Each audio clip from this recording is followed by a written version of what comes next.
Welcome to Fiction Audiobooks. If you enjoy the content, like and subscribing would be greatly appreciated. If you have any recommendations for novels, comment below.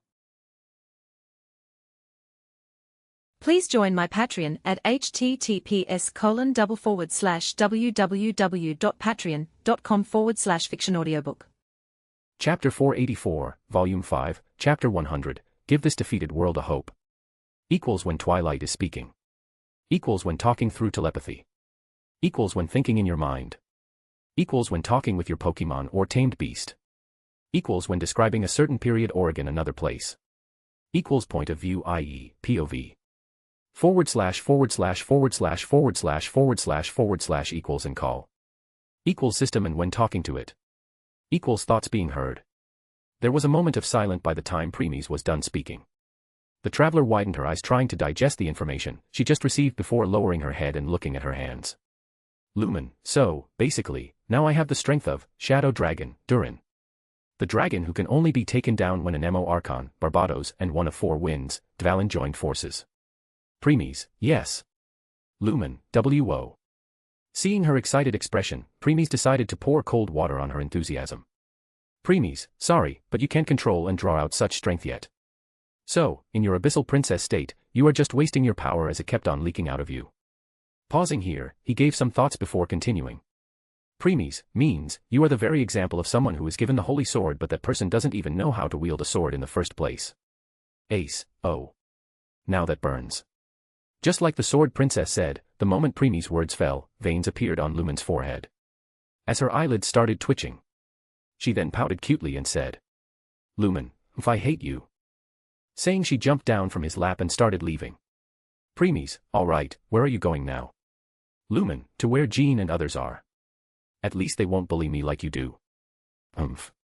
Premies, when does saying truth turned into bullying? Maybe from the start.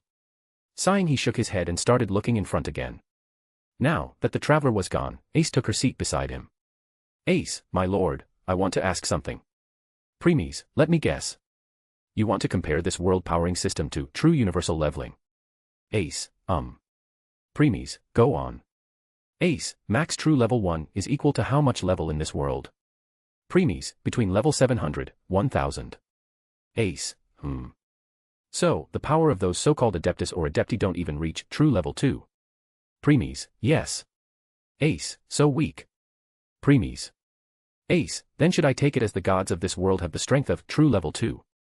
Premies, Ace, who give them the title of gods. If someone as feeble as them could be considered as gods, then back in our world, many adventures should be regarded as one too. Hearing this, Premies couldn't help but sigh inwardly. Premies, Ace, if we go by the number in their levels then yes, it is too low. However, don't forget that true level 2 person can destroy an entire island in one blow. In mortals' eyes, such power is indeed godly. Ace, Now that I think about it, it is indeed true. Premies, you are 9th dimensional god now, Ace. A cosmic level being, in front of whom even 5th, 6th, 7th, and 8th dimensional gods are nothing but ants. Hence, it's not surprising that mortals are worth nothing in your eyes now. There is no comparison between you both in the first place. Ace, you are right, my lord. It's my mistake, I apologize. Premies, Nodding, he then glanced at her, and continued.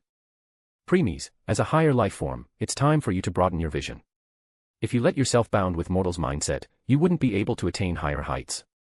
Premies, I won't be surprised if she failed the Abyss Trail either. While she now has strength, her mentality hasn't reached the same level yet. Ace, yes, my lord. I will keep it in mind. Premies, Anything else? Ace, it's about the 7. The 7 are called the strongest gods that emerged victorious in Archon War. However, the twin Raiden Shogun only have the strength of true level 2. Even if that woman, EI, would have drawn that sword in her heart, it would have only increased her strength to true level 3. Is the strength of the 7 only that much? Premies, the strength of Archon depends on 3 things. First, through presiding over their respective region. Second, from their people's faith in them. Third, fragment of the elemental authority given by Celestial, means Gnosis. Ace, faith. It's almost like how dimensional gods gain their power. Premies, if they fulfill all 3 of the conditions correctly, their strength will increase drastically. Ace, how much? Premies, true level 7. Hearing this, the sword princess widened her eyes slightly. Ace, a full increase in 5 true levels. Huh. This means it can increase even further. Like if they got control over all other regions, gained the faith of every inhabitant, and even got their hands on all the gnosis. Preemies, true, still, in the end, it's all. Ace, external help. Preemies, yes. That power can never truly be theirs. Ace, it's a borrowed power. Preemies, right. Preemies, something that I will always avoid at all cost and will make sure that my subordinates will do the same. With this they turned silent and time went by. A day later. Still sitting on the same place as before, Preemies opened his mouth. Preemies, so, have you decided? He asked without looking back. By now, the due time Preemies gave to the Knights of Favonius had come to an end. They were currently standing behind him and were ready with their answer. Jean, actually, there is something we want to ask before coming to our decision. Preemies, oh. Not feeling surprised, he waited for their question. Jean, is there really no way we can meet them again after this? Preemies, no. Kia, not even a minor chance. Preemies, no. Jean, then I think, we won't be taking this offer. We have already disappointed them by failing to protect them. Lisa, yeah. If we see them again, it will make us regret even more for failing to live up to their expectations. Eula, it's better to go like this. Preemies, I see. Then this is farewell. Snap. Saying the men snapped his finger. Once he did so, the power that was keeping their soul was disappearing vanished. As a result, they started breaking into particles of light slowly and slowly. Lumen, you guys. The traveler at the side couldn't help but show a sad expression. But she knew she didn't have the right to force them to stay. Amber, sorry, Lumen. But that's where we part. We will be watching you from the other side. Don't cry, okay? Otherwise, when we will see you there, I will definitely give you an earful. Lumen, She nodded with her head lowered, trying to hide the tears that were gathering in her eyes. Sister. But then a voice interrupted them, drawing their attention to it. The acting grandmaster widened her eyes seeing who it was. Jean, Barbara. What are you doing here? Didn't I tell you leave with others?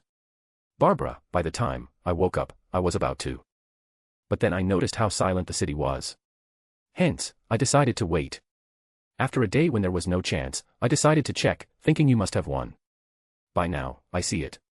Hearing this, Jean turned silent. Barbara, sister, why are you looking like a spirit that could disappear anytime? Don't tell me. The acting grandmaster didn't reply. The deaconess saw that other knights of Favonius were also facing the same thing. None of them dared to meet her eyes and looked away. With her shivering body, she spoke. Barbara, so, you all are also dead. This is just your souls which will also be gone soon. Sighing, the acting grandmaster walked over and stood in front of her sister. Jean, Barbara, I am sorry that I failed to fulfill my duty as your sister and put most of time in duties as the Knights of Favonius. I really regret how little time I spent with you, but now that I am gone, you must look after those people, they are the only people left of Mondstadt. So, I hope you can guide them like you do to the people who come to Church of Favonius. Barbara, I will, sister, you can without any worry. Astonished at how easily Barbara accepted and didn't argue, Jean started to wondering what happened to her. But then she remembered how much they all went through. So, it's not surprising that her sister matured so much in such short amount of time. Smiling, she spoke. Jean, then I leave the rest to you. Barbara, I sure we will meet again someday. Jean, yeah. At this time, Preemies interrupted. Preemies, don't worry, you both will definitely meet. To be more specific, too soon.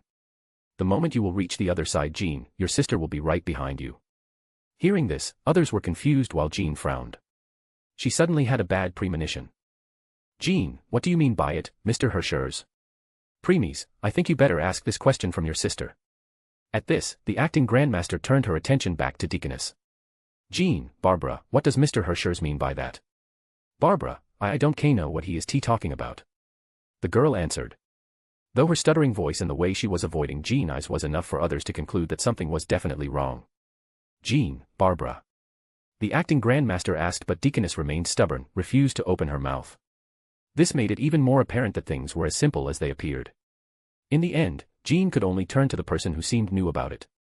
Jean, Mr. Hirschers, can you please tell me? I have a feeling that it is something I must know at all cost. Preemies. After being silent for a second, he spoke. Preemies, once your soul fully dissipates, your sister plans to commit suicide on the spot and follow after you. Hearing this, everyone widened their eyes in shock, as if struck by a thunderbolt. Then they looked intently at Barbara, who didn't dare to meet their eyes. Jean, Barbara. Is what Mr. Hershers said just now truth? You are really going to kill yourself? Realizing that there was no point in hiding it anymore, the girl raised her head and looked directly into her sister's eyes, full of determination. Barbara, now that the truth is revealed, let me add something else. I am not the only one. All the remaining survivors plan to do the same. Jean. Lisa. Ember. Eula. Kia. Dilek. Lumen. Barbara, we have long decided that if none of you will return, we will also follow. Jean, Barbara, don't be stupid. Barbara, I am sorry, sister. But I won't listen to you this time. I also want to be selfish for once. Jean, it's not selfishness but foolishness. Barbara, no matter what you say, you can't stop me, sister. Jean, you. As the acting grandmaster was trying to persuade her sister, other knights also joined. The traveler didn't do so while Premies didn't seem surprised as he had expected this outcome. Premies, for the remaining survivors, everything is lost. Their friends, families, relatives, all are gone. When they left the Mondstadt, they didn't even know where to go and were thinking of killing themselves, as the time to them it was salvation, but they then again reunited with Knights of Favonius and a flicker of living rekindle in their heart, and, now with the death of Knights of Favonius, they will lose their will of living again. Sighing, he just shook his head inwardly. Eula, Mr. Hershers. Honorable Knight. Please say something and prevent Barbara from giving up on her life. Premies, it's pointless, Eula. Eula, why? Premies, only you Knights of Favonius knows the truth between me and Yuya. Hence, because of Yuya's influence, in the eyes of people of Mondstadt, I am still not only a stranger but also its enemy. Do you think they will listen to the words of someone like me? Eula, that's. Glancing at the direction of Lumen, who was also staying quiet, he continued. Premies, as for Lumen, in the last encounter, she wanted to kill everyone in Mondstadt. Thus, she is also considered as enemy in those people's eyes. Eula. Premies, and finally. Here, he looked at the Barbara, who was gazing intently at her sister. Premies, even if I use force to stop her now, in future, when I am not looking or away, she will do the same, so, it's useless. Hearing this, Jean became even more desperate and tried to plead with Barbara to let go of such thought. Unfortunately, the girl remained stubborn. By now Jean and others also noticed that they had become even more transparent and can disappear any second now. Gritting her teeth, the acting grandmaster decided to let go of her pride. Turning towards the direction of Premies, she went down on her knees and touched her head on the ground. Thud. Jean, Mr. Hershers, I beg you. Please help us. I am willing to pay any price. She didn't know why, but she had a feeling that Premies can resolve it somehow. Think of it as her intuition. Others knights gasped at this, as they never expected Jean to lower herself this much. They then exchanged glances and nodded as if coming to a decision. Thud. Knights of Favonius, please Mr. Hershers. Jean, Barbara, and Lumen were astonished, seeing how the others also followed the example of acting grandmaster. Premies. But the men didn't turn and kept on looking in front. Lumen, Mr. Ersta. The traveler muttered while looking at Premies back from the side. Even Ace was doing the same. Groan. Suddenly, there was a groan, but no one heard it except Premies, who raised his head and looked at the sky. He can tell that it was the will of the world again, crying and begging for his aid. However, compared to last time, Premies didn't refuse outright and went into his thoughts. A second passed, but it felt like an eternity. Sighing, he spoke. Premies, every different decision led to a different outcome, hence gave birth to infinite possibilities, infinite timelines, yet, they all meet the same end. Saying, he raised himself and stood on the wall.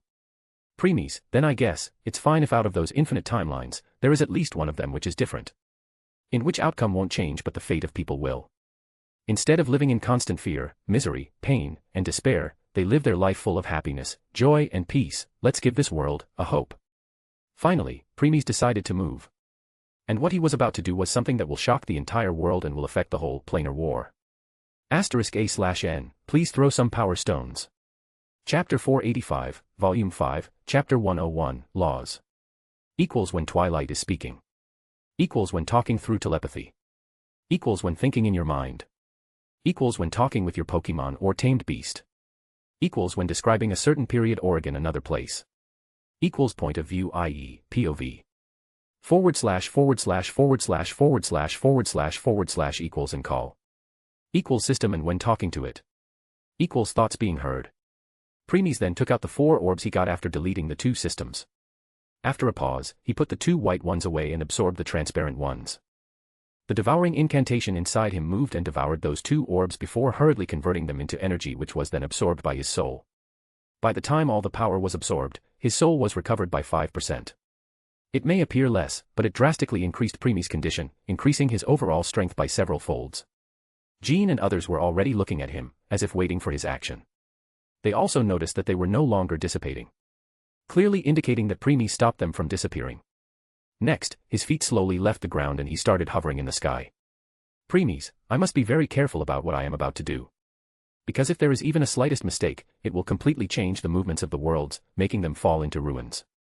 Letting out a deep breath, he closed his eyes while his body still kept on flying higher and higher. As he started to become smaller and smaller for the people on the ground, Ace, who was standing on the wall with Jean and others, noticed what others didn't or they can't.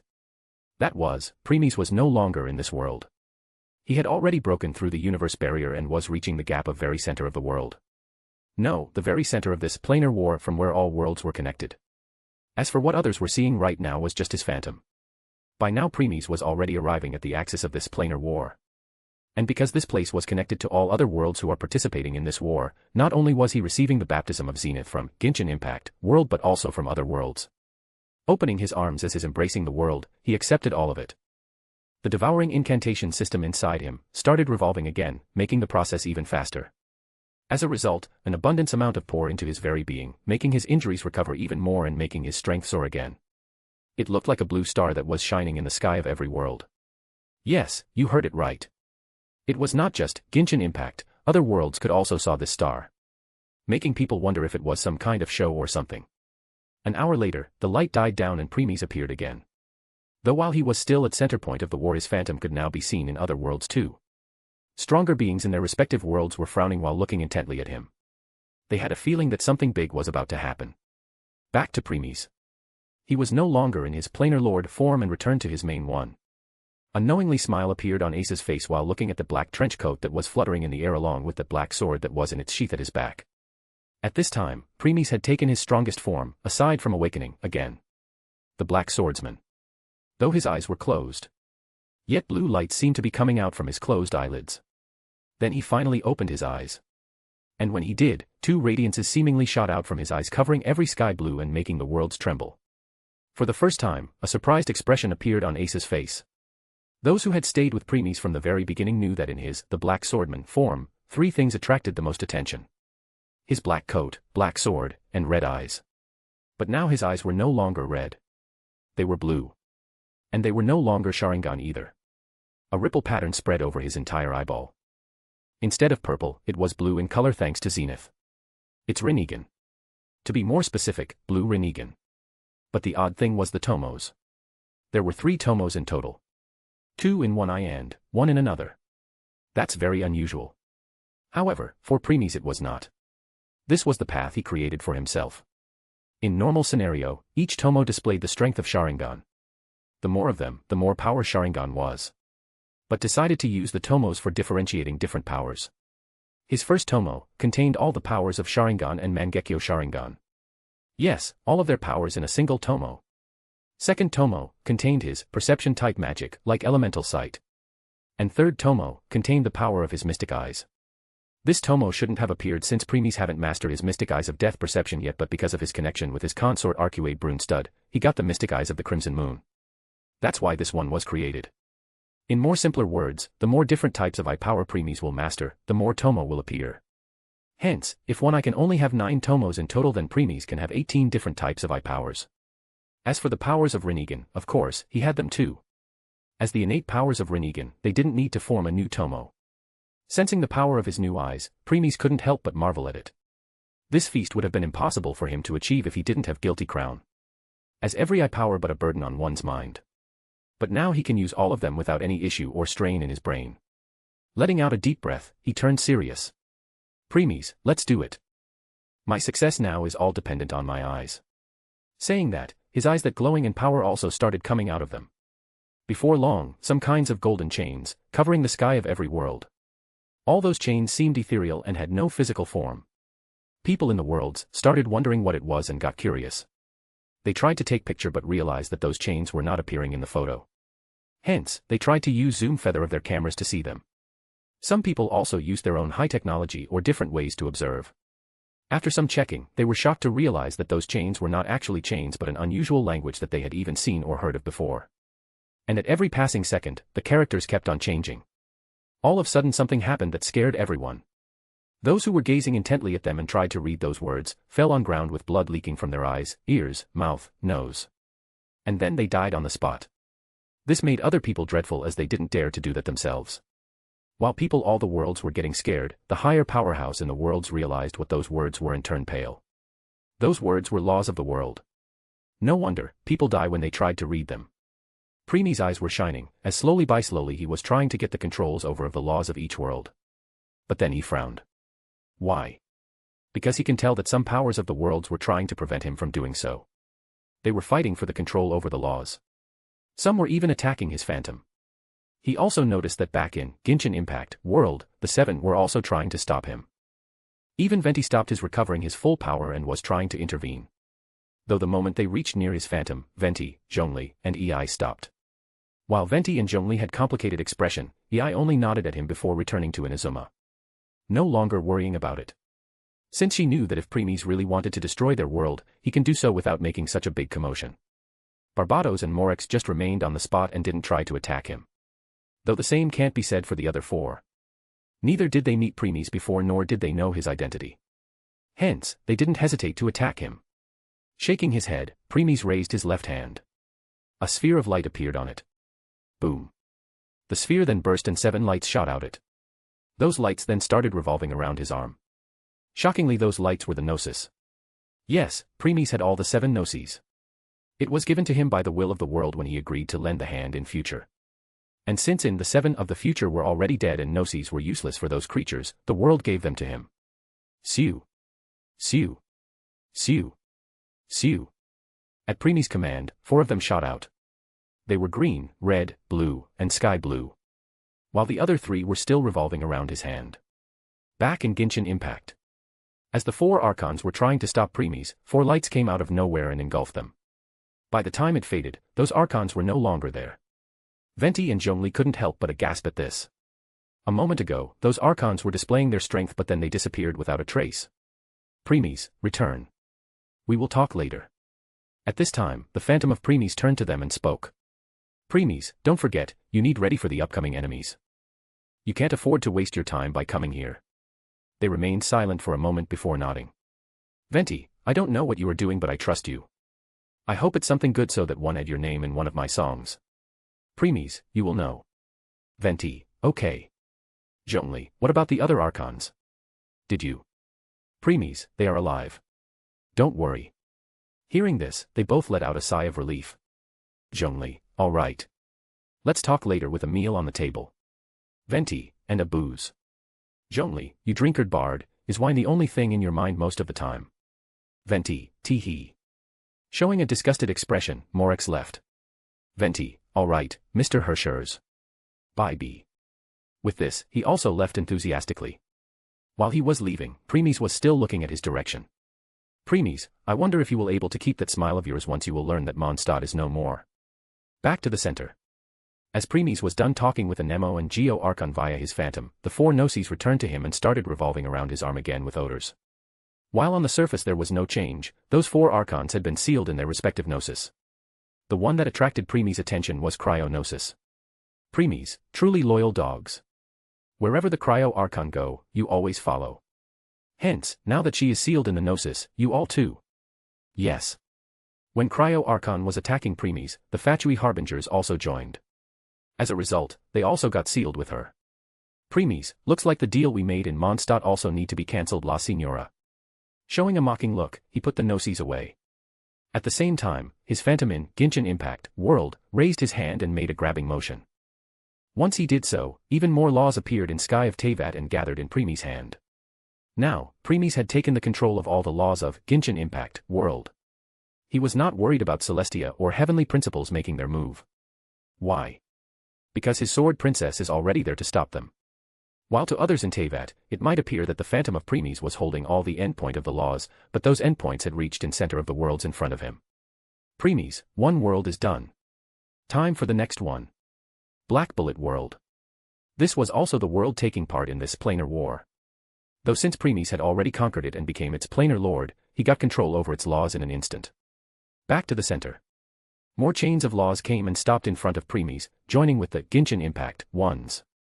Premies, with this, 2 worlds are done. Suddenly, he sensed even a stronger interference. Raising one of his brows and he looked towards the direction of another world. Premies, interfering even while in Elysian realm. Then let me make you stay put, flame chasers. *A/N, please throw some power stones. Chapter 486, Volume 5, Chapter 102, Premies New Eyes vs 13 Flame Chasers. Equals when Twilight is speaking. Equals when talking through telepathy. Equals when thinking in your mind. Equals when talking with your Pokemon or tamed beast. Equals when describing a certain period or again another place. Equals point of view, i.e., POV. / / equals and call. Equals system and when talking to it. Equals thoughts being heard. Honkai Impact. The Phantom of Premies in this world glanced at the side and saw many Valkyries and mechas were attacking him both from air and the ground below. Missiles, lasers, guns, energy weapons were being thrown at him. However, too bad, it was all pointless. There seemed to be some kind of invisible barrier around Premies with the radius of 500 meters. No matter which attacks they used, it got nullified after hitting it. Hence, none of them succeed in even touching him. Ignoring their useless efforts, the Phantom of Premies looked at laws in the sky which were falling in his control. Though some forces were trying to stop him, but it won't change the outcome. Regardless, one way or another, their interferences were slowing the process. As for the one who were intruding the most, Premies decided to teach them a lesson. He gazed intensely at the laws which were being stopped by this party, and followed the trace back to them faster they can even realize. Elysian Realm. A simulation space which was made to guide most of the successors that were sent there, serving as a helping hand for those trying to uncover the secrets of the previous era.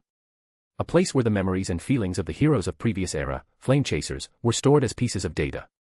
Currently in a room which was known as War Room, 13 people could be seen sitting on the chairs in front of a long table. On the table, a hologram of the current situation of the world could be seen. All of them had solemn expression as they were looking at scene in front of them. "Is there any new updated, Mobius?" asked a tall man with fair skin and a stern expression. His eyes are blue like aquamarine gems, and his hair is as white as snow. His name was Kevin Kaslana. He was not only strongest of the flame chasers but also their leader with the rank I. With the power of Elysian Realm, I am able to stop one of those laws. Or, that's what I thought. Answered another with who had appearance of a child, with long, curly, green hair that extends to her waist. Her eyes are a gradient that goes from green to a light pink. Her pupils are thin, like a snake. However, if some will look down on her that it would be their biggest mistake. Not only she was smartest of all here but also very cunning. Her name was Mobius. Rank X of Flame Chasers. You thought. You mean there is some change in situation? Questioned a pink-haired woman with blue hair accessory and blue and navy jacket, a white t-shirt, white socks, black shorts, a black and blue glove, and blue high boots. Her name was Sakura.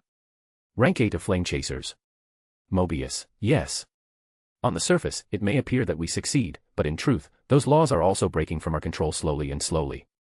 Kevin, in that case, the only way to solve it is by stopping that person. Mobius, that seems to be only solution so far. Saying they all again putting their attention to the Phantom of Premies which was currently being attacked from all sides. Another person was about to speak when an unfamiliar voice interrupted them. I don't like it when people meddle in my affairs. The moment this voice fell, they all turned and looked towards the door.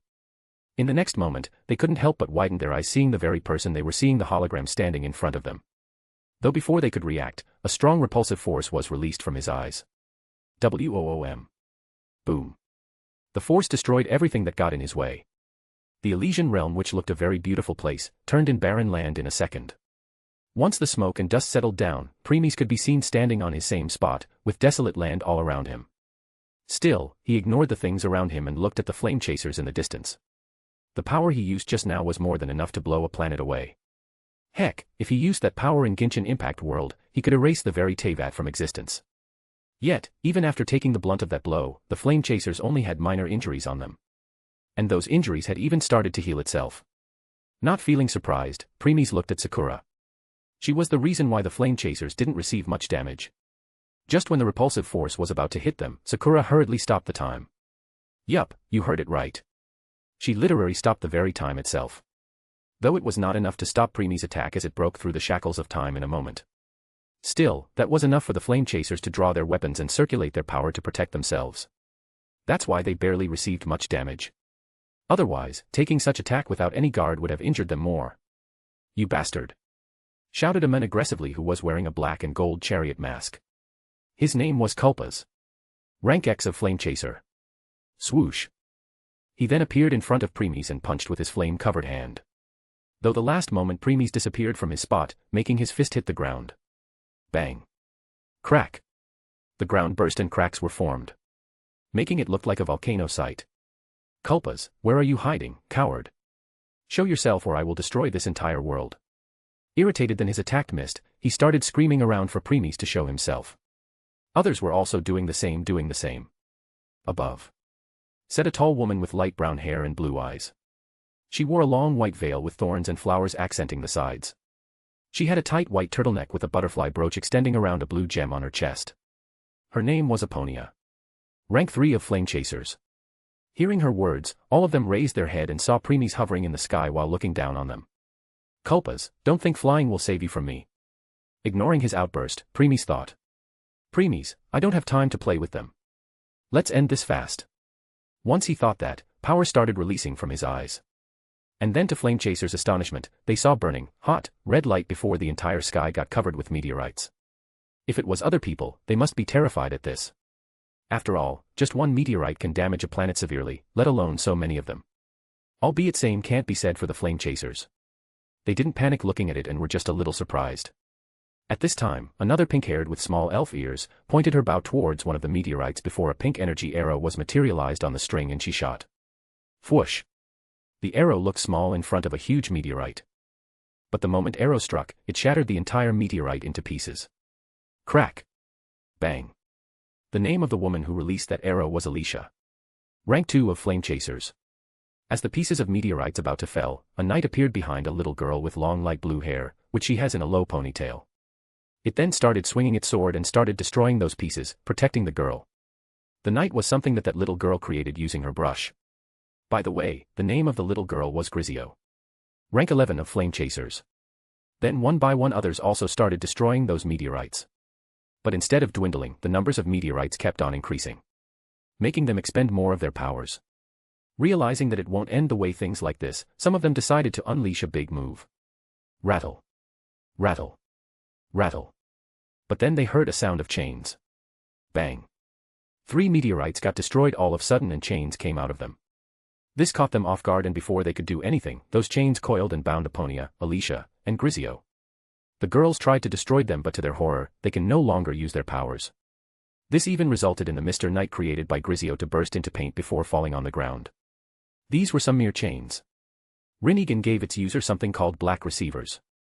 They were black rods that functioned as demodulators for high-frequency energy signals. But it's a piece of cake for Preemies to change the shape of black receivers however he wanted. Hence, he turned them into chains and used to capture them. And because the chains were receiving his own power, they easily disrupted the movements of powers and body of those flame chasers, making them unable to use it. Without any hesitation, Preemies pulled the 3 girls towards him. "Grisio!" shouted a young man with dark green hair tied into a small ponytail. His ears are pointed and had 4 black horns with small orange marks at their bases, 2 having grown in the front and back of his head. He was Cosma. Rank 9 of Flame Chasers. Seeing the girl who he treated as his little sister taken away, he was alarmed. This resulted in a meteorite to reach. "Cosma, watch out!" warned another young man with fair complexion and knee-length gray hair. He was currently using his psychic power to stop the meteorite on its place. This man was Sue. Rank 7 of Flame Chaser. Just when Sue was about to use his psychic power to protect Cosma, more power was released from Preemie's eyes. Sue. Sue. And then all of a sudden, both Cosma and Sue switched places. Sue, wah. It happened faster than Sue can even realize. One moment he was trying to help Cosma and in another he was on his place. This led to him being hit by the meteorite which was about to hit Cosma. On the other hand, because Sue changed places, the meteorite Sue was holding with his psychic power can no longer be stopped and hit Cosma. Bang. Sue, G-U-H.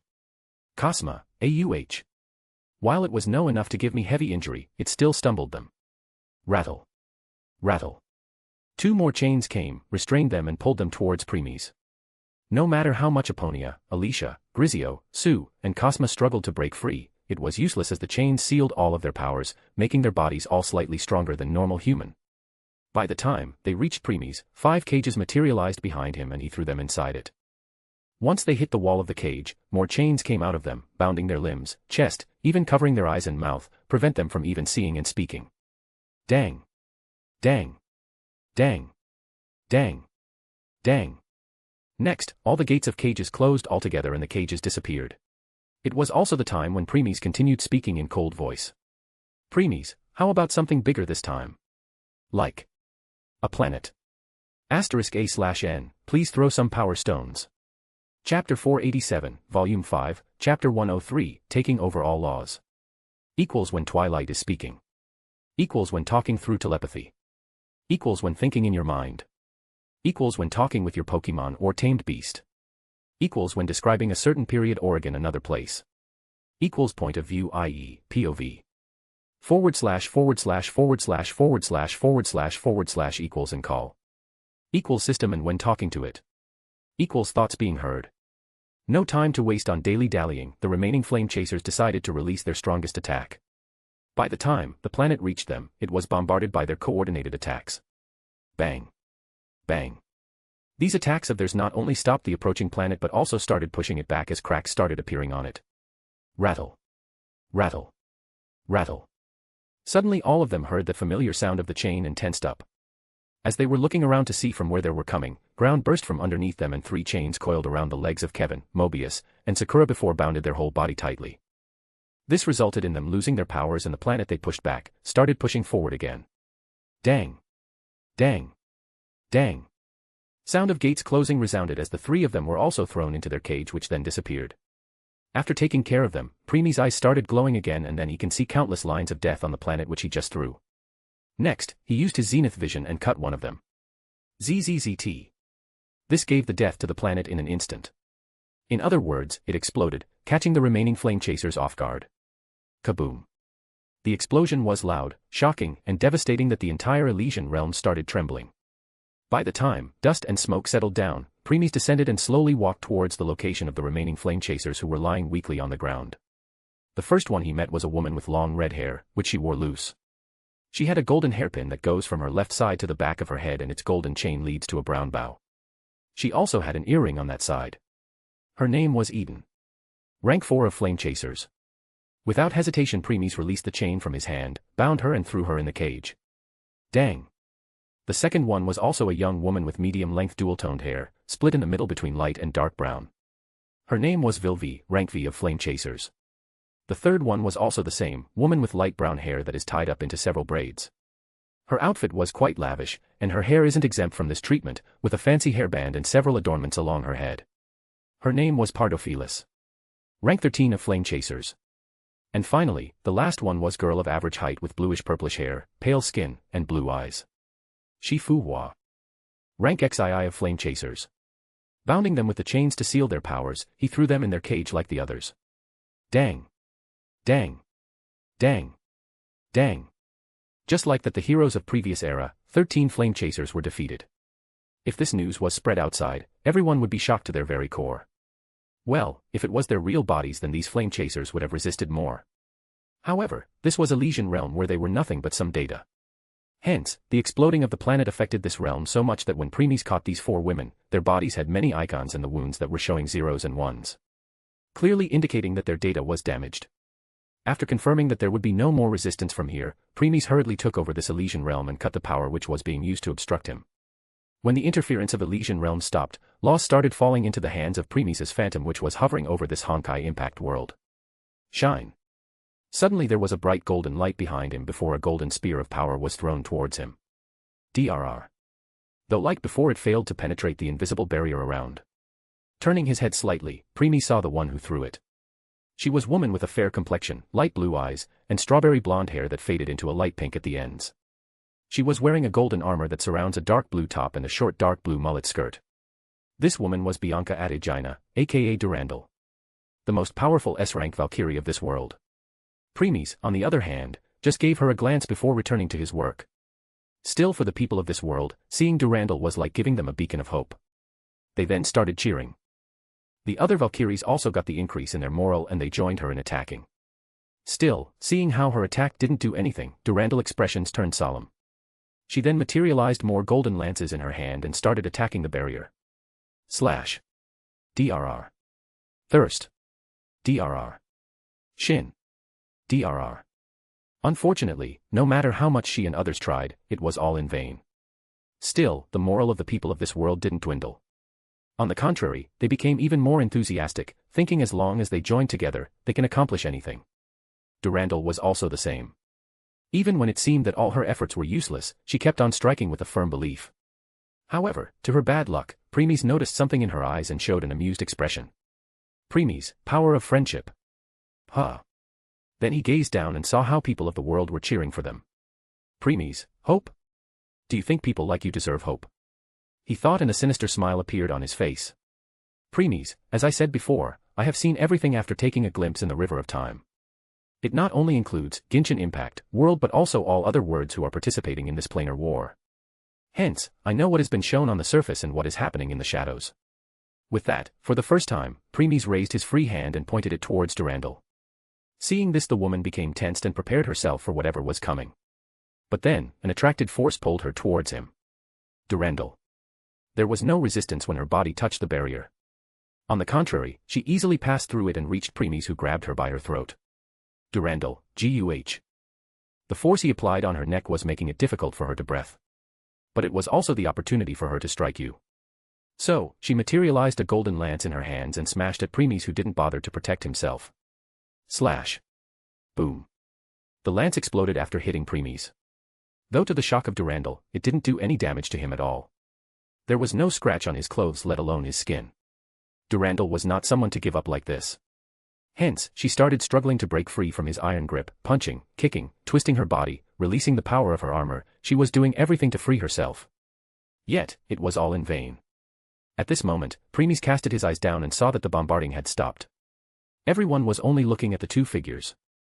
Their hopeful eyes getting filled with terror slowly by slowly. Premies, let me turn that hope of yours into despair. Thinking, he pulled Durandal towards him while ignoring her pointless struggle. After pulling her close to him, he forcefully made her look into his eyes. Because of that, Durandal hair stood in the end, her instincts started screaming, and she had a sense of crisis. She hurriedly closed her eyes or was about to, but by now, it was too late. Premies, distinguished heavenly gods. B.A. dump. Durandal. Suddenly the woman heard the sound of her heartbeat before all the emotions and intelligence disappeared from her eyes. Then her head dangled down along her arms and legs. She looked at Marionette, who had lost all her strings. Premies also noticed that the fate lines that connected Durandal to this world also vanished. He then raised his head and looked at the sky.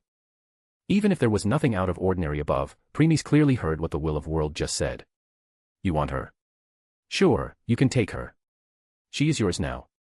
Premies also knew it was mostly because the will of the world of Genshin Impact world must have told the other wills about its blunder. Hence, now, other wills will do whatever they can to please him.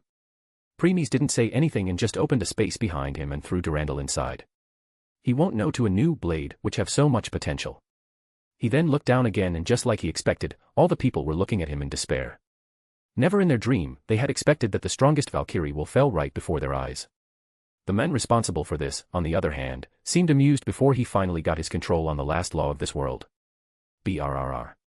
The entire world tremble. Now, no matter which method the people of this world would now use to fight back, it would be pointless. Even if they would use divine keys or the power of imaginary tree. It won't matter. As they have already lost. Once it was confirmed that all the laws were under his control and there was no other problem, the phantom of Premies disappeared.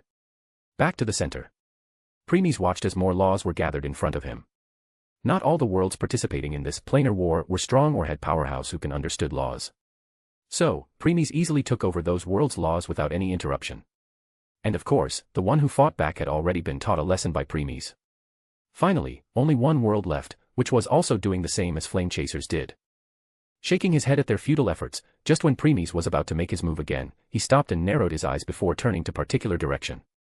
Soon, his gaze penetrated through all the obstructions, universe layers. Before long, Premies was already in front of the same creature which was watching him ever since his encounter with it in Liyue Harbor.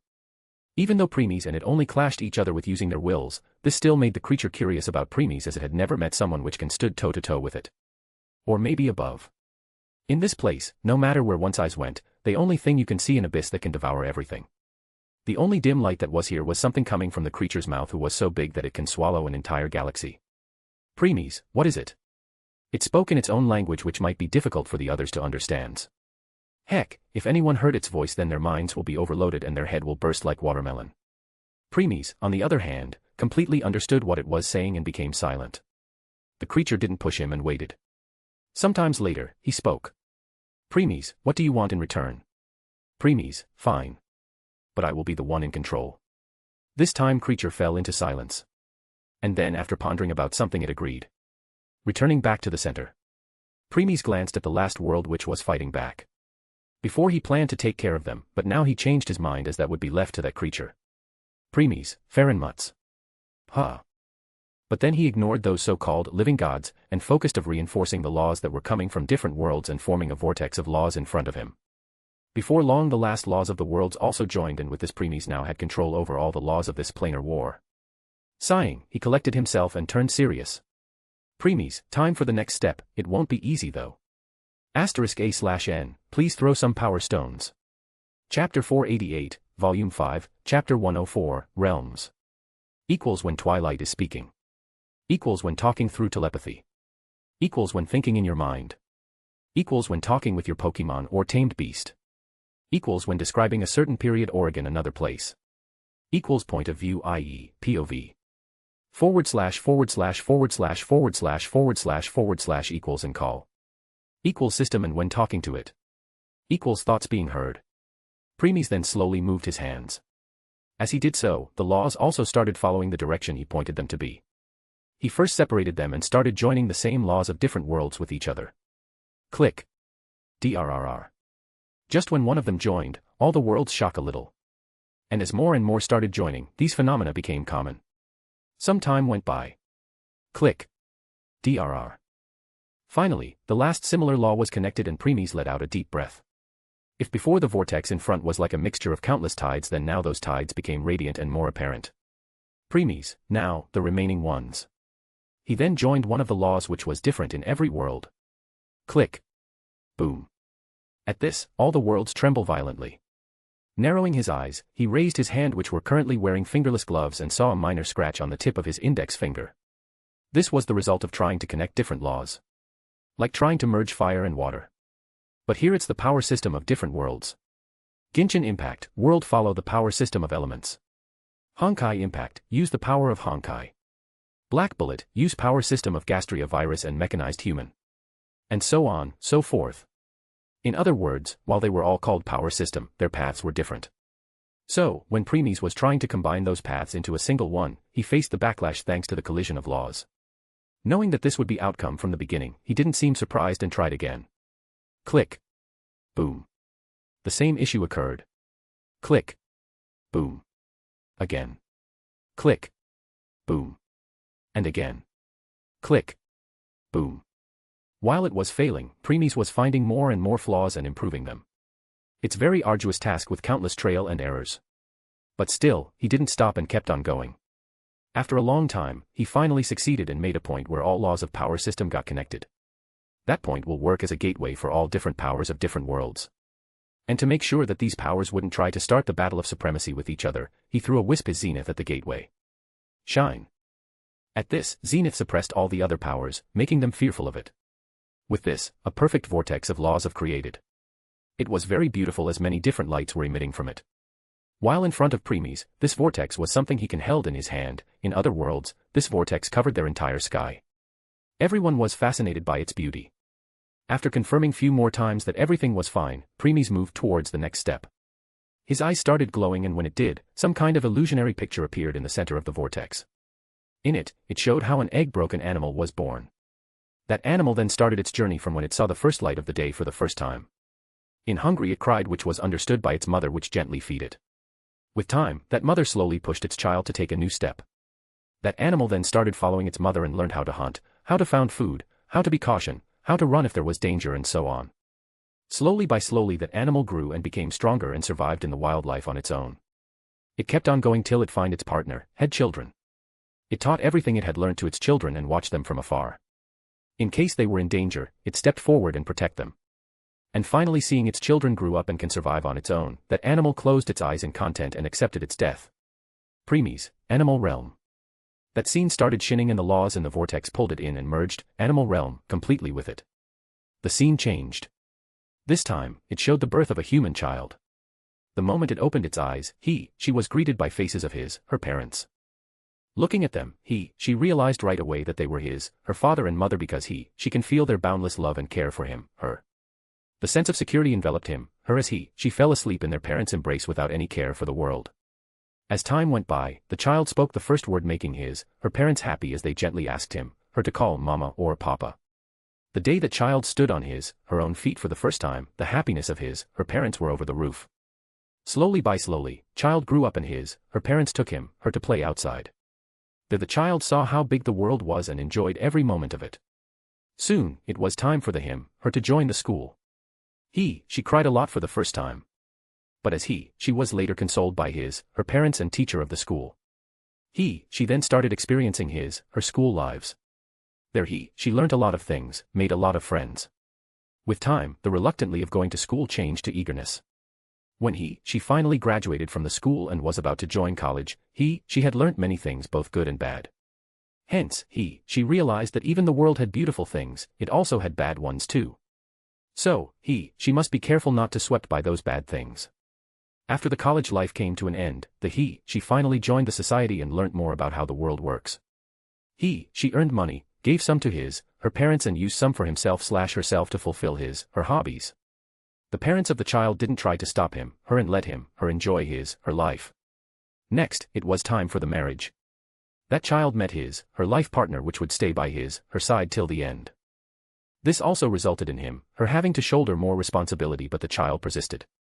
Whenever she got tried and felt that she would crumble, her wife/husband was there to support her. Because of that she kept on going. The day came when she became a parent, she knew that the responsibilities on her shoulder were about to increase again. Yet, she didn't care. She was just too happy to see her child in her arms that she promised that she will protect the child and shoulder all those responsibilities as it's worth it.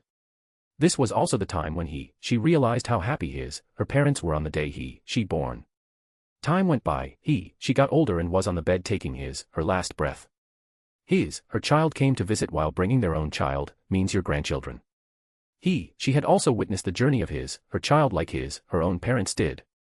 And seeing that her child was living a good life, she finally closed her eyes and happy accepted the end. Premies, Human Realm. The scene started shinning again and the laws pulled it in and merged Human Realm completely with it. Now two scenes could be seen on the vortex side by side. The scene changed again. This time it was different. It showed how after death, the souls of the animal or human left their body and saw the aftermath of their death. Their children were mourning while some were praying for their good afterlife. But not all received a good death. Some failed to accomplish their goals in life, some just couldn't accept their death, some were tortured till death, some were killed by others, some were killed by accidents, some died by illness and so on. All these souls didn't get the peace after their death and started wandering around. While doing so, they also met with other souls but didn't bother to talk. During this journey of theirs, they saw the lives of other people. Some souls were fine as they had good life but some didn't. They started hating the people with good lives as they had never experienced one themselves. This resulted in giving jealousy and hatred that they started interfering with those people. While they can't influence them much, they still try to make those people feel uncomfortable while they were doing something important. This affected their performance and hence, affected their lives. But some people still persisted and didn't let such setbacks affect them and continued with their lives. Because of that, these souls can no longer influence them and those people reached heights even higher. In other words, these souls unexpected lend the hand to their growth. Some people fell, some people rose. That's how souls became the part of the world. Premies, Ghost Realm. This scene of Ghost Realm also merged with Vortex. Here, Premies stopped. He raised his hand before his power gathered in it and beautiful flower appeared in his hand. Premies then caressed the flower before dropping it on the vortex in front of him. The moment it touched the vortex, it got absorbed into it. Genshin Impact. Ace, who was sitting on the wall and was looking at the vortex above while enjoying the astonished faces of Knights of Favonia suddenly had a drastic change of expression. From the very center of vortex came a sea of flowers that were scarlet red like blood. They gushed out abruptly to cover whole vortex, and when looked at it from afar, it was like a carpet covered in fresh blood lay across space and as if leading towards hell. Ace, Lycoris. Yes. Those horrifying crimson-red flowers were the well-renowned red spider lilies of the hell that was also called the Lycoris. They were like fire and blood and were reputed to be the flowers that led souls. They represented disaster, separation, and death. Once someone died, their soul would be guided by the Lycoris to head towards the hell. The Sword Princess couldn't help but gulp nervously while looking at it. Even after becoming ninth-dimensional god, she can still feel threat from those flowers. Those sea of flowers slowly moved and took their places in between those laws and the three realms. Once they were done, Premies again gathered power in his hand and threw a drop of liquid in between the vortex again. Drip. It sent the ripple in the whole vortex. Gush. Roar. Rush. Genshin Impact. Ace. The Sword Princess could no longer maintain her composure and abruptly stood up. From the center of the vortex a muddy and dim ocean came out and sunk the entire vortex of laws in it. The muddy waves surged across its boundless surface, and an unparalleled swallowing force gushed out from the ocean with a bang. The roaring waves atop the ocean seemed like countless beings roaring, sink. Sink, and they seemed as if they wanted the entire world to sink into this boundless ocean with them. Ace, I infernal. Oh ocean.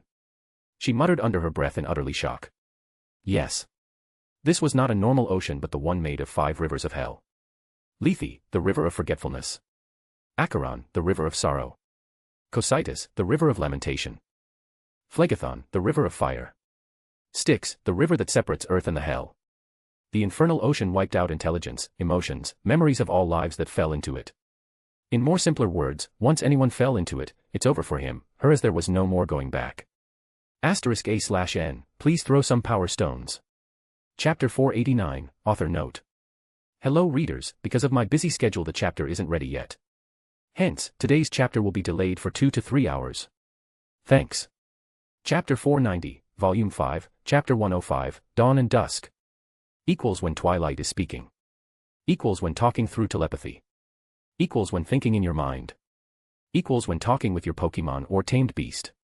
Equals when describing a certain period or again another place. Equals point of view, i.e., POV. / / equals and call. Equals system and when talking to it. Equals thoughts being heard. Waving his hand, Premies controlled the infernal ocean and slowly made it settle down in between and under the vortex of laws. Though it was easy to guess that if given order, it will rise and swallow everything. After confirming that everything was fine and without any issue, he moved towards the next step. A new scene appeared and continued where it left off to. As said before, not all souls were willing to make trouble for the people because they had already lived a good life. Hence, they wanted to pass on. And the thing that took them to their destination were red spider lilies of the hell that the souls were able to see no matter on which corner of the world they were. Once they found the Lycoris, the flower guide towards the other side of the world. There was also time limit till when a soul can wander around the world of living. In case a soul didn't to pass and just want to stay to see their families, or make problem for others for so long, then Lycoris would forcefully drag those souls towards it and through to the other side. Once those souls had left the realm of living, they reached a new place where they were stopped by the beings that made every one of them to tremble in fear. Demons. These demons picked up these souls, checked all their memories, and erased all the karma that they had accumulated in their time of living. Even if the memories were altered or sealed or deleted, the demons can easily see through them because they confirmed them by checking in the river of time.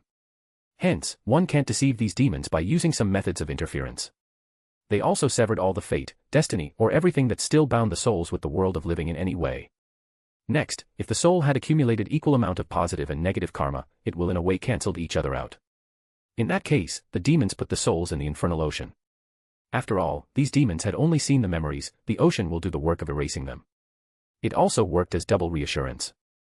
After all, if there was some secret or high-level technique that was used on the souls that even demons failed to detect, then infernal ocean will take care of it and will sever all the connection between living and dead without exception. Nothing could be hidden from it. However, if the soul even had a slightly higher good karma than bad one, then the demons gave blessings to the souls for their next lives before putting them in infernal ocean. The more the positive karma, the greater the blessings. Shocking, right? No one would have imagined that the so-called blessings of God were in truth given by the demons. Too bad, that's how it was. As of the souls who even had a slightly higher bad karma, the demons didn't put them in infernal river but instead let the Lycoris to guide them to even the deeper part of the realm. That's how demons played a big in the soul next rebirth. Premies, Demon Realm. Then this scene was also merged with the vortex along with other realms. Once it was fully merged, a new scene appeared almost instantly. In this scene, the souls that had accumulate higher negative karma was being led to deeper part of the realm. After traveling for a long time, finally, something came into sight. One can't see the full view of the building that appeared. Even then the building was emitting an imposing aura making one shudder. There was a door which was leading to the inside of the building where all these souls were going. Once inside, one will be surprised to see that it was courtroom. Yes, a courtroom. In other words, this building was a court. When the soul reached in the very middle of the room, it was time for it to be judged. There on the higher stand, the place where judge sat, a figure could be seen. The figure was not emitting any power or something, yet just its mere presence was so heavy and suffocating that no one dared to even speak here. Because that will mean challenging the authority of the figure. The figure was dapped in completely black clothes. They were so dark that even light will be devoured by it. It was as if those clothes were made of very darkness itself. At this time, the figure that was looking down and writing on a register in front, raised its head and looked at the soul with its icy cold, calm, ancient, and indifferent eyes. And shockingly, that figure was none other than Premies himself. He was looking at the soul with his blue eyes which had ripple in them and 3 commas in the inner circle. The soul shivered at his gaze as if those eyes can see through its everything. Without saying anything, Premies lowered his head and wrote something in the register. When he was done, an irresistible force enveloped the soul and took in the darkness behind him, its fate unknown. Like this, more and more souls came and were taken somewhere. But there were also some souls which won't be taken away. These were the ones who had so much bad things in their life and accumulated too much negative karma. In more simpler words, they had damaged the world badly with their deeds, and if they won't have died, they would have continued doing so. Even in front of such souls, Premies' expression remained the same. Though when he was done writing something in his register, instead of being taken away like others, these souls would be obliterated right on the spot without getting any chance of rebirth. This place was hell. The place where crimes were eliminated. And the person sitting and judging them was the ruler of this place. Ruler of hell, or should we say, Netherworld Emperor. Premies, Hell Realm. This realm also merged with the vortex of laws and took its place. Then came the last scene. While the Lycoris were guiding the souls to the hell, the infernal ocean was guiding the souls to the next realm. Before long the infernal ocean disappeared and only souls can be seen proceeding forward on their own towards the white light in far away. When they reached it, everything around them changed. The place seemed to be in clouds with light coming from all over. And like before, a figure can be seen sitting on the high stand like Netherworld Emperor. The figure was Premies like before. However, this time instead of black, he was wearing royal red gold clothes. Not only that, some kind of beings could be seen flying around him. These beings were also looked like human but had beautiful wings coming out for their back and had halo on top of their heads. They were also emitting holy light. Too bad, because of light their faces can't be seen, but one can tell that they all were extremely beautiful. They were angels. And the one standing on top was the ruler of this place. A god. Or should we say, Eternal Emperor. Premies was looking at each of the soul one by one. Even if it appeared everything was right, he can see the mark that demons left on these souls. Those marks expressed about how many karmas these souls had accumulated before it was erased by the demons. There was also a register in front of him like before.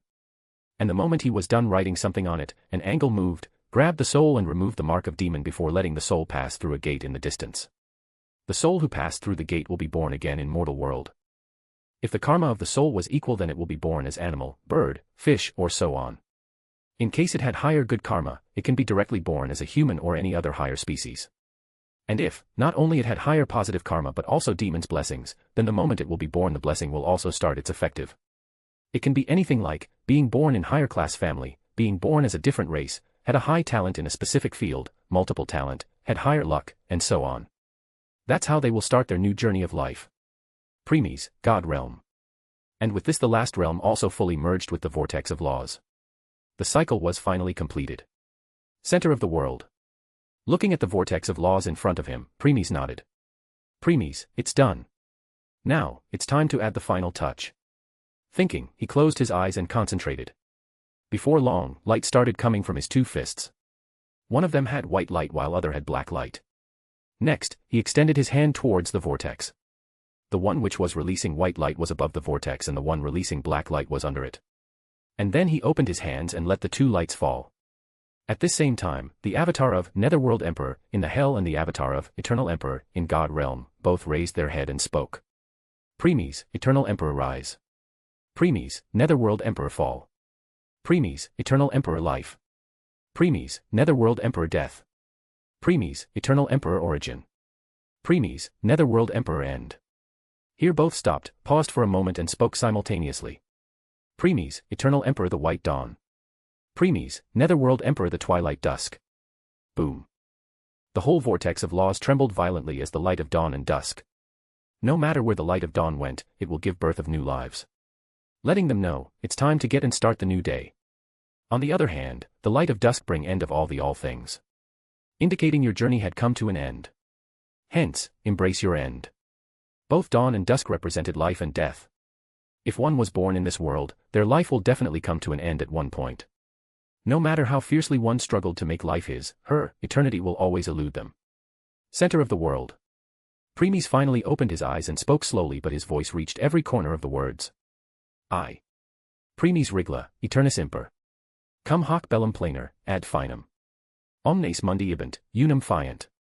Tunc omnis populus, impact world in Genshin, cum mortis est, in hoc bello.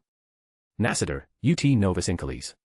Hi homines persequendi non erunt, cum inculi novi mundi erunt. Vivant cum omnibus, erecto capite, fiducia dicera. Novus mundus, domus eram est memoriam non habunt vitae praeteriti sui. Vinculum autem quod fecerunt, istos populos reducit. Nemini lispit, illos despicera. Etsi humili ingenio sunt et duntaxat sunt, togati. Quamdia non voluntarium alicum latent, alii non licet. Infligera, alicum latera. Tu homines ab eis decedent, et illi in pace vitam suam vivant. In casu aliquis temptabit et latet. Tumile homo, populus, ordo, regnum, et alii. Mundi hostis declarabitur. Terra rumpet, fremet oceanus, coelum frangit. Finum, finus, ad illos. Nemo parciter.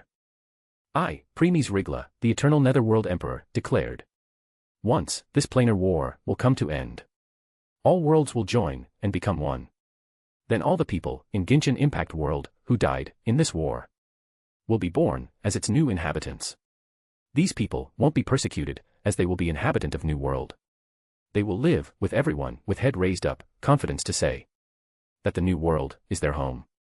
They won't have the memories of their past lives. However, the bond they had made will bring these people together again. No one will be allowed to look down on them, even if they have low talent and are just mere civilians. As long as they don't intentional hurt someone, others are not allowed to inflict any harm them. Those people will stay away from them and let them live their lives in peace. In case someone will try to and harm them, then that person, people, organization, kingdom, and others will be declared as the enemy of the world. The land will burst, the ocean will roar, the sky will shatter, and will bring end to those people. No one will be spared. Genshin Impact World. Mondstadt.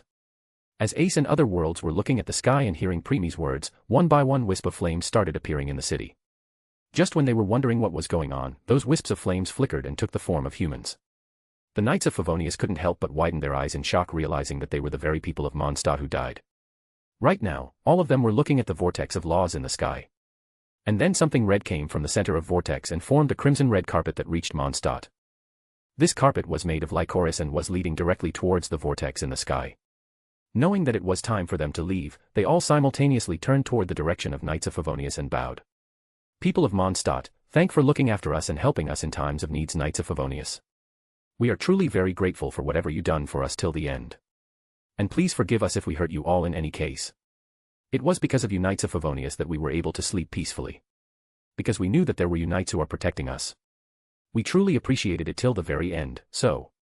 Raising their head, they spoke. People of Mondstadt, thank you, Knights of Favonius. Hearing their genuine and sincere words, Jean and others' eyes were soon filled with tears. They all deeply regretted that they failed to save their people. They also regretted when they sent them to their death as a suicide bomb to stop Yuya. They knew they failed their duty as the knights. Whenever they asked themselves that all the sacrifices they did was worth it, the answer came it wasn't. But now they knew, everything they did to kill the Yuya, even with their lives, was worth it. People of Mondstadt, since we are going now, please send us with a smile. At this, even though their faces were covered in tears, they still smiled and waved at them. Knights of Favonius, take care. Seeing their smile, the people of Mondstadt also did the same before one by one they stepped on the carpet of flowers which guide them to their next journey. At this time sound of the strings resounded and a song was heard. Whiz. The wind carried the song to every corner of the Mondstadt. People paused for a bit, closed their eyes and continued walking while enjoying this song. A few distance away, in the sky, Venti could be seen playing the lyre in his hand while looking at souls that were stepping on the crimson-red carpet one by one. After meeting with Premies, before he can return back to recover, he decided to see how his people were doing. But never in his dream, he would have expected to see such outcome. Venti, I truly don't deserve to be called the Archon of Mondstadt. I failed to protect them when they needed me the most. He spoke calmly. His expression can't be seen but tears could be seen streaming down his face. He then moved his hand and played his lyre. Venti, at least I can give you all a pleasant farewell. With that he kept on playing, putting all of his emotions in the song. Time went by.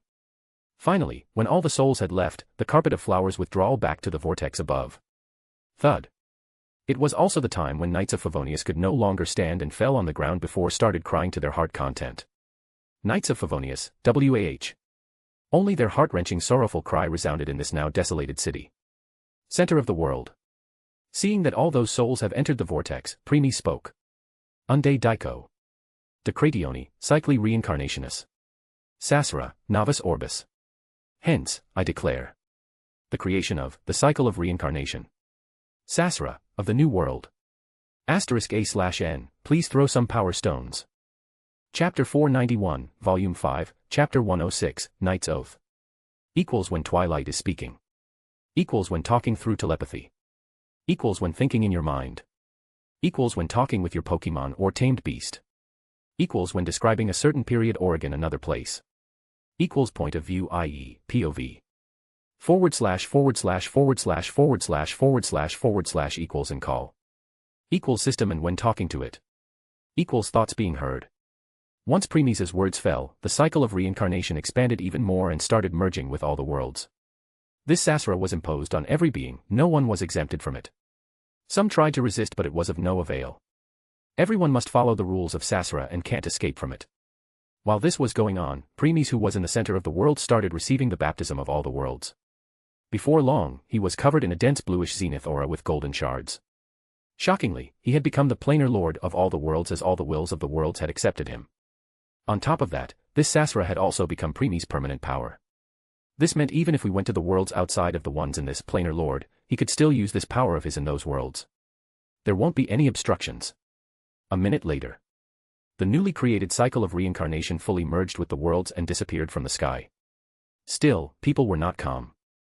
They were all still shocked at what they witnessed and experienced. Though Premies' name couldn't be heard when he spoke in divine language, a name still appeared in their mind automatically. The ruler of 3 realms. Heaven equals God realm. Human equals animal realm, human realm, ghost realm. Hell equals demon realm, hell realm. Eternal netherworld emperor. Where eternal meant God, netherworld meant lord of hell, and emperor meant ruler of mortals. Hence, the combination of all 3 words.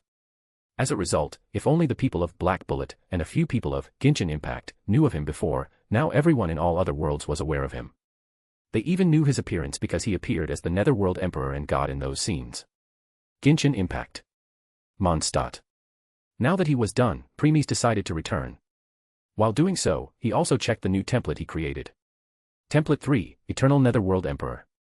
This was also his last template. Once he reaches the limit of this template, it will be time for him to ascend and become a 3rd-level existence. Premies, I have finally come to the last part. Can't afford to fall here. Thinking he closed the prompt, re-equipped his Planar Lord template and landed in front of Lumen, Knights of Favonius and Barbara. Looking at their red eyes and the trails on their faces, it was not hard to guess that they had finished crying not long ago. Still, Premies didn't point it out and spoke. Premies, I have completed my side of the deal. Now it's your turn. Hearing this, the Knights of Favonius exchanged glances and got down on their knees. Jean, indeed. From now on, we the Knights of Favonius belong to you. Kia, we will be swords and shields that will stay by your side. Eula, your goal is our goal. Your enemy is our enemy. Your sin is our sin. Lisa, use us however you desire. Whether as humans or tools or pawns. We are at your disposal. Dialek, no matter what order you will give, whether it's for the safety of people or the world or their demise. Amber, no matter how cold, cruel, or ruthless it will be, we will never question you and will carry them out without any hesitation. Jean, even if you one day think that we are no longer needed and you abandon us. We will never resent you or have bad thoughts or bad will. Knights of Favonius, we will only be loyal to you and you only, till the very end. This is our oath as your knights. Looking at the determination and sincerity in their eyes, Premies spoke. Premies, I accept.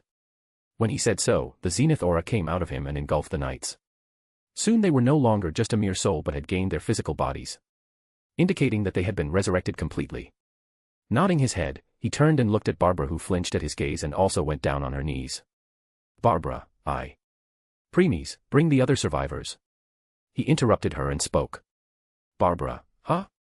Premies, the thing I declared before only applied to those who died in this war. The other survivors haven't done so yet and are still alive, so it won't apply to them. Hence, it will be better to take them to another place where their safety is guaranteed. Barbara, GG guaranteed. Premies, guaranteed. Barbara, I will go and bring them right away. With that, she hurriedly got up and ran away to bring the others. All this time, they had been struggling to survive and didn't know where to go. But now, under Premies' protection, they no longer needed to worry about that. That's why right now Barbara looked more enthusiastic and happier as she made her way out of the city. Jean and others who were still maintaining their kneeling position also let out a sigh of relief and smiled. With this, another weight was off their shoulders. At this time, Premies looked in a particular direction and muttered under his breath. Premies, are you sure you don't want to come and meet them? A second later, a wind came carrying a message. Venti, it's fine. I don't think right now I dare to show my face to them. Premies. What are you going to do now? Venti, I will return to recover myself. Even if the City of Freedom is no more, those things will still come to occupy this territory, won't they? Premies, yes. Venti, then I want to fight for Mondstadt, one last time. Premies, I see. Venti, goodbye for now. We will meet again in the future. And, pausing for a second, he spoke. Venti, please take care of them. Premies, I will. Venti, thank you. Whiz. With a small gust of wind, the presence of a Nemo Archon disappeared. A day later. In Azuma, Narukami Island. Space Wrapped and Premies and Lumen appeared in the outskirts of the town. Premies, make yourself familiar with the townsmen. We will talk later. Then without waiting for the traveler's response, he disappeared. Seeing this, Lumen couldn't help but pout. Too bad, Premies was no longer there to see her cute expression. In the end, she sighed and made her way towards the city. Tenchikaku. Space Wrapped and Premies came into the corridor of Tenchikaku. But as he was walking down the hall, all of a sudden, his vision started getting blurry and weakness hit him. Premies. He stumbled and fell. Thud. Fortunately, Ace, who was always by his side, grabbed him. Her expression was grave as she looked at Premies, who was panting heavily. Before she could say anything, she heard a distressed voice from behind. My lord. Looking back, she saw Makoto and Ei, who were looking at them with shock evident in their eyes. Makoto, just what happened? Zap.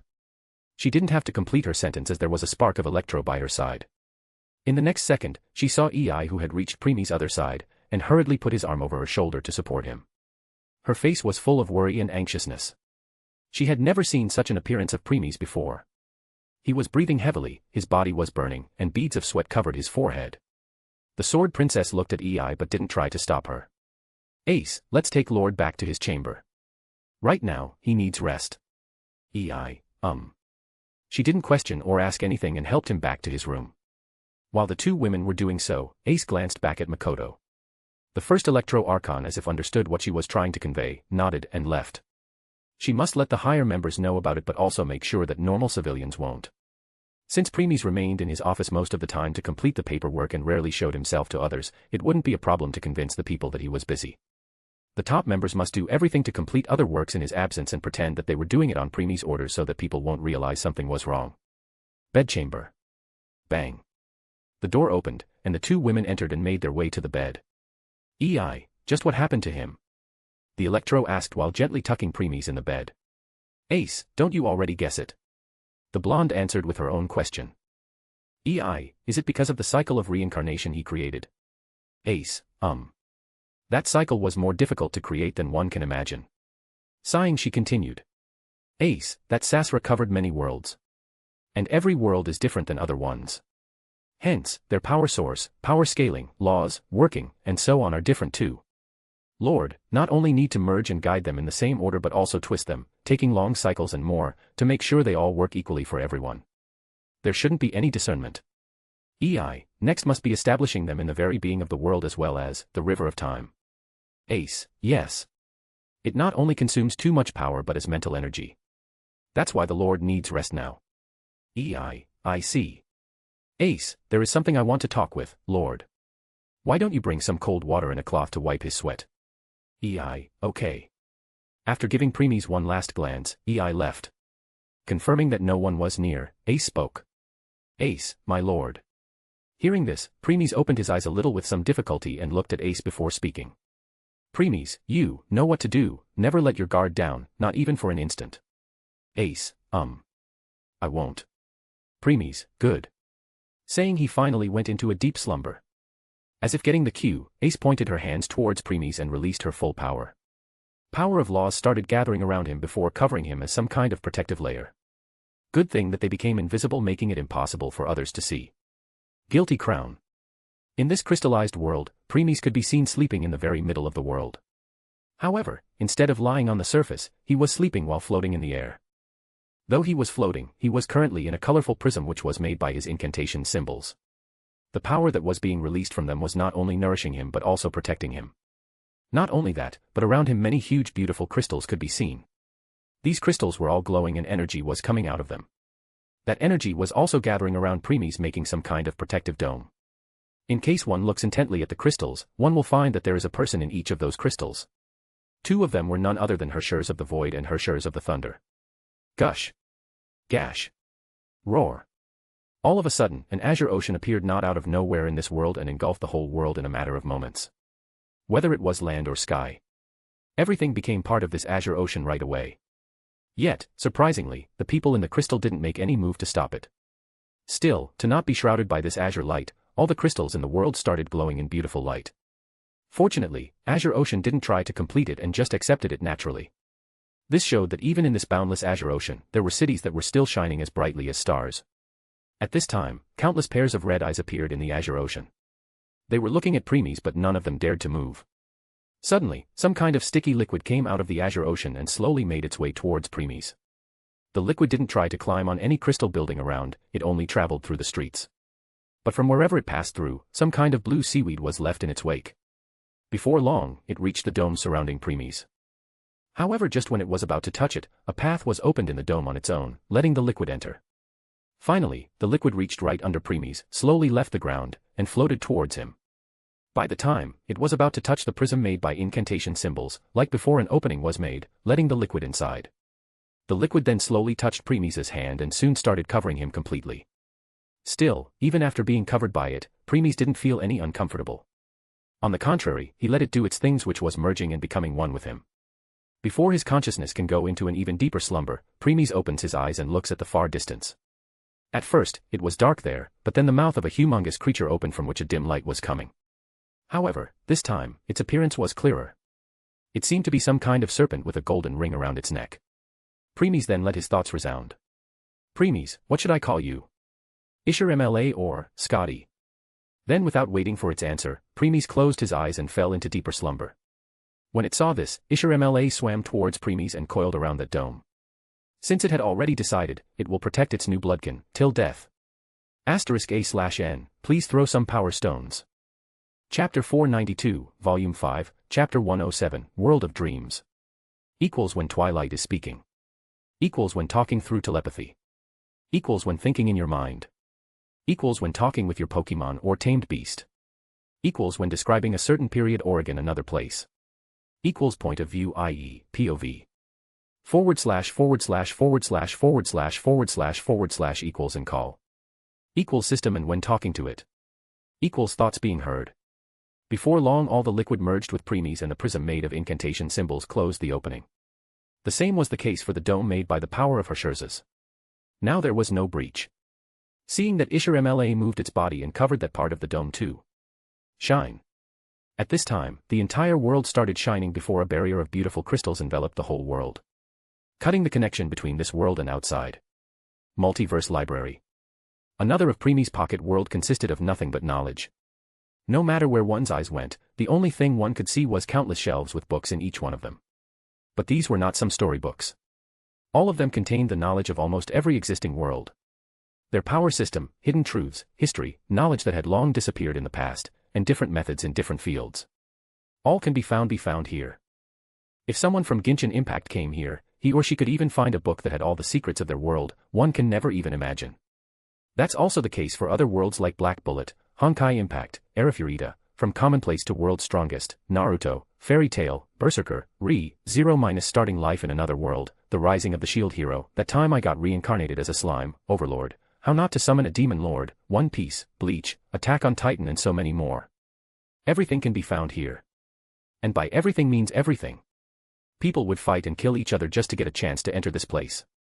However, the higher the world, the higher the floor needed to ascend to find that book. One also required the permission of the Guardian to enter that floor.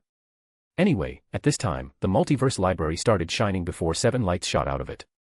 Those lights then left this world towards Premis's mind. To be more specific, to where the guilty crown was. Right now, that whole world was inside a crystal barrier, isolating it from the outside. Regardless, those lights reached the barrier and touched it. There was a burst of 7 lights before another layer of protection appeared on that barrier. Pets. Stairway to Heavens. The dragon, Alea, hovering in the sky, and the tree, Gaia, taking care of the land, both stopped the working of Stairway to Heavens. Next, a burst of immeasurable power burst out of them. That power was enough to destroy an entire multiverse 100 times. Shine. Suddenly the same amount of energy radiated from the moons, high in the sky. The 3 forces didn't fight or conflict with each other and left this world. They also reached the guilty crown and made another layer of protection over it. Outside. Ace was also doing the same. Now that was hells of the protections. Hersherza's, stellar level, Ishur MLA, cosmic level, 7 sins, Guardian's protections, Ace, universal level, Alea, multiverse level, Gaia, multiverse level, and Moons, multiverse level. But, is this enough? Location. Opening his eyes, Premis looked at the blue sky, raised his body, and sighed. Premis, alright, now where am I? He moved his head around but only saw the sky till far distance. Standing up, he walked to the edge and looked down. Seeing the spectator below, he realized where he was. He was currently standing on top of Babel in Orario. In other words, he was in Danmachi world. Roar. This howl attracted his attention and he looked down towards the direction where the buildings were somewhat destroyed.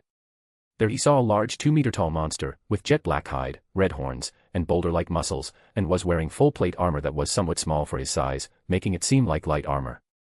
It was imposing and fearsome. That monster was currently fighting with some people, clearly overpowering them. Premis, Loki Familia. Huh. So, that monster is the Minotaur Xeno, Astrius. Yes. This was when Loki Familia fought against Xenos outside the dungeon in the original plot. Premis just kept on watching the fight without any intention of interfering. So, everything proceeded just like what happened in the plot. As the Minotaur was overpowering them, Ace, of this world, joined the fight and severed one of Asterius's arms before attacking him from different directions and angles. Though she failed to gain the advantage. As she pushed herself to the limit, a dwarf, Gareth, joined to help. Finn, the captain of Loki Familia, also joined. Still, it was when Hermes Familia would lend a hand, giving time for the Xenos to escape. However, it didn't come to an impasse as something happened that even caused Premis' expressions to turn grave. Premis, even after all the protection methods I left around me, you still succeed, Beast 2. When he was done thinking, some black mud came from the ground under Asterius's feet and started covering it. Even Premis can feel danger from that mud, let alone those present near the Minotaur. By the time it was done, Minotaur's strength rose drastically. Roar. Before long, it decimated the whole Loki Familia on its own. Since Ace was the one who severed its arm, it decided to kill her first. Seeing this, Premis moved. Swoosh. Before the axe could kill Ace, lying on the ground covered in blood, Premis appeared in front and grabbed it. Crack. Cracks appeared on the ground underneath Premis' feet thanks to the power behind the axe. Ace, Y.O.U.A.R.E. The Sword Princess questioned but didn't receive any reply. Premis, though it appears the protections still succeeded in decreasing Beast 2's powers. So, it has no choice but to use this method to intervene. Astrius, GRR. The Minotaur put even more power in its axe but it didn't work. People around were also shocked at such a display. They had thought that since Loki Familia failed, it was time for Freya Familia to join. But they expected someone like Premis to appear out of nowhere and help them. While they started cheering for him, Premis' thoughts were on something else. Premis, regardless, it's impossible to defeat, let alone kill Beast 2 in the dream. Hence, I must make its control weaker and escape. Then he looked at the black mud covering the Minotaur. Premis, this mud is the source or core of this world. While I can't destroy it, I can still make it use up enough power that it won't be able to keep this world intact. Before it would be somewhat troublesome for me, but not anymore. He was gazing intently at the mud that was giving power to the Minotaur. After being sure that all the power was given to Astrius, Premes opened his mouth. Premes, Lycoris. At this word, a sea of red flowers gushed abruptly out of nowhere and created a carpet covered in fresh blood that lay across space. The black Minotaur and the black mud sensed the incoming doom and tried to escape. Too bad, by now it was too late. The Lycoris flowers forcefully dragged Asterius's soul out of its body and guided it towards the other side. This resulted in Asterius's body crumbling and the power given to it by the black mud also dispersed. Because of losing too much power, the black mud could no longer hold this world. Crack. The cracking sound resounded and the world shattered. Premes, yeah, right. How can it end so easily? He spoke while sighing. Location. This time, Premes found himself standing on top of a palace. Down he saw the elderman with gray hair and a handlebar mustache. He seemed to be king of this nation. He was wearing a luxury white uniform with white and gold epaulets. There was also a huge crowd around the stand. People were holding their phones and recording everything while smiling joyfully. King, let us extol ourselves, humanity. Hearing his so-called speech about humanity being the superior race, a mocking smile appeared on Premes' face. As the crowd cheered enthusiastically, he finally left the stand and walked inside. Premes, It will be about time now. When he thought so, a pillar of light fell on the platform from the sky. Once the light and dust died down, two people appeared. One of them was a beautiful blonde woman with blue-colored eyes. She had long golden hair with humorous bangs. The other was a little boy with messy black hair and red eyes. King, we finally meet. Blonde woman, Emperor Gerda. Then the boy with the woman whose name was Adonis, took out a quilt and was about to do something, but soldiers stepped forward and stopped him. Seeing that, the woman, a witch called Chloe Morgan, declared to let go of her apprentice. She was about to use a powerful spell with her magic, but to her shock, it was cancelled thanks to the technology that the human society had developed. The crowd started laughing and the king slowly walked toward Chloe, taunting her about the superiority of science. The king stepped in front of her and grabbed her clothes. Though just when he was about to tear them, a voice resounded in the ears of every inhabitant of this world. Premes, indeed. This world deserves the name, the Kingdoms of Ruin. At this, everyone moved their heads and saw Premes sitting leisurely at the top while looking down on them like some pests. Gerda, who are you? What are you doing there? The emperor asked without any change in his expression. The soldiers on the side though pointed their guns towards Premes. Some of them were even shouting to come down. Still, ignoring those shouts, Premes spoke. Premes, I just come to a decision. Compared to the previous one, where I only had one target, this time, this whole kingdom, this world shouldn't need to exist. Gerda, boy, you think someone like you can destroy my kingdom? Premes, I can. And I will, right now. At this, the entire world fell into an unprecedented silence. And then a huge azure tsunami as big as 5,000 m appeared behind Premes out of nowhere. Everyone had a drastic change of expression witnessing this before their face turned pale and they were horrified. Anomalies appeared, as violently ebbing tides and irregular waves heralded the coming of disaster. All sounds were smothered. From waves crashing against the kingdom's walls to the chiming of city clock towers, all noise faded away. Before long the whole kingdom submerged beneath the oceans forever. Some brave ones tried to swim through or use their high technology to survive, but soon their hope turned into despair. They saw countless pairs of red eyes in the depths of the ocean. Then a tentacle shot out and pierced their bodies and dragged them inside. Like this, all of them died. And it was not over, the azure soon engulfed the whole world, putting an end to this world. By the time it was over, Premes could be seen sitting on top of the same palace. He was also under this ocean, yet, instead, he was feeling dissatisfied. He was quite comfortable here. This ocean was his home now. Gently patting the head of Ishar Mla by his side, he spoke. Premes, I love this, profound silence. Crack. With this world, Dream World was also shattered. Like this he went through one world to another, weakening Beast 2's control. 1 year went by. Genshin Impact. Tenchikaku. Makoto was walking towards Premes' bedchamber while rubbing her head in frustration. People had started to get suspicious since they hadn't even seen a shadow of Premes for the last year. At first, they resolved it somehow. However, when Lumen later came to see Premes, things changed. From the day they let Lumen see Premes, she became downcast and depressed. This was, of course, seen by the others and they started questioning it. The more it was dragged, the more tense people became.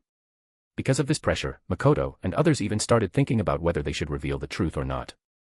Sighing again, she reached the destination and opened. Click. But then she heard a voice. Preemies, how long have we been sleeping? *A/N, please throw some power stones. Chapter 493, Volume 5, Chapter 108, Old Face. Equals when Twilight is speaking. Equals when talking through telepathy. Equals when thinking in your mind. Equals when talking with your Pokemon or tamed beast. Equals when describing a certain period or another place. Equals point of view, i.e., POV. // equals and call. Equals system and when talking to it. Equals thoughts being heard. Hearing this, Makoto was thrilled. Not only because Preemies woke up but also because he was addressing himself as we. She had asked Preemies to address himself like an emperor, as even if the coronation ceremony wasn't done, he was already a ruler in everyone's eyes. That time Preemies said we would think about it later. But now he started doing so. If she had to guess, it must be because Preemies had already become the ruler of 3 realms when he created that cycle of reincarnation. Hence, he realized that it was about time to change. While she couldn't see fully thanks to the bed curtains, she still kneeled and answered. Makoto, my lord, you have been sleeping for a year. After falling silent for a moment, he spoke. Preemies, what happened while we were away? Makoto, don't worry, my lord. Everything is going fine. We all handle it and make sure your absence won't be known to others. Though. Preemies, people have started to suspect. Makoto, yes, my lord. Preemies, was there any attack by the invaders? Makoto, none, my lord. We have also started to worry about it. It seems to be calm before the storm. Preemies, it must be because of our display before slumber. Hence, other worlds must be afraid, thinking that we live in the world they are attacking.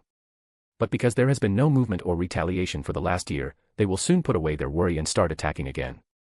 Preemies, the invaders can show up any day now. So, don't let your guard down.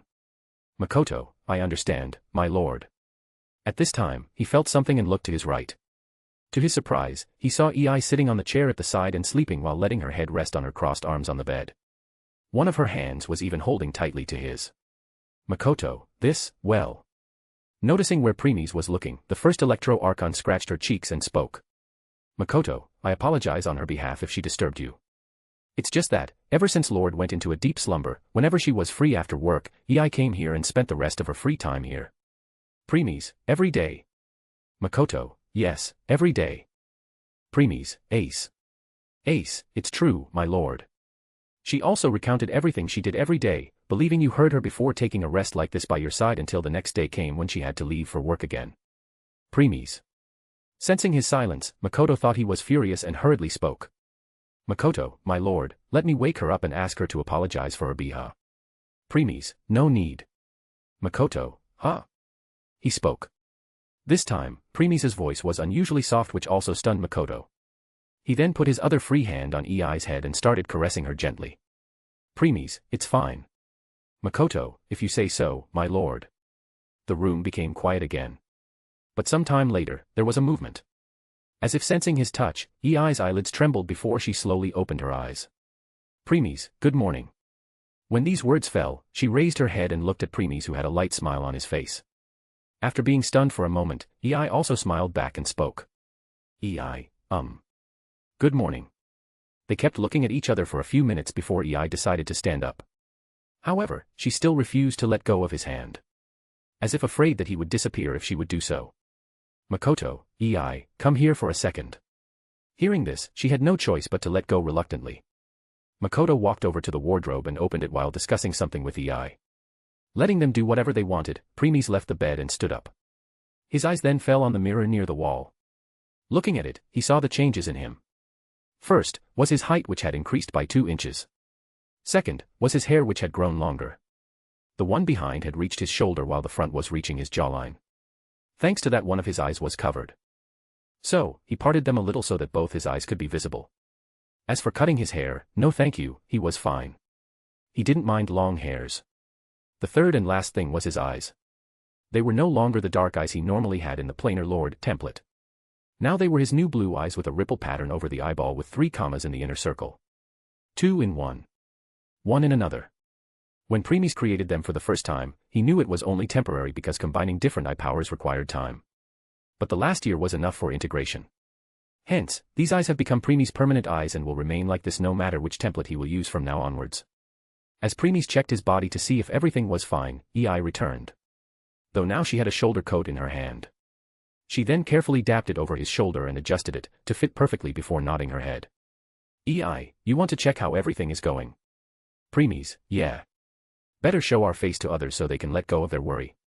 EI, Next, she walked over to his right and used one hand to grab his arm and the other to hold his hand tightly while intertwining their fingers. It was as if she was supporting him. He glanced at her and seeing her still calm and collected expression, he didn't speak and let her be. While the two people remained calm, Makoto's lips twitched witnessing this. Makoto, she is becoming bolder with each passing day. Ultimately, she could only sigh and put those thoughts away before opening the door for Preemies and EI. As he walked down the hall with EI by his side and Makoto behind them, the soldiers stationed saw them. Seeing him, an excited expression appeared on their face as respect, reverence, and worship could be seen in their eyes. Preemies, relax. He spoke before the soldiers could kneel and told them to focus on their task. He was not surprised by the looks they were giving him. Makoto had already notified him that just like a carpet of lycoris flowers came from the sky and took the souls of the people of Mondstadt, the same happened here in Inazuma. Meeting their family, friends, and loved ones again was enough for them to let go of all their suppressed sadness and pain. And knowing that they were going to a better place, they all waved goodbye happily. With this, even the slightest hatred the people had for Preemies and EI in their hearts vanished. Now, only respect, reverence, and loyalty were left. By the time Preemies and EI reached the entrance of Tenchukaku, Makoto left to let others know about this happy news. There weren't many changes in Inazuma except that the whole town was fully decorated like it was time for the festive. And since Preemies told them they should focus more of their time on training, the town didn't show any sign of expanding. Since it was time for the drill, the only people who could be seen were the soldiers patrolling around the area. Not that surprising since all the survivors of Inazuma were now part of the shogun's army. They would only be seen during their resting period. While Preemies and EI were walking down the streets looking at everything around them, a voice called them from behind. You both look good together. Stopping, they looked back and saw the person who spoke. Preemies, well, thank you, though we never thought we would see you here in Inazuma, Zhongli. Yes, the person was none other than the Geo Archon of Liyue Harbor, Morex. Albeit he was currently going by the name, Zhongli. Zhongli, the commotion you created shocked the entire world. You promised that you would explain what was going on. But since you didn't come for a long time, I realized something must have happened, so I came here to check. Preemies, in other words, you were worried about our well-being. Zhongli, I won't deny that. Preemies, Since there is nothing here right now, let's go to Tenchukaku to talk. Zhongli, not a bad plan. Still, I have a place you will like. Preemies, here, in Inazuma. Zhongli, yes. Preemies, led the way. Zhongli, sure. They all then started walking again, following Zhongli. On the way, they were having casual talk between them. Before long they reached a place that Zhongli mentioned. It was a restaurant. And looking at the name, Preemies realized which it belonged to. Sighing, Preemies gave him a look. Preemies, seriously. Zhongli, seriously. Seeing him nodding, Preemies sighed again before sitting on the table outside. EI took place beside while Zhongli sat in front. Zhongli, let's wait for some time. The owner has gone to collect some ingredients and will return soon. Preemies, fine. Preemies then took out a kettle and some tea leaves from his inventory. Once the materials were out, EI took them and started brewing tea. This astonished Zhongli as he had never expected Raiden Shogun to know something other than fighting. But then he hurriedly swallowed his saliva when he saw EI glaring at him. EI, you are thinking something rude, aren't you, Morex? Zhongli, ahem. No, it must be your imagination. However, he soon started sweating as EI was still staring at him. Fortunately, at the last moment, Preemies came to his rescue. Preemies, in any case, Zhongli, there is something we want to ask you. To be more exact, it's a proposal. At this EI looked away and he let out a sigh of relief. Zhongli, let me hear. Preemies, we want you to join our guild. Zhongli, guild. You mean your empire, right? Preemies, no, we literally mean guild which we created. Zhongli, that's unexpected. I never expect someone like you to do so. Preemies, there are many things about us you don't know about. Zhongli, that's true. So, should I take it as others have already joined it? He spoke while glancing at EI who was still focusing on tea. Preemies, no. This proposal is only for you. Zhongli, huh? Why me? Preemies, you want to retire and experience the world from the perspective of a mortal, don't you? Zhongli, yes. Premies, we will give you something new. Like many different and bigger worlds to explore. The worlds whose main focus is not elemental powers but something else. The worlds that are on the brink of collapse but they succeeded in surviving somehow as their will to live hasn't died yet. The worlds took their technology to the heights where they could even stand toe-to-toe with the ones with magic and other forms of energy. Countless possibilities, opening countless paths. What do you say? Interested? *A/N, please throw some power stones. Chapter 494, Volume 5, Chapter 109, Benefits and Interests. Equals when Twilight is speaking. Equals when talking through telepathy. Equals when thinking in your mind. Equals when talking with your Pokemon or tamed beast. Equals when describing a certain period or another place. Equals point of view, i.e., POV. // equals and call. Equals system and when talking to it. Equals thoughts being heard. Zhongli, adventure in different worlds. Huh. I won't say I am not tempted. But there is more to it. Isn't it? Premies, yes. We will tell you that even if you can enjoy your time, the fighting will also become regular. Hearing this, the Geo Archon let out a sigh. Zhongli, in the end, there will always be conflicts no matter the era or world. Premies, indeed. At this time, EI was done. She poured one cup to Premies and one to Zhongli before passing it to them. Premies, no need to hurry, take your time to think. Saying he picked up his cup and took a sip. Premies, it's pleasant. Hearing that, a smile appeared on EI's face. The Geo Archon also took a sip and nodded. Zhongli, yes. It's quite good. EI, thank you. Since Zhongli needed time to consider his offer, Premies decided to change the topic. Premies, so, how's it going in Liyue? Putting down the cup, Zhongli thought of something and realized what Premies was talking about. Zhongli, it's going fine, I guess. Even if you leave, the clues you told the Liyue Qixing helped them locate other man-eaters who were living among the civilians. And they eliminated them one by one. Premies, Noticing both Premies and EI's stare, Zhongli let out a sigh and spoke. Zhongli, in truth, things have become more complicated and have taken a dangerous turn. Premies, we are listening. Turning his head to the side, Morex looked at the sea for some time before opening his mouth. Zhongli, Liyue Qixing captured a man-eater who was a coward and was willing to tell everything in exchange for his life. Premies, she must have revealed something very shocking. Zhongli, certainly. He told them that their members had not only succeeded in infiltrating the nation as civilians but also as soldiers and some high-ups. At this, Premies raised one of his brows while EI frowned. EI, now that's something very alarming. Zhongli, yeah. While he didn't know all of them, he still disclosed the identity of 3 soldiers and 1 higher-up. And once Liyue Qixing checked it, it appeared to be true. Premies, so now it's Liyue's turn to fall. EI, this is not good. If that creature had not kept his mouth shut saying he didn't know which were his assailants or exposed every single one, it would be fine. But he only uncovered a little and said there are even more. In other words, Premies, he succeeded in placing the seed of doubt in everyone's heart. Zhongli, yeah. Because of this, even if people didn't say anything about it, they would still be wary of others around them. It's especially fatal for the soldiers. Previously, they could charge towards their enemies with the confidence that they could entrust their back to their comrades. But now they would be on guard, afraid of not getting backstabbed. Cracks had already appeared in their confidence in each other. Distrust will soon spread. The same was the case of those sitting above. Now that seed of doubt had been placed, they would be on extra guard against each other and be suspicious of any action the other party would do somewhat differently.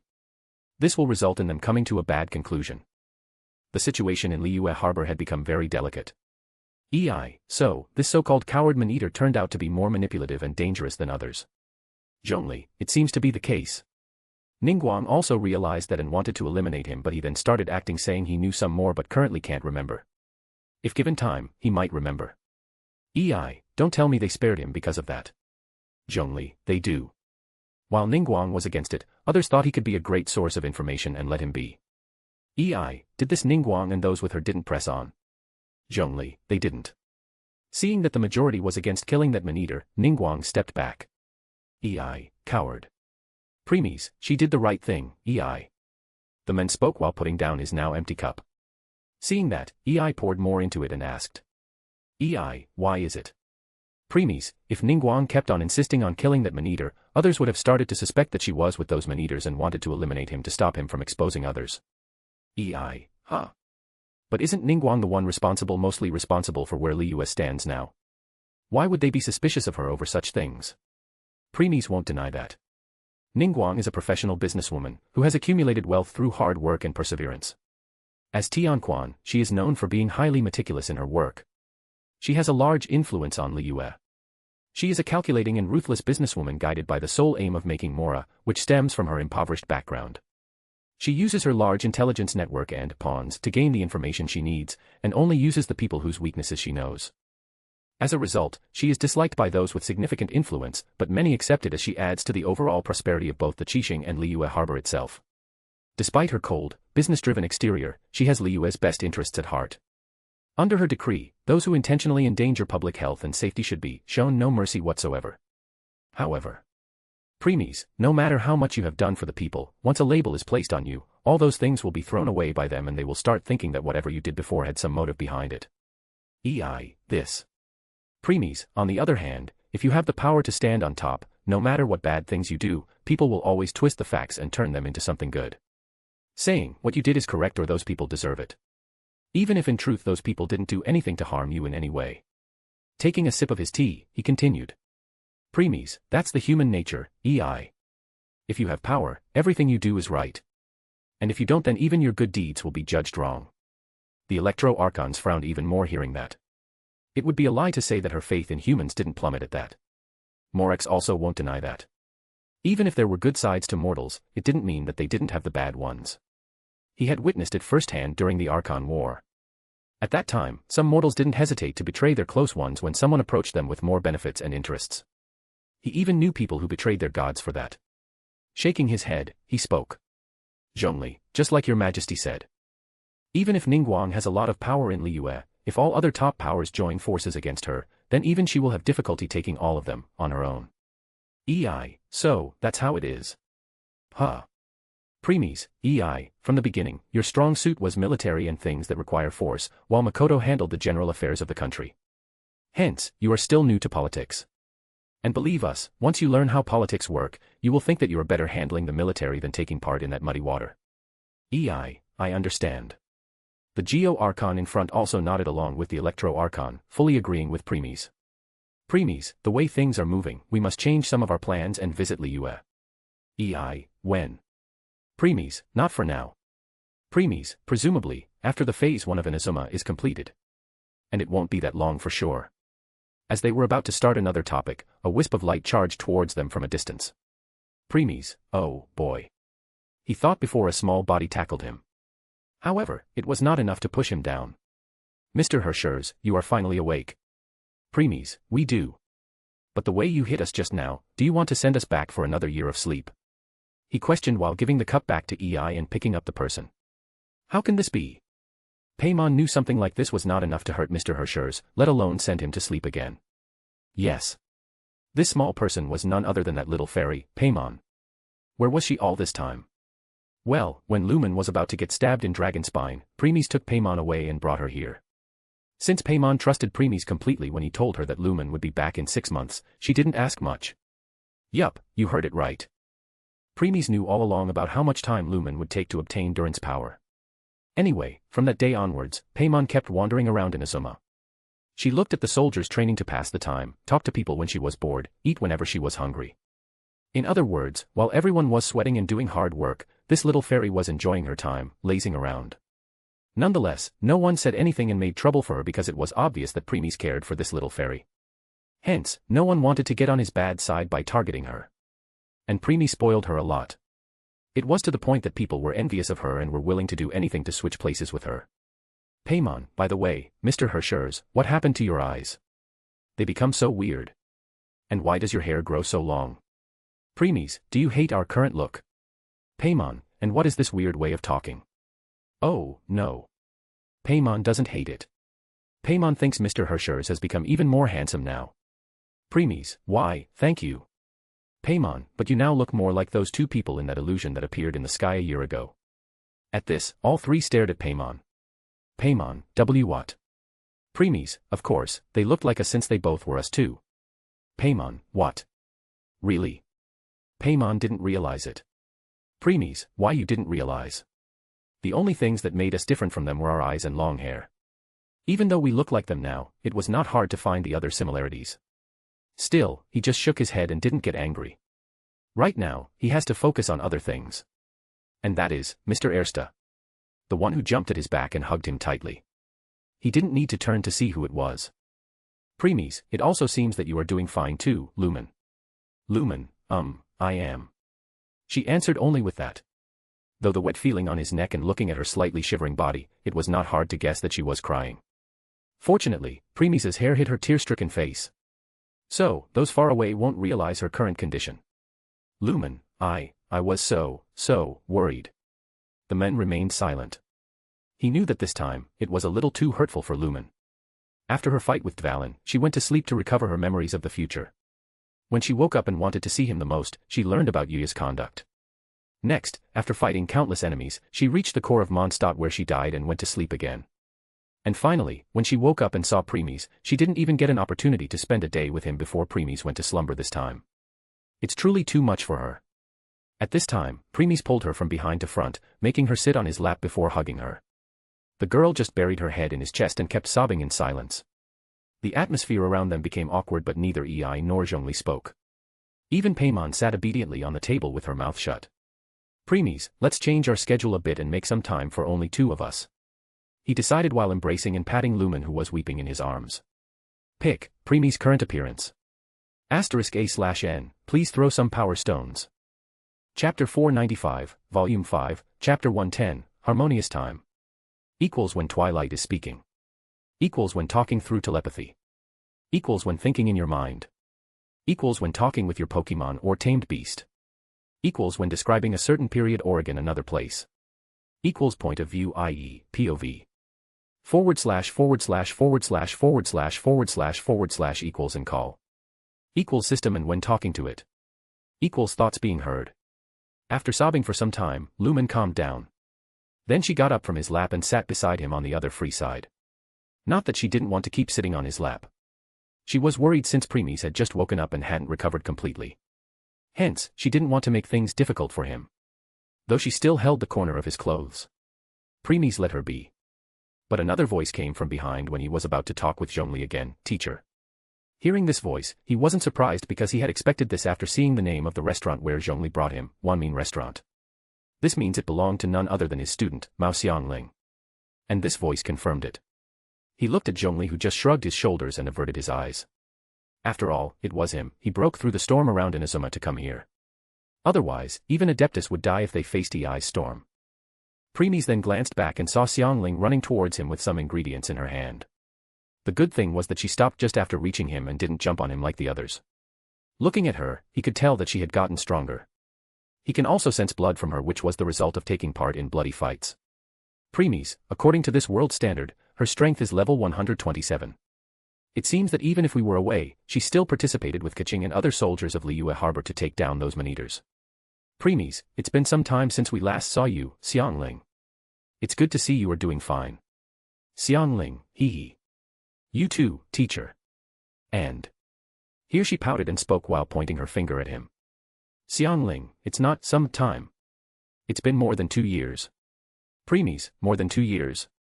Premies, now that we think about it, we only counted the last year when we were in slumber. We forgot that we had come to Inazuma even sooner and spent months to make Inazuma move in the direction we wanted. Premies, you're right. We have been so busy that we didn't realize that much time has passed. Premies, well, in truth, for a being like us, 1,000,000 years passed in a blink of an eye.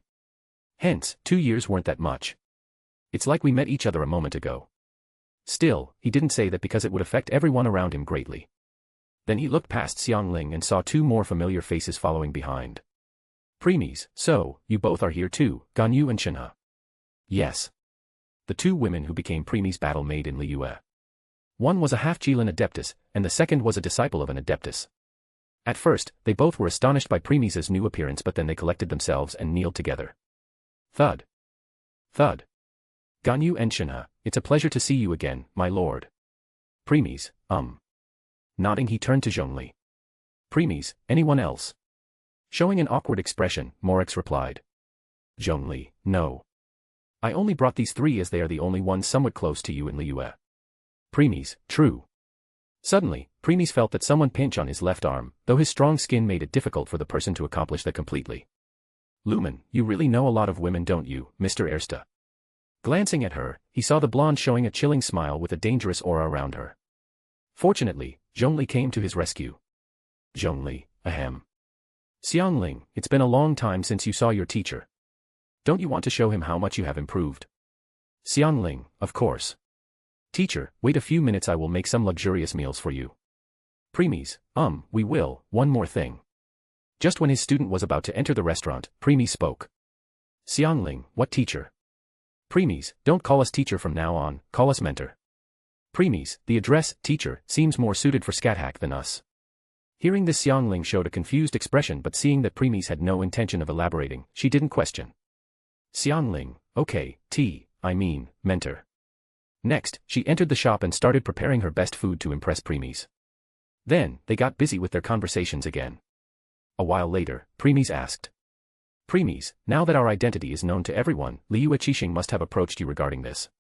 This question was for the Ganyu and Shenhe, who were still kneeling behind him. Ganyu, why yes, my lord. Lady Ningguang approached us and asked if she could see you. She wanted to apologize for not being able to receive the lord properly during your time in Liyue. Hence, she wants to hold a banquet to give a proper welcome this time. Premies, Did Adepti approach too? Shenhe, yes. At first, Master was furious and sad knowing I gave myself to the Lord to heal her. But when that scene appeared in the sky, all her anger dissipated. And she said, my future will be broader now that I am under you. Premies, we see. He spoke and went into thought while ignoring how Lumen tried to pinch him again when she heard Shenhe say, I gave myself to you. Premies, as expected from Adepti. Compared to humans, they have a better understanding of things. Shenhe, Adepti also wants to meet you too, my lord. Premies, we are not surprised at this point since, almost everyone in the world wishes to meet us. The Geo Archon sitting at the front chuckled at this. Zhongli, well, who won't? After that display of yours, you are basically a celebrity. Or should I say, a god. In any case, seeing you face to face can now be considered an honor of a lifetime. Sighing, Premies shook his head. Premies, whatever. We will think of meeting them when we feel like it. Ganyu and Shenhe, yes, my lord. Time went by. A few minutes later. Xiangling returned and placed the dishes on the table. There were many of them. Like butter crab, hot spring o'clock, jade parcels, golden crab, vesi chicken, sashimi platter, tianshu meat, tandoori roast chicken, bamboo shoot soup, crepe Suzette, cassoulet, calla lily seafood soup, apple roly-poly, and finally at the center was Adeptus Temptation. Just by looking at them, Paimon's mouth was filled with water. She was barely controlling herself from lunging at it. Premies, join us. Ganyu and Shenhe, yes. They both then got up and took seats beside the table. When they did so, Premies moved all the vegetable dishes in front of Ganyu as he knew that she didn't like meat. Seeing this, the half-Qilin was startled, but then a smile appeared on her face. Ganyu, thank you. Premies, Nodding, Premies looked at Xiangling and asked. Premies, is there something else still being prepared inside? Xiangling, not yet, mentor. Premies, then you sit down too. Xiangling, okay. Saying she sat with Zhongli in front of Premies. Then everyone started eating. Ei picked one of the dishes and used her chopstick to cut the meat into small pieces. Next, she picked up one of them and brought it to Premies, who opened his mouth and ate it naturally. Premies, it's good. You have improved, Xiangling. Xiangling, hee. Crack. Premies, stop breaking the chopsticks in your hand, Lumen. Veins appeared on the blonde forehead as she witnessed Ei feeding Premies and then eating the next one. Again and again and again. Lumen, they are doing indirect kisses like it was normal. Still, she put a forced smile on her face and spoke. Lumen, I am sorry, Mr. Ersta. It's just that I still have a hard time controlling my new strength. Premies, what hard time are you talking about? In the last year, you have already mastered your control over it. Shaking his head, he opened his mouth and ate another piece fed by Ei before his attention was directed to Paimon, who was eating while sitting on the table. Seeing how dirty her clothes were becoming along with her hands and the table around her, his lips twitched. Premies, Lumen, feed Paimon. Otherwise, she will make the table too dirty. Hearing this, the traveler looked at Fairy, who was wasting more food than she was eating. Sighing, she put down her new chopsticks and pulled Paimon back with her collar. Paimon, Paimon, food is going away. Lumen, it's not. Stay still, I will feed you. Paimon, you won't steal Paimon's food, right? Lumen, I won't. I have enough for myself, so why would I steal yours? Paimon, stare. Noticing her suspicious stare, Lumen sighed before feeding her some. Paimon, nom nom. Once food entered her mouth, Paimon closed her eyes and started eating with contentment. Before long, the food was finished. However, it would be a lie to say that others didn't feel that what they ate was somewhat bland after looking at Premies and EI. While Premies just remained sitting on his spot letting EI feed him, they had beautiful smiles while looking at each other. It looked like they were in their own world. When they were done and drinking tea as the last, Premies spoke. Premies, you are leaving, don't you, Zhongli and Xiangling? At this, others stopped and looked at the two people. Not feeling surprised, Zhongli smiled and asked. Zhongli, when did you realize it? Premies, the moment we asked you about the current situation of Liyue. Right now, Liyue Harbor's condition is very delicate. They have a dire need for their Archon to look over them even from the shadows. Yet, you are here because you are worried about us. For that, we are very grateful, but now that we are fine, it's time for you to return as soon as possible. Tack. Putting the cup down, Zhongli nodded. Zhongli, you're right. I would have loved to spend more time here but I am already away for too long. Premies, we see. Lumen, what about you, Xiangling? Xiangling, I also came with our Archon to see how T. Mentor is doing. But now seeing him fine, I must also return to help MS. Kaching to take care of those man-eaters and to look after my father. EI, that's also why you made so much. Not only was it for the celebration of meeting with your mentor but also to finish all the ingredients you have stored. Xiangling, Most ingredients are from Liyue. Hence, the people of Inazuma don't know much about them. I thought of teaching a little about how to use some of them but seeing how exhausted they would be after training, I decided not to do so and let them have the rest. Lumen, in case you leave the materials in your shop, they will rot after some days. Xiangling, I also thought of bringing that back but then seeing that we all could finish them, I decided to use all of them by making an ample amount of it. Zhongli, it worked well as none was wasted. Premies, well. At this everyone's attention turned to the spot of the table which still had some food stains. But then they hurriedly shook their heads. Everyone except Paimon, forget it. Paimon is a kid. A kid. At this, Paimon showed a confused expression and looked at them. She saw the looks thrown at her was that of pity. Paimon, hey, why are you looking at Paimon like this? Lumen, ahem. We thought it was a pity that Xiangling didn't have the materials to make a sweet dish that Paimon would like. Paimon, what? Paimon wants to eat it. Premies, do you even have a space in your stomach, right now? Paimon, don't you know that girls have two stomachs? One for food, one for sweets. Premies, girl. At this, Premies started looking around. Premies, where? Lumen, pfft. The traveler looked away and started laughing. Others also started giggling. Finally, realizing what was happening, Paimon shouted. Paimon, hey. Paimon was talking about herself. Premies, you should be more specific and say, little girl. At this, everyone started laughing loudly. The little fairy, on the other hand, pouted. Then she flew to Premies and started hammering his chest with her tiny fists. An hour later. Zhongli and Xiangling were done with whatever stuff they had to pack and were now standing on shore. Premies and others were also free to send them off. Zhongli, I will think over your offer after returning and will answer when you come to Liyue. Premies, sure. Xiangling, mentor, I will be waiting for you too. So, come soon. Premies, we will try. Smiling, she stepped back and stood by Geo Archon's side. Zhongli then glanced back at the Ganyu and Shinha standing behind Premies and sent a voice transmission to them. Zhongli, please take care of them. Premies, they are ours. So, of course, we will. Smiling Morix nodded and put his hand on Xiangling's shoulder. Shine. There was a flash of light before they disappeared from the spot. Premies and others stayed on their spot for a few minutes and kept on looking in the direction they left off. EI, shall we return too? The Electro Archon said before holding Premies' arm with one hand and his hand with the other, intertwining their fingers. Looking at her beautiful smile as she looked at him, Premies also smiled a little and nodded. Premies, yeah. Let's. With this, they turned and walked to the city while others followed. *A/N, please throw some power stones. Chapter 496, Volume 5, Chapter 111, Preparation. Equals when Twilight is speaking. Equals when talking through telepathy. Equals when thinking in your mind. Equals when talking with your Pokemon or tamed beast. Equals when describing a certain period or again another place. Equals point of view i.e., POV. /////// equals and call. Equals system and when talking to it. Equals thoughts being heard. After seeing Morex and Xiangling off, Premies and others decided to return to the town. It was also the time for the people to rest after the first part of the day's training.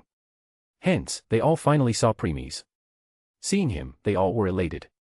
It's not surprising since they saw him after a year. And after witnessing his new appearance, they all were certain that the image in the sky was his. Hence, they were even more grateful to him because thanks to him, their loved ones who died here, can finally rest in peace in that cycle of reincarnation he created. That night the whole town celebrated enthusiastically. They had gathered a lot of materials in the storeroom in case of emergency. However, on the occasion of seeing Premies again, they opened it to make a feast for the night. While Makoto, Ayato, Kokomi, and Yamiko had a headache witnessing this, they put those worries away when Premies said to let them be. On the contrary, he even took some wines out of nowhere and gave them to the people so that they could enjoy them with their heart content. This thrilled the people as they couldn't wait to taste the wine their new ruler gave them. As a result, just a single slip made them have a tipsy feeling and after they drank half of it, they all got drunk. Only Makoto, Ei, Yamiko, Ganyu, Shinha, and Lumen controlled themselves from embarrassing themselves thanks to the power that they regulated in their bodies. Knowing that, Premies took to the top of MT Yogo where no one could see them, and told them they didn't need to hold themselves back. At first, they were reluctant but later they thought it was not wrong to relax sometimes and drank. This time, they didn't try to nullify its effects. And before long they all were drunk. Premies, it's been a long time since Inazuma had such a day when they could enjoy themselves without worrying about anything else. He spoke. At this moment, Premies was sitting near the edge of the mountain and was looking at the town and its people below. While they did get drunk just after drinking half a cup, this didn't stop them from drinking more. Seeing them being rowdy while having the drinking competition with Beta was amusing. She was the only one down there to have drunk the most. Ace, Ever since the death of Makoto, Ei closed herself off from the mortal world and let her puppet handle it. The Tricommission made things more difficult not to mention the attack of invaders. This nation appeared gloomy at that time. The sword princess who was sitting in front of him said, while also looking down. Unsurprising, she knew about it as she had already glimpsed into the river of time before to see this world's infinite outcomes. Premies, yeah. Such relaxation is needed before they can be prepared for the next encounter. Ace, so, they are coming. Huh. Premies, yeah. He answered while looking at the sea in the distance. He can already see that the other worlds had enough downtown period. They will attack soon. Ace, a month. Huh. Premies, yes. The invaders will attack again and Inazuma only had one more month for preparation. That was also why Premies let them enjoy themselves and release all the tiredness and fatigue they had accumulated for so long. Ace, will you lend a hand, my lord? Premies, we won't. He answered by shaking his head before continuing. Premies, this fight is something that Inazuma must win themselves. Hence, neither we nor Ganyu nor Shinha will participate. Ace, Lumen will. Premies, yes. It will be better for her to gain more experience. Hence, we will allow her to join. He said as his hand went over the blonde hair of the person sleeping while laying her head on his lap. At first, Premies had no intention of giving Lumen alcohol since she was still a kid in his eyes. But seeing her frustration while looking at others and those pleading eyes, he gave her a cocktail with the least amount of alcohol content. And since Lumen was drinking it, Paimon made a fuss about it. Hence, he gave the little fairy, mocktail. A fruit juice that contains all of the flavor and ingredients of a cocktail without any alcohol. Of course, he didn't tell her about it. On top of that, Lumen was only given a single cup of cocktail. Later Premies switched it with mocktail too. Fortunately, the traveler didn't realize it. Since Lumen felt a little dizzy after drinking her cocktail, she didn't know that her drink changed. Patting the little head of the Paimon sleeping in his chest, Premies looked to the side and was greeted by Ei face up close. While Lumen was sleeping using his lap as a pillow, Paimon was sleeping hugging his chest. One can see Ei dozing off while leaning her head on his shoulder. Her flushed red face made her look more beautiful, attractive, and tempted. Premies was sure that if someone didn't have strong willpower, that person would have jumped at her to eat her on the spot. Well, she was not the only one. Yamiko, Ganyu, and Shinha who were asleep on the grassland with flushed faces would have experienced the same. As for Makoto, she was sitting back to back with Premies, sleeping while leaning on his broad back. Seeing Premies surrounded by women, Ace chuckled. Ace, no matter where you go, my lord, you always attract flowers. The man, on the other hand, just shrugged his shoulder and didn't reply. Ace, by the way, my lord. There is something I want to ask. Premies, go on. Ace, it's about systems. While Sister Xingming taught me many things, her knowledge of the system is almost non-existent. From what I have learned so far, they help their host become stronger a lot faster. After being silent for a moment, he spoke. Premies, Ace, the topic of systems, is delicate and something we can't reveal just like this.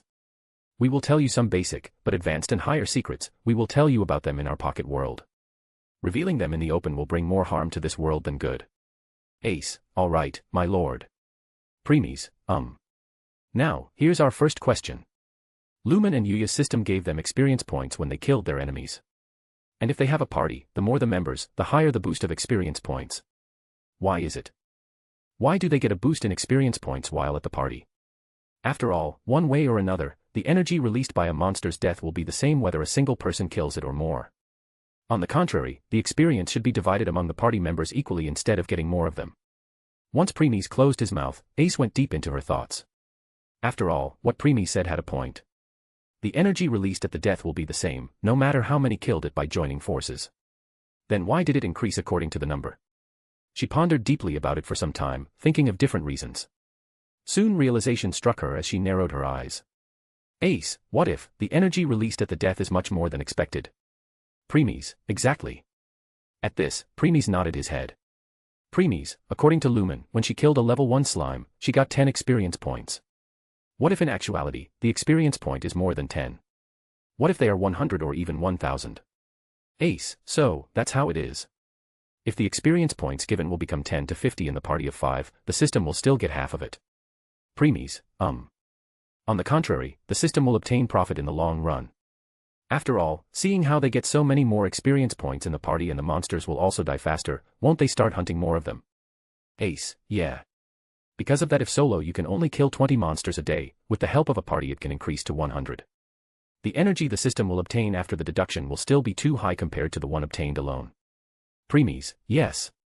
That's why the system prefers its host use the party feature more occasionally.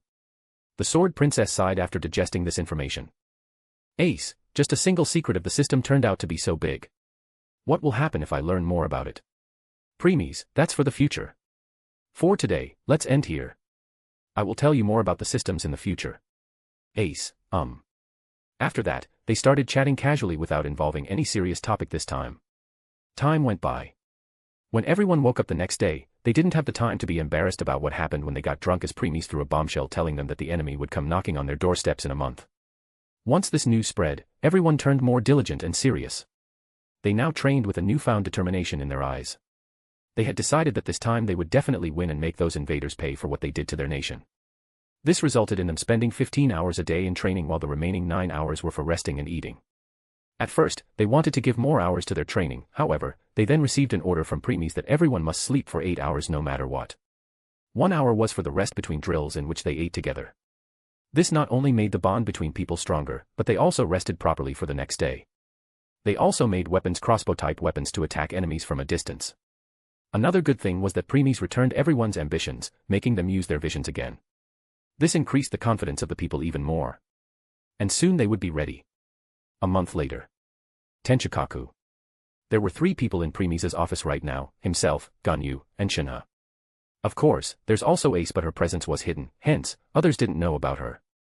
These people were the only people in the whole building right now. All the remaining ones were outside and waiting for the enemies.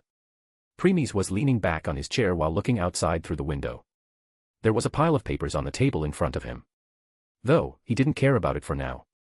By the way, Ganyu was sitting on the chair across from him and going through the documents one by one. Knowing her talent, Premies had already made Ganyu his exclusive secretary. Because of that, even if he didn't feel like doing the paperwork, thanks to Ganyu, it didn't affect the working of Inazuma in any way. At this moment, the sky was covered in black clouds before it started drizzling. Tick-tock. Tick-tock. Tick-tock. The drops of rain were falling on the window, covering it with water. But it was not enough to obstruct the vision of anyone present in the room. Suddenly, Ganyu stopped. Putting down her pen, she raised her head and looked towards the window with a solemn expression. Shinha, who was silent all this time, was also looking at the same. Premies, they are here. When Premies thought so, the fog appeared on the sea before many warships with patterns of different colors started appearing. The battle between Inazuma and Fleet of Fog was about to begin. *A/N, please throw some power stones. Chapter 497, Volume 5, Chapter 112, Inazuma's Might. Equals when Twilight is speaking. Equals when talking through telepathy. Equals when thinking in your mind. Equals when talking with your Pokemon or tamed beast. Equals when describing a certain period or in another place. Equals point of view, i.e., POV. // equals and call. Equals system and when talking to it. Equals thoughts being heard. All the soldiers hurriedly rushed and picked up their weapons. Their morale was at an all-time high. They had created a total of 20 crossbow-type ballista. 5 on each side of the island. Kujusera, soldiers, on arms. All soldiers, yes.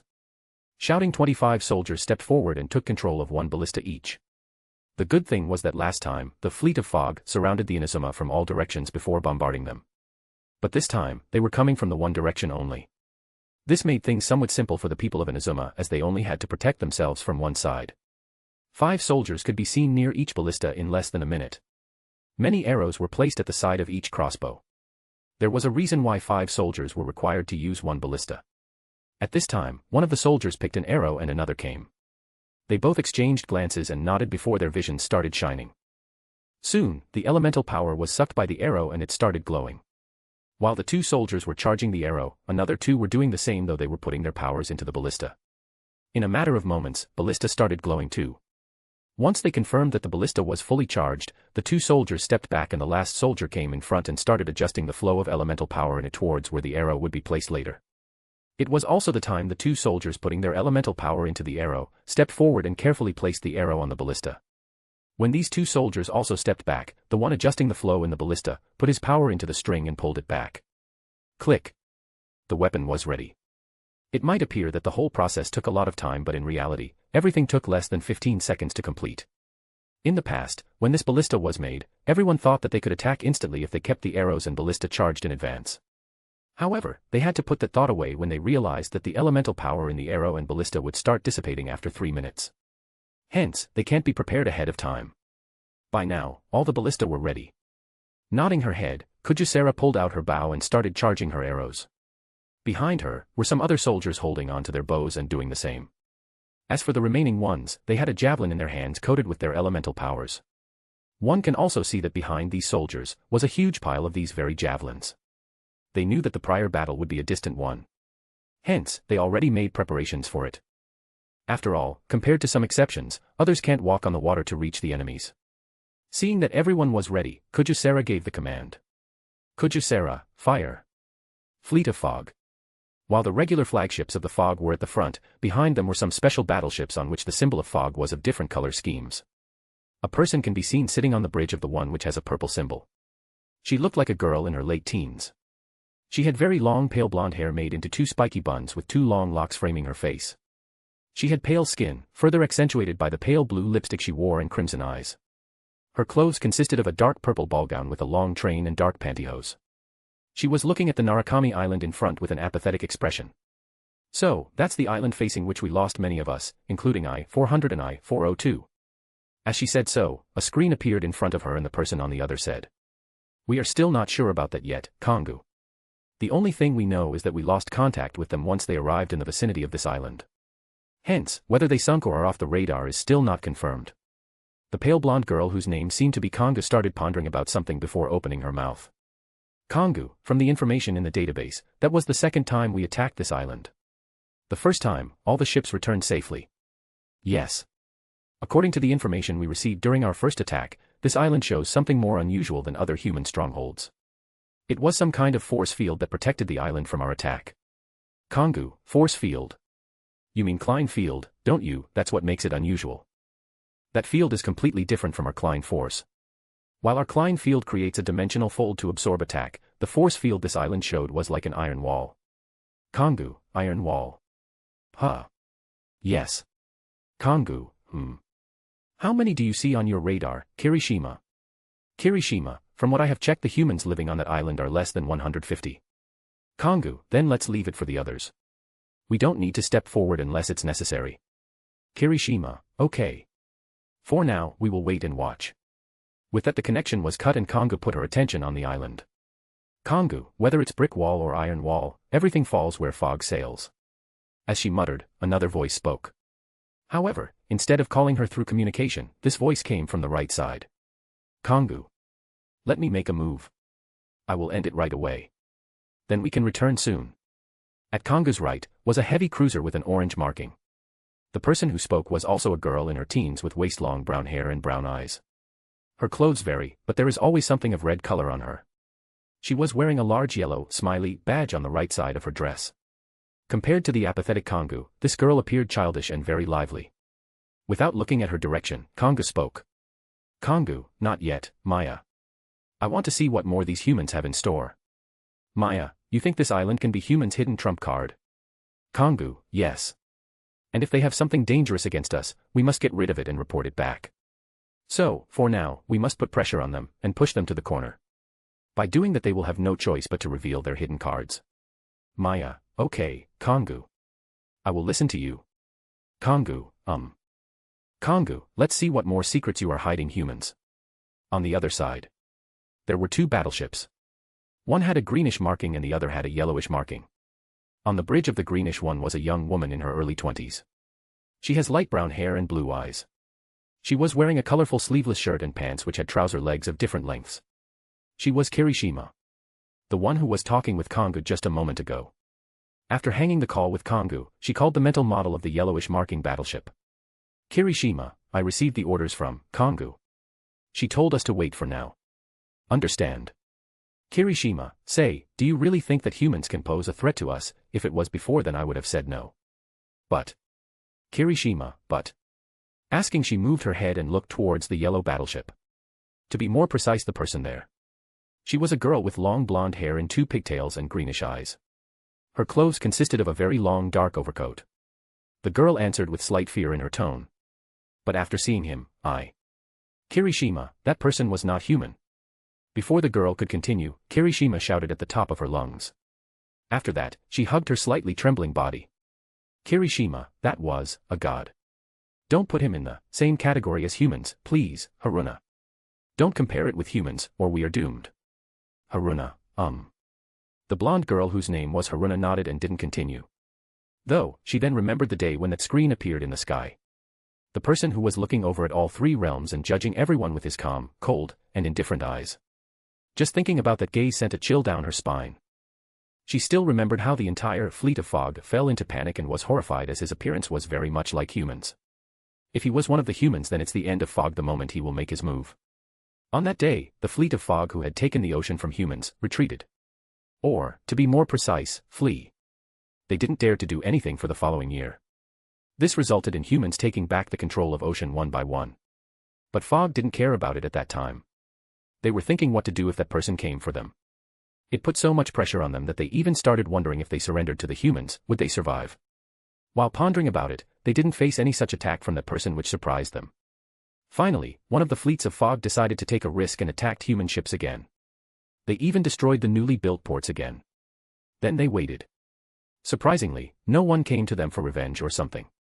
This elated them and fleet moved again and started ruling seas again. As for that person, a name appeared in their mind on their own, Eternal Netherworld Emperor. He's a god. Putting those thoughts away, Haruna spoke. Haruna, you are right, Kirishima. Putting God and humans in the same category is blasphemy. Kirishima, yeah. Calming herself, she continued. Kirishima, still, we can't change the fact that humans are unknown variables that must be eliminated at all cost. Haruna, At this time, both raised their head and saw the entire sky filled with glowing things. Kirishima, they are attacking already. Huh. But those things seemed different from missiles or artilleries. As Kirishima spoke, a circular network appeared around her Haruna before many screens appeared in front of her. She then zoomed them to see what it was. Haruna, They are arrows. Kirishima, arrows? You mean the weapons humans used in the past? During something called the medieval method. Haruna, yes. Kirishima, are you kidding me? Even modern weapons can't do anything to us because of our Klein field. Let alone those backward ones. Dr.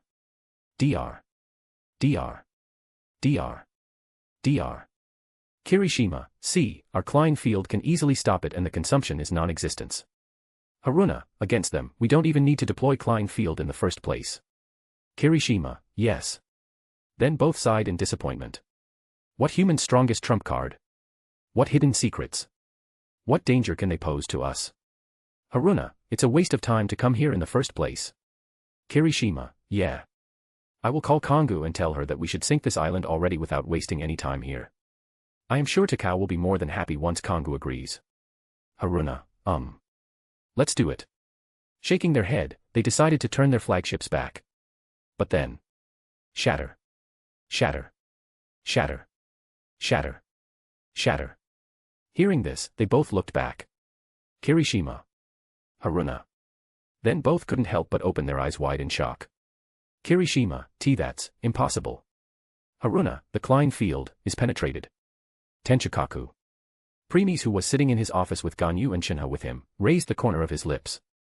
Premies, you underestimate your enemies this time, fleet of fog. Once this voice fell, the 5 battleships in the sea exploded. Boom. Boom. Boom. Boom. Boom. *A/N, please throw some power stones.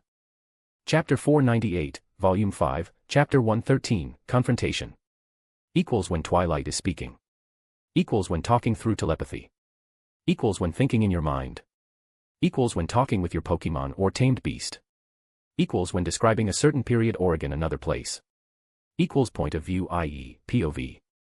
// equals and call. Equals system and when talking to it. Equals thoughts being heard. The arrows that Ballista shot were not mere arrows. Those were made of materials that EI and Makoto had long thrown back into their warehouse. In the past, they had used those materials to make weapons during the Archon War. Hence, those arrows contained a wisp of divine power inside them. Once soldiers put their elemental power into the arrow, that divine power absorbed all of it and turned it into the divine arrow.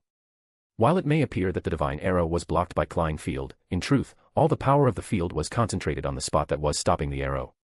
This resulted in the arrows and javelins shot by Kujusera and others hitting different weaker spots simultaneously.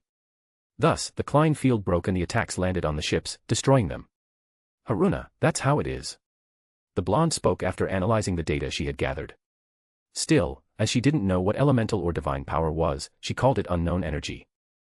This information was also shared with others. By now, the expressions of all mental models had turned somewhat grave. One should know that Klein field was Fog's strongest defense. It protected the ship from almost all the strikes. It was also known that if the warship had great computing power, then Klein field could even block the attack of supergraviton cannon. Hence, witnessing it broke by not some artillery or missiles but by medieval weapons shook them. Boom. Boom. Boom. Boom. Boom. The sound of the destruction of 5 more ships resounded again. Since this was an unknown energy, it took time for Haruna and others to investigate. So, by now, a total of 20 warships had sunk. At this time, a new call came and the person on the other side spoke. I am sinking this island right now. We can't let such a variable exist or our existence will be in danger. Haruna remained silent. Though inwardly she also agreed with the person. Kirishima, did Kongu agree? She said I can make my own decision.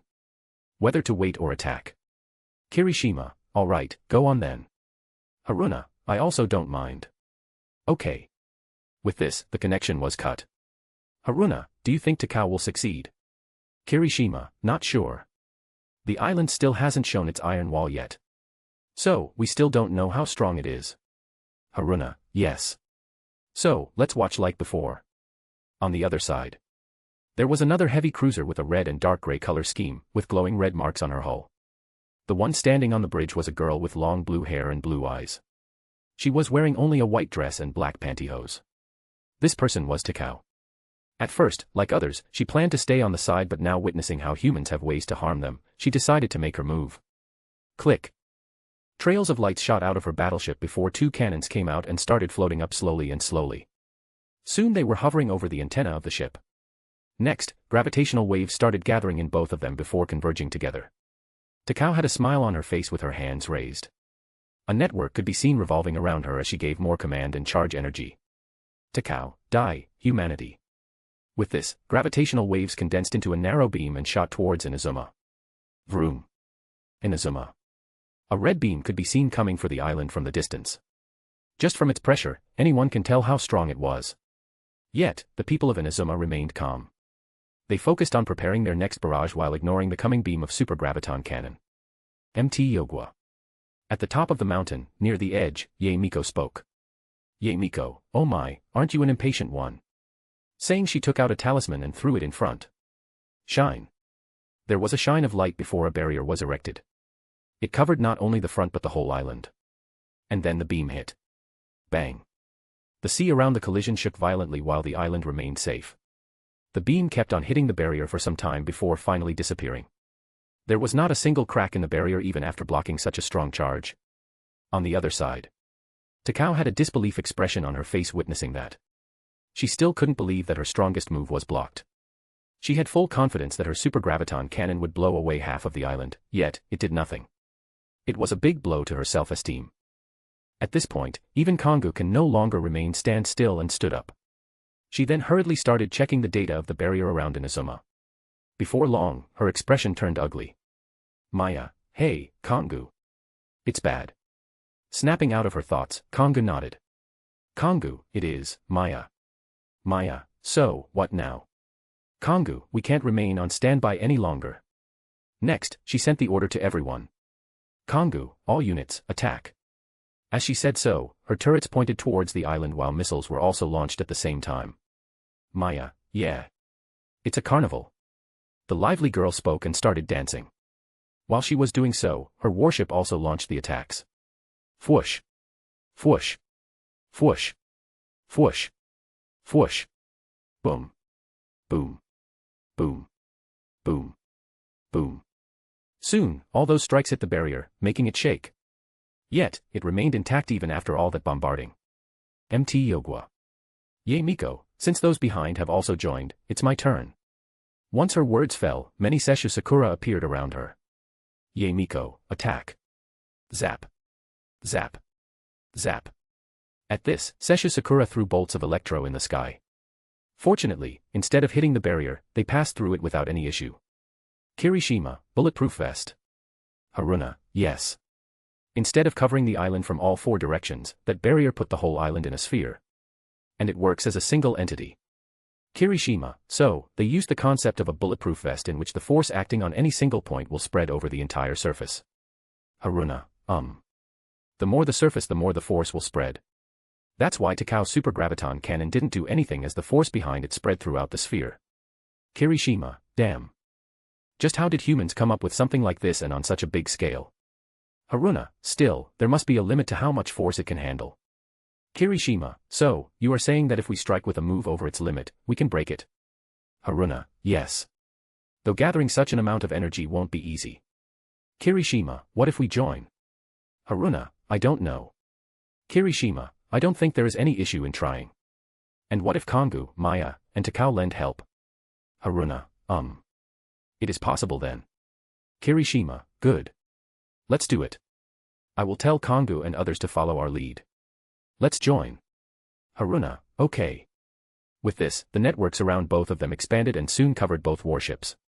Then the networks overlapped with each other and expanded even more. Both warships then split one by one and docked together. They became a cannon itself with one above and one below. In between, there were 4 rings. Haruna, commencing synchronization of energy life rings. Compressing gravitons to the degeneracy zone. Graviton energy started gathering in the 4 rings. With each passing second, the energy kept on rising. Haruna, critical degeneracy reached 10%. However, when the energy charge was about to reach 50%, bolts of lightning fell from the clouds above. Rumble. Rumble. Rumble. Bang. Bang. Kirishima, ha. Haruna, AA. Shatter. Haruna, Klein field, saturated. Kirishima, how can this be? Our Klein field is the combination of 2 warships. Rumble. Rumble. Rumble. Bang. Bang. Shatter. Shatter. Shatter. Hearing this again, they turned and couldn't help but widen their eyes witnessing that they were not the only ones who were bombarded by the lightning. The same was the case for Kongu, Maya, and Takao. Their Klein field was saturated too. While both were shocked, an unfamiliar voice interrupted them. Instead of worrying about them, you both should worry about yourself. Turning their head, they saw that someone who had landed on their deck and was looking at both of them. Lumen, let's see how long you both can last. Kirishima and Haruna were not the only ones. Kongu and Maya were looking gravely at Ei who was flying in the sky while looking down on them. Takao was also standing face to face against Makoto. The battle had now reached the next stage. *A/N, please throw some power stones. Chapter 499, Volume 5, Chapter 114, Two Sides. Equals when Twilight is speaking. Equals when talking through telepathy.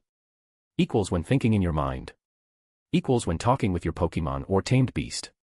Equals when describing a certain period or again another place. Equals point of view, i.e., POV. // equals and call. Equals system and when talking to it. Equals thoughts being heard.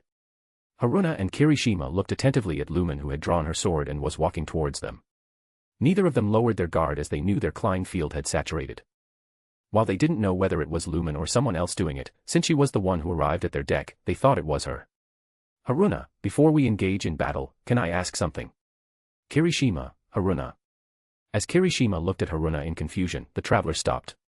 Lumen, depends on the question. Haruna. When do you humans possess means to harm us? If you have used them before, we won't be able to force you out of the sea. Lumen, force us out of the sea. Sorry, this is the first time I have heard that. Haruna, huh? Kirishima, eh. Both mental models showed a dumbfounded expression upon hearing that. Lumen, in case you have done so, then the Seven would have long destroyed you. Haruna, the Seven. Lumen, Archons. Kirishima, Archons. Lumen. Now it was Traveler's turn to become dumbfounded. Collecting herself, she asked. Lumen, how can you not know the Seven? They are the rulers of the 7 nations of Teyvat. Haruna, 7 nations. Teyvat. Kirishima, I think you have lost your mind. This planet has almost 200 countries and its name is Earth. Not some Teyvat. Becoming silent, Lumen murmured what she heard and started pondering about something. The two mental models didn't disturb her since they also had doubts. A minute later, Lumen raised the corner of her mouth as she understood what was happening. Lumen, I see. This explains many things, like how you can use the weapons that are way ahead of this world and don't contain any elemental power. How did you bypass the sea and arrive at Inazuma when it was under the thunderstorm of Raiden Shogun? Looking at them, she continued. Lumen, you came from another world. Haruna and Kirishima, another world. Lumen, in your world, you must read of the books about the fantasy world. Like prince, princess, sword, magic, elf, dwarf, and many more, don't you? This is one of those fantasy worlds. Kirishima, in our database, there really are such stories. But they are all children's books. No grown human and especially we Fog will believe such nonsense. Haruna, or, that's what we would have thought if we hadn't seen that screen in the sky. Lumen, regardless, it's true or not. Grabbing their attention back to her, Lumen pointed her sword towards them. Lumen, it hardly matters now. Swoosh. She then moved and appeared in front of Haruna, in an instant. And without hesitation, she thrust forward with the tip of her sword. Ding. But in the last moment, a hexagon appeared in front of Haruna and protected her. Lumen, Raising one of her brows at this, the traveler put in even force and threw Haruna back at the mast. Whoosh. Bang. Haruna, ugh. Kirishima, Haruna. Lumen, you should worry about yourself. Without looking at Haruna, Lumen twisted her body and kicked Kirishima. Bam. Kirishima, coo. Even though Kirishima brought her arm to block it, she still hurled away. Lowering her leg, Lumen continued. Lumen, what was I saying? Yeah, it hardly matters whether you are from another world or not. After all, you have already killed countless people in Inazuma. Everyone who survived has lost their loved ones, family, relatives, friends, and comrades. Hence, only the blood of their enemies can calm that hatred and revenge in people's hearts. Loom, that must be why Mr. Ersta decided not to participate and let Inazumans handle it. Because if he has done so, while people will be happy, a thought will remain in their hearts about how good if they could take revenge by their own hands. Putting those thoughts away, she looked at Haruna, who had stood up. Lumen, on top of that, because your actions plummet the population to the near end, you have lost the right to even think about the negotiations. Swoosh. Reaching Haruna again, Lumen swung her sword. Slash. Ding. Haruna used the wall made of hexagons to block her. Lumen, So they can use wave force armor even in human form. Though it's not as strong as the one that covered the ship. While thinking, Lumen kept attacking. Slash. Ding. Slash. Dang. Slash. Dong. Slash. Ding. Crack. Haruna. The twin-tailed couldn't help but widen her eyes witnessing the crack that appeared on her defense. Seeing that the situation was turning grave, Haruna suddenly gathered her power around Lumen. Sensing danger, the traveler stopped attacking and jumped back. WRR. Spark. The moment she did so, on her previous spot a spatial anomaly occurred that corroded the surrounding space with gravitational waves. Seeing this, Lumen couldn't help but narrow her eyes. She wouldn't deny that she sensed a lethal danger from it. A second later, the spatial anomaly disappeared. She looked at Haruna before sidestepping and dodging a fist coming from behind. Kirishima, TCH. Looking back at her, Lumen saw that Kirishima's fist was now covered with hexagons that formed a spike. This can be dangerous to others as the traveler can tell that the might behind it can even penetrate through steel. Still, it was not enough to defeat her. Holding her sword tightly, she charged at them again. Swoosh. Slash. Clang. Kirishima stopped the sword but the force behind it still made her grit her teeth. With this, their battle continued. The traveler kept striking from different strengths and angles making it difficult for Kirishima to counter. Haruna also joined the fray and attacked by throwing the walls made of wave force armor. Regardless, it didn't hinder Traveler in any way. With her swift movement and experience, she easily dodged them and passed through the small gap between them, hence, putting more and more pressure on the two mental models with each passing second. She even succeeded in landing many blows at them. But instead of seeing blood, at every injury, some particles started to release and disperse in the atmosphere. Not that surprising.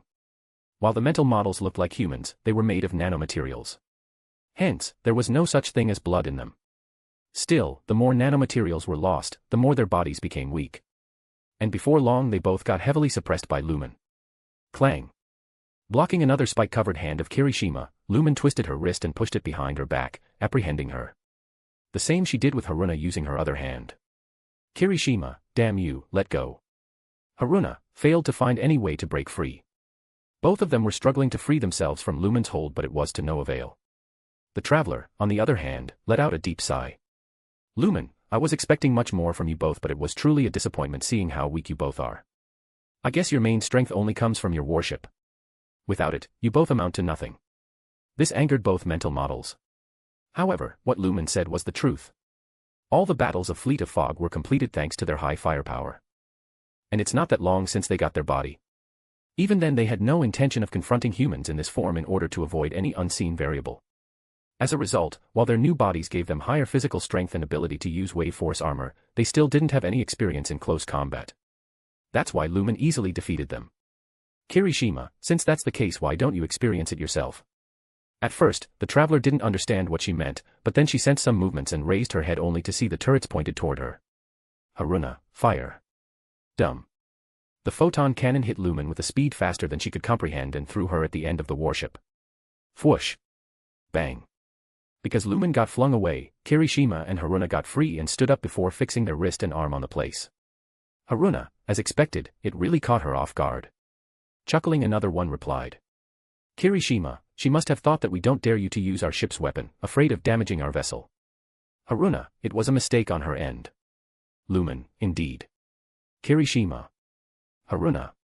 Hearing this voice, both tensed up again. Next, they witnessed Lumen pushing away the debris and showing her appearance again. However, what caught most of their attention was the minor injury on her and her sword which seemed to have a black spot and a minor crack. Kirishima and Haruna, did she bring her sword in front in the last second to block the majority of the force? This both astonished and shocked them. After all, the period between Lumen realizing the turret's movement and being attacked was less than a second.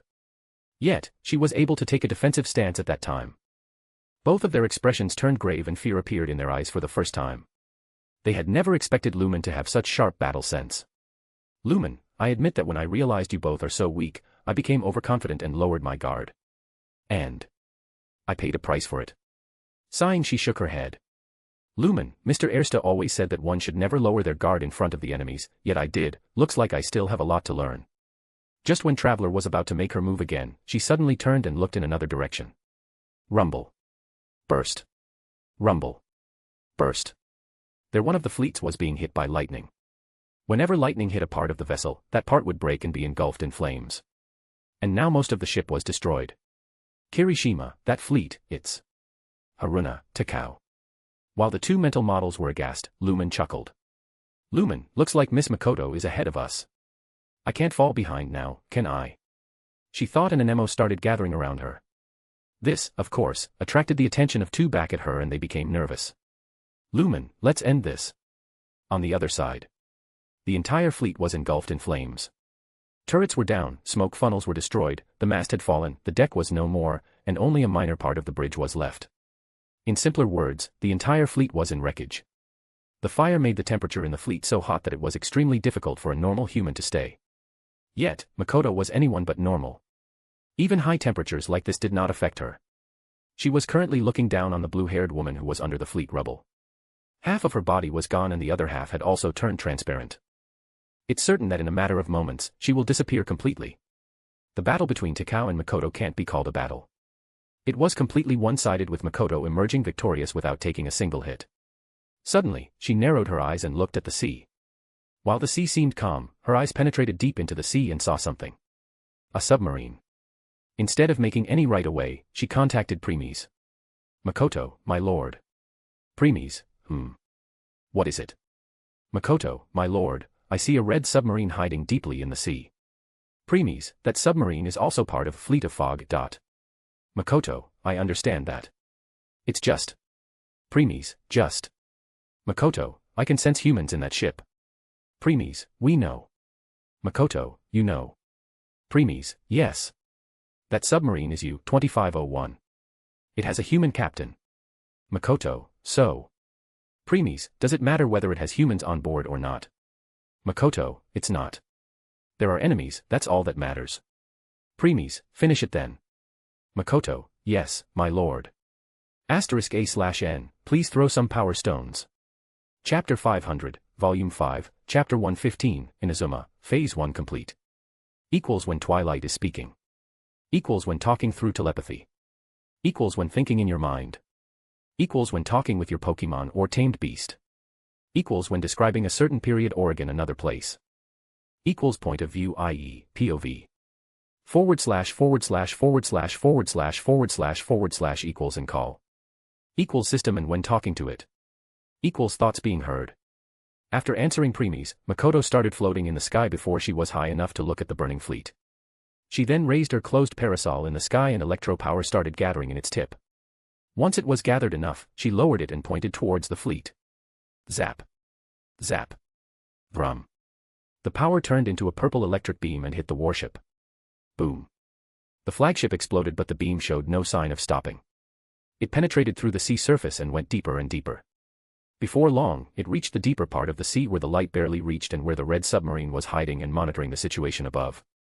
Detecting the high-level power coming towards it, the thrusters of the submarine started with the intention of moving out of the spot.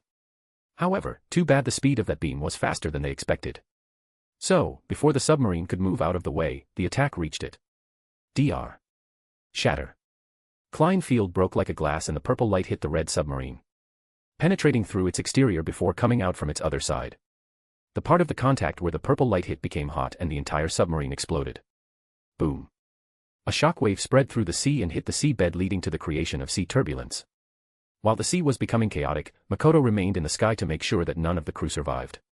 Only after confirming that everyone was dead, did she move her head and glance at other battlefields. By now people of Inazuma had finished destroying more than half of the fleets. Seeing that there was no more threat for now, Makoto decided to return to Inazuma and let its people handle the rest. As for the ones that Lumen and EI were fighting, she was not worried since she knew that both were strong enough to take care of themselves. On the other side. Cling. Cling. Clang. Kongu was holding a sword made of wave force armor and was attacking EI who was casually fending off her attacks. Rage could be seen visible on the face of Mental Model as she swung again and again with her full strength. By now she had already given up on defense and put everything in offensive. EI, dear me, are you really so angry just because I sent your friend on the way? The Electro Archon asked, but from her voice and expression, it was clear that she was mocking Kongu right on her face. This infuriated the Mental Model even more. Kongu still remembered how just when they were about to fight, EI suddenly changed her target and attacked Maya, catching her off guard before slaying her right before her eyes. The Mental Model could only look with helplessness as her friend turned into particles and dispersed. The blonde felt that her entire world had come raining down on her. Soon, her eyes became cold and she started attacking EI without worrying about her safety. The Electro Archon, on the other hand, didn't kill her right away. On the contrary, she kept blocking, dodging, parrying, and deflecting Kongu's attack while mocking her occasionally. Well, it can't be helped. EI felt the same when she returned to Inazuma and saw what happened to her nation and how many of her people died. Hence, witnessing the same expression on her enemy's face, EI couldn't help but torment her even more by bringing out her failure again and again. Ding! Once EI blocked another of Kongwo's attacks, the metal model gritted her teeth and jumped back. Next, she pointed her sword at Electro Archon, pouring more energy into it before throwing it. Without showing any change in expression, EI used her spear and deflected the sword to the side. This resulted in the sword flying past her. EI then sidestepped and dodged another sword that fell from above. Thrutch. Dodging it, EI raised her head and saw many more swords hovering in the sky. Fwoosh. Fwoosh. Fwoosh. All those swords then fell on EI one by one. Not only that, Kongou also created some swords near her and threw them. So, now purple-haired was being attacked from above and front. But as if she didn't see them, Electro Archon stepped forward. Whenever a sword was about to hit her, she tilted her body a little and evaded them. While doing so, she was also making her way towards Kongou, who was frowning now. Kongou, don't come closer. Shouting, the mental model threw more swords, yet it was to no avail. By the time EI reached her, Kongou drew her sword again and swung at her. Clang. Grind.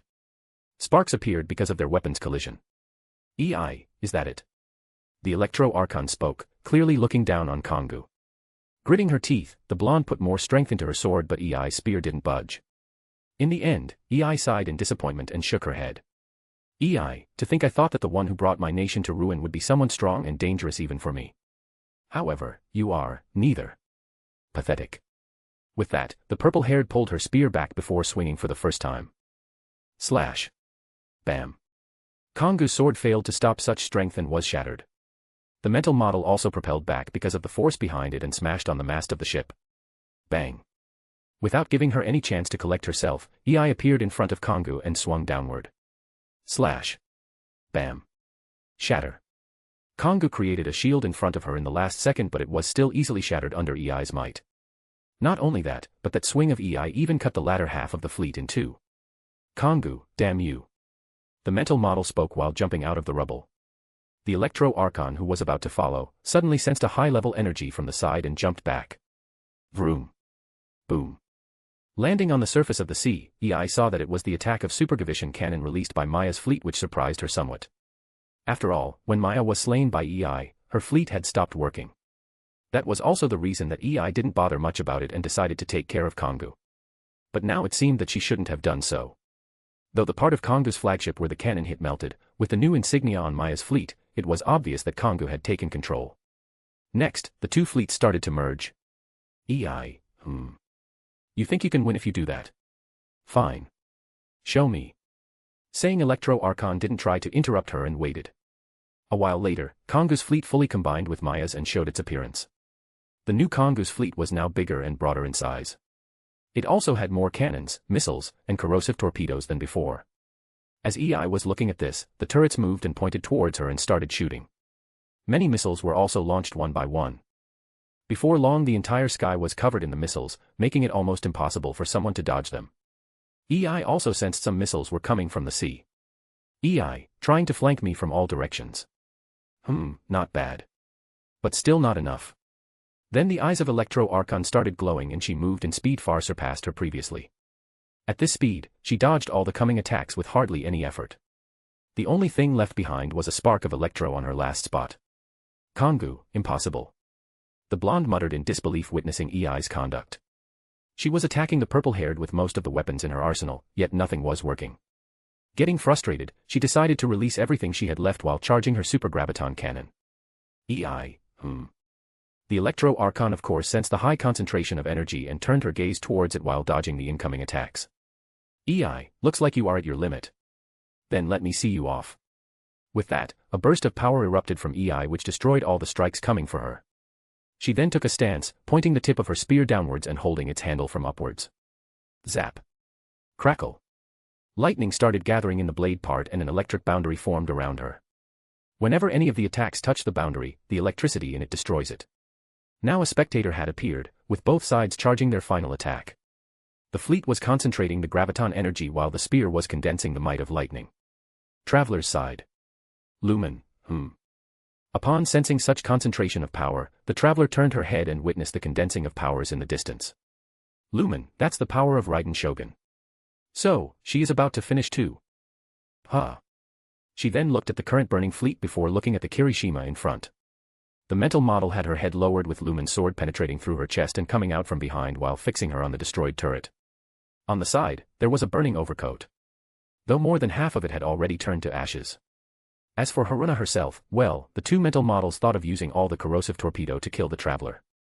However, too bad, in the last moment, before the two mental models could retreat from the attack range, Lumen grabbed Haruna and used her as a shield. This resulted in the twin-tailed girl taking the blows and she vaporized into nothing. With Haruna's death, Kirishima was easily overpowered and lost too. And now she was also dispersing. A minute later, Kirishima died. Pulling her sword out, Lumen put it away. Lumen, time to end this. Saying she started gathering anemo elements around her. Whiz. Wail. When she had the required amount, she jumped high in the sky and released it. The released anemo soon formed a giant tornado that engulfed the whole fleet. Lumen witnessed how the flagship got torn apart and destroyed piece by piece before it finally exploded. It was also the time when she saw that the EI side had done charging. A huge beam of graviton energy and a huge lightning arc were released from both sides simultaneously. And then both powers collided with each other. *A/N, please throw some power stones. Chapter 501, Volume 5, Chapter 116, Wervili. Equals when Twilight is speaking. Equals when talking through telepathy. Equals when thinking in your mind. Equals when talking with your Pokemon or tamed beast. Equals when describing a certain period or again another place. Equals point of view, i.e., POV. //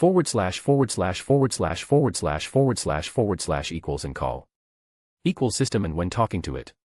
Equals thoughts being heard. This collision between two forces also attracted the attention of others fighting in other places.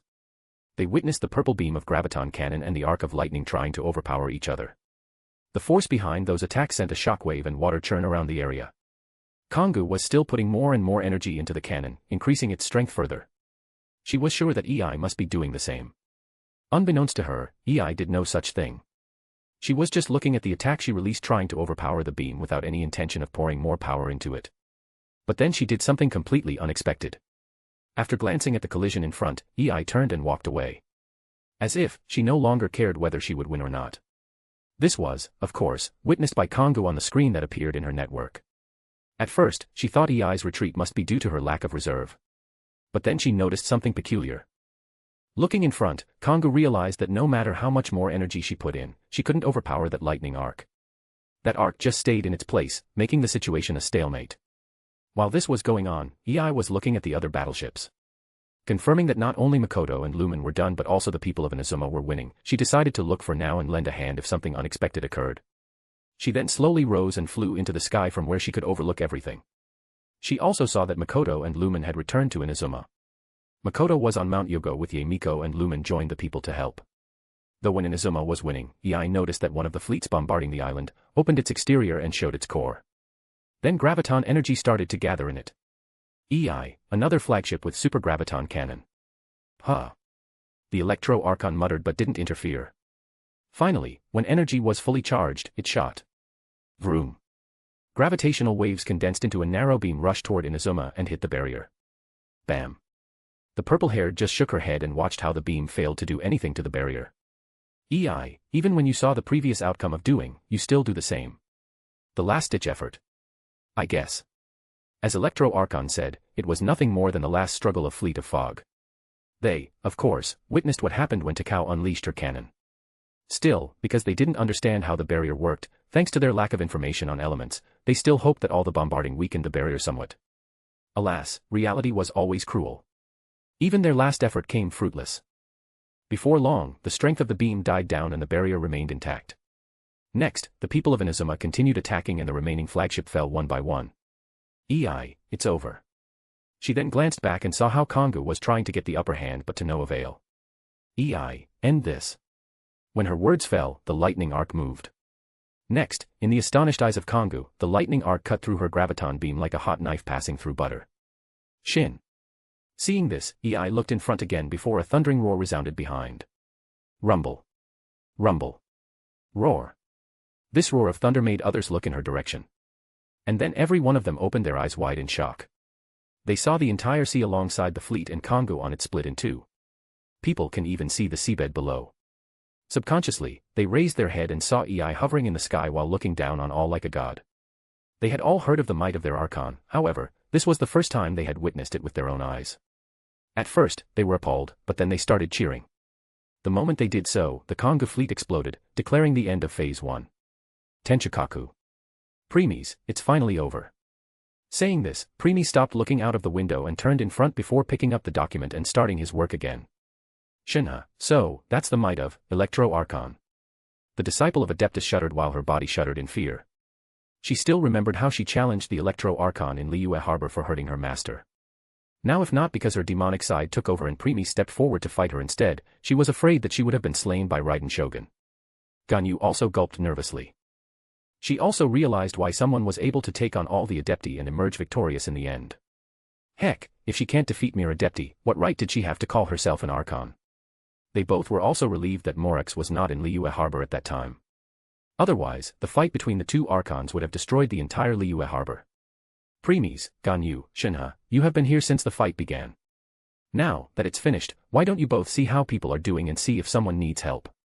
Snapping out of their thoughts, they looked at Premies and nodded. Shinha and Ganyu, as you wish, your majesty. With that, they both left to check if people required their assistance. Confirming that they had left, Premies put down the paper. Premies, bring them to us. Then there was silence for a few seconds before Premies' shadow turned blue and covered the area behind. Yup, it's not purple but blue. Why? Because it was not a mere shadow.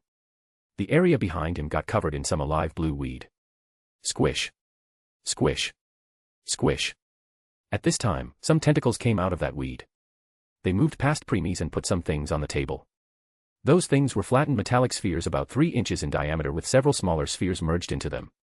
The core also has a fleet of fog insignia on its top side. These things were none other than the Union cores. Premies then picked them one by one, checked them, and put them away. Now that their work was done, the tentacles retreated into the blue weed and the weed disappeared as if it was never there in the first place. Though cool moisture still remained in the room. While this happened, Ace, who was guarding Premies, still had eyes on where the blue weed once was. Ace, that's a very dangerous thing you get your hands on, my lord. Premies, is that so? Ace, I can tell that there was not 1 or 2 beings in that weed, but there were countless of them. Yet, all of them have a single will. It's like Premies, a hive. Ace, yes. Premies, and that's exactly what it is, Ace. Becoming silent for a moment, she spoke. Ace, so, what should I call you now? Premies, What do you mean? Ace, I mean since now that Lord has become one with those Seaborn, you must have gotten a new name to define your new identity. Like how that firstborn is called Ishar MLA. What's your Seaborn's name, my lord? Understanding Ace's question, Premies answered. Premies, Wervili. Ace, Wervili. What does it mean? Glancing at her, he spoke. Premies, it means, we many. Next, Premies leaned back on his seat letting Ace digest what he said, and decided. Premies, no more delay. It's time for our coronation ceremony. *A/N, readers, I kept this chapter shorter since I want to complete phase 1 of Inazuma here.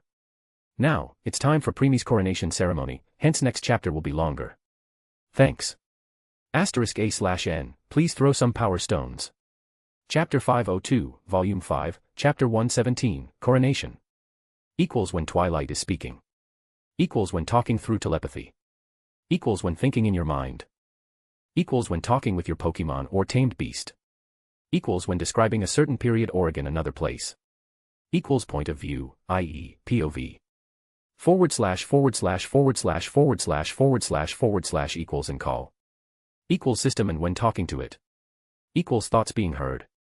*A/N, long chapter. A day passed by. People were cheerful because of their victory over the fleet of fog. However, this happiness took a different stage when they heard Premies' coronation ceremony would occur the next day. Hearing that, it was as if all their fatigue and tiredness after the battle vanished instantly, and they became more enthusiastic. One girl could be seen running from one house and building to another, checking to see if everything was going fine. The girl had a fair complexion, golden eyes, orange-red makeup painted at the corners, and shoulder-length light strawberry blonde hair. A small flower tattoo was near her left shoulder, and another similar tattoo patch containing a redfish, flowers, and purple swirls was around her upper left arm.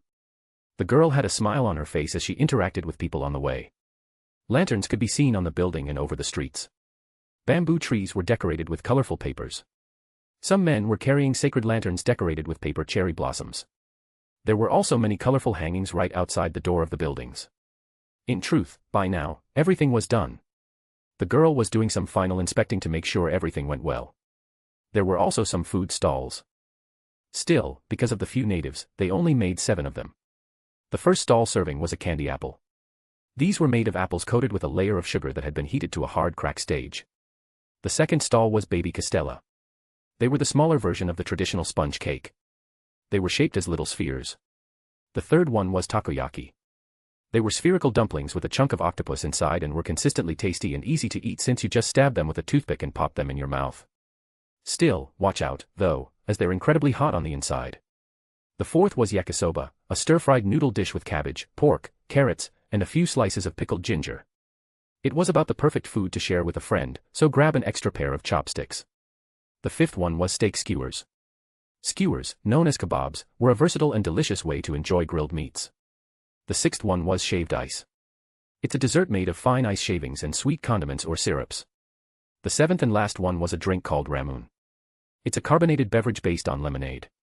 After reviewing that everything was fine, the girl started to stroll around, checking to see if anyone needed help. Soon, she met a pair of siblings roaming around and enjoying the atmosphere. Seeing them, she waved her hand and walked over to them. Lady Ayaka, Lord Ayato, it's nice to see you both. This attracted the attention of the siblings, and they greeted her back. Ayaka, Uemiya. It's good to see you too. It seems you are busy with the festival work as always. Uemiya, true. But not that much today. After all, we started the preparation a year ago. Hence, there is little to check, just some regular inspection. Ayato, even regular inspection is also essential to ensure everything goes fine. Uemiya, hee. I won't dent that, Lord Ayato. Smiling, he spoke. Ayato, while I am the current head of Kamisato clan, according to your majesty's new policy, there is no such thing as noble and commoner. Everyone is equal. So please address me as Ayato, no need to add Lord. Ayaka, I also agree with my brother. There is no need for formalities. Just Ayaka is fine. Uemiya, but that's... As the girl became silent, Ayaka smiled and pointed at the people, attracting her attention. Ayaka, let me tell you my story, Uemiya. Uemiya, huh? Oh, okay. Taking a minute to gather her thoughts, Ayaka opened her mouth. Ayaka, ever since birth, I was forced to learn many things, like being poised and graceful, noble, and virtuous. While children of my age were going out with their parents to enjoy and make friends, I had to remain in the house to learn the history of our clan and our nation, study different materials, and so on. Here, she paused and started walking. Ayato and Uemiya remained silent and followed. Ayaka, it would be a lie if I said I didn't hate it. Seeing how other children were enjoying it made me feel envious of them. I always questioned why I was born in Kamisato clan. Can't I just be born into a commoner family? Such thoughts started to haunt me to the point that I even thought of running away. Here, she glanced at Ayato and continued. Ayaka, but then I saw my brother. He had even more restrictions and responsibilities as the head in succession than me. I saw him being busy most of the time, yet whenever he saw me, he smiled and said he was fine. No matter what I asked, he never said no to me and helped me however he could. Even from the shadow. Unlike me, he faced his duty as the next head of the clan head-on determination. That's when I made my decision. She then looked in front and again. Ayaka, I want to help my brother by removing some of his burden. So, I threw the thought of running in the bin and focused on learning as much as possible. And finally, I succeeded. I told my brother to let me handle the internal and external affairs while he focused on handling government affairs. Nodding, the head of the Kamisato clan added. Ayato, yeah. I still remember when you knocked on me and said that. At first, I was worried that it would be too much for you to handle, so while I permitted you, I kept an eye on you to lend you a hand in case you needed it. However, you exceeded my expectations and handled things perfectly. This finally put my mind at ease. Because of that, I can focus my entire attention on my things and even get some time to relax. For that, I am grateful to you, Ayaka. Ayaka, what are you saying, brother? It's me who should be saying that. Because with time, I faced challenges and made many mistakes. Yet, neither did you get angry nor did you blame me. I thought you would consider me incompetent and say I am not suited for that.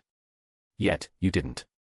You even taught me how to handle such situations and said you believe in me. That's what gave me the confidence to keep on going. Hence, I should be grateful to you for your trust. Ayato, because I know you can do it. Ayaka, thank you, brother. Returning to the story, she continued. Ayaka, from that day onwards, I started appearing on social occasions and interacted more with the common folk. This earned me the title of Shirisagi Himejimi, a figure greatly admired by the people for her beauty, dignified demeanor, and noble character. You must have known what people would say if someone asked about me. Yuamiya, yes. They said, Lady Ayaka is as graceful and pure as an egret. And look at her elegance, her clever yet proper speech, why should she not be named a princess? Or Lady Ayaka may be of noble birth, but she is gentle and polite to us. She is kind, loyal, and willing to help others. She even went against the opinions of others and took in that commoner, Toma. Ayaka, Actually, I had a selfish reason when I took Toma under me. Yuamiya, selfish reason. Even Ayato was looking intently at her sister now. Ayaka, you see, whenever I interacted with the people, I could tell they were reserved in my presence. I can see the distance in their eyes. And I understand that it was because of higher status. I want people to be more open and let out their true thoughts. Yet, they didn't. That's also when I rescued Toma. I want him to be someone who will treat me like others. Someone who I can show my true self. Someone who I can call a friend. Yuamiya. Ayato. Letting out a deep sigh, she spoke. Ayaka, but it didn't work. On the contrary, it has the opposite effect. I can see the deep reverence and respect in Toma's eyes when I made him my subordinate as if I were some princess and goddess.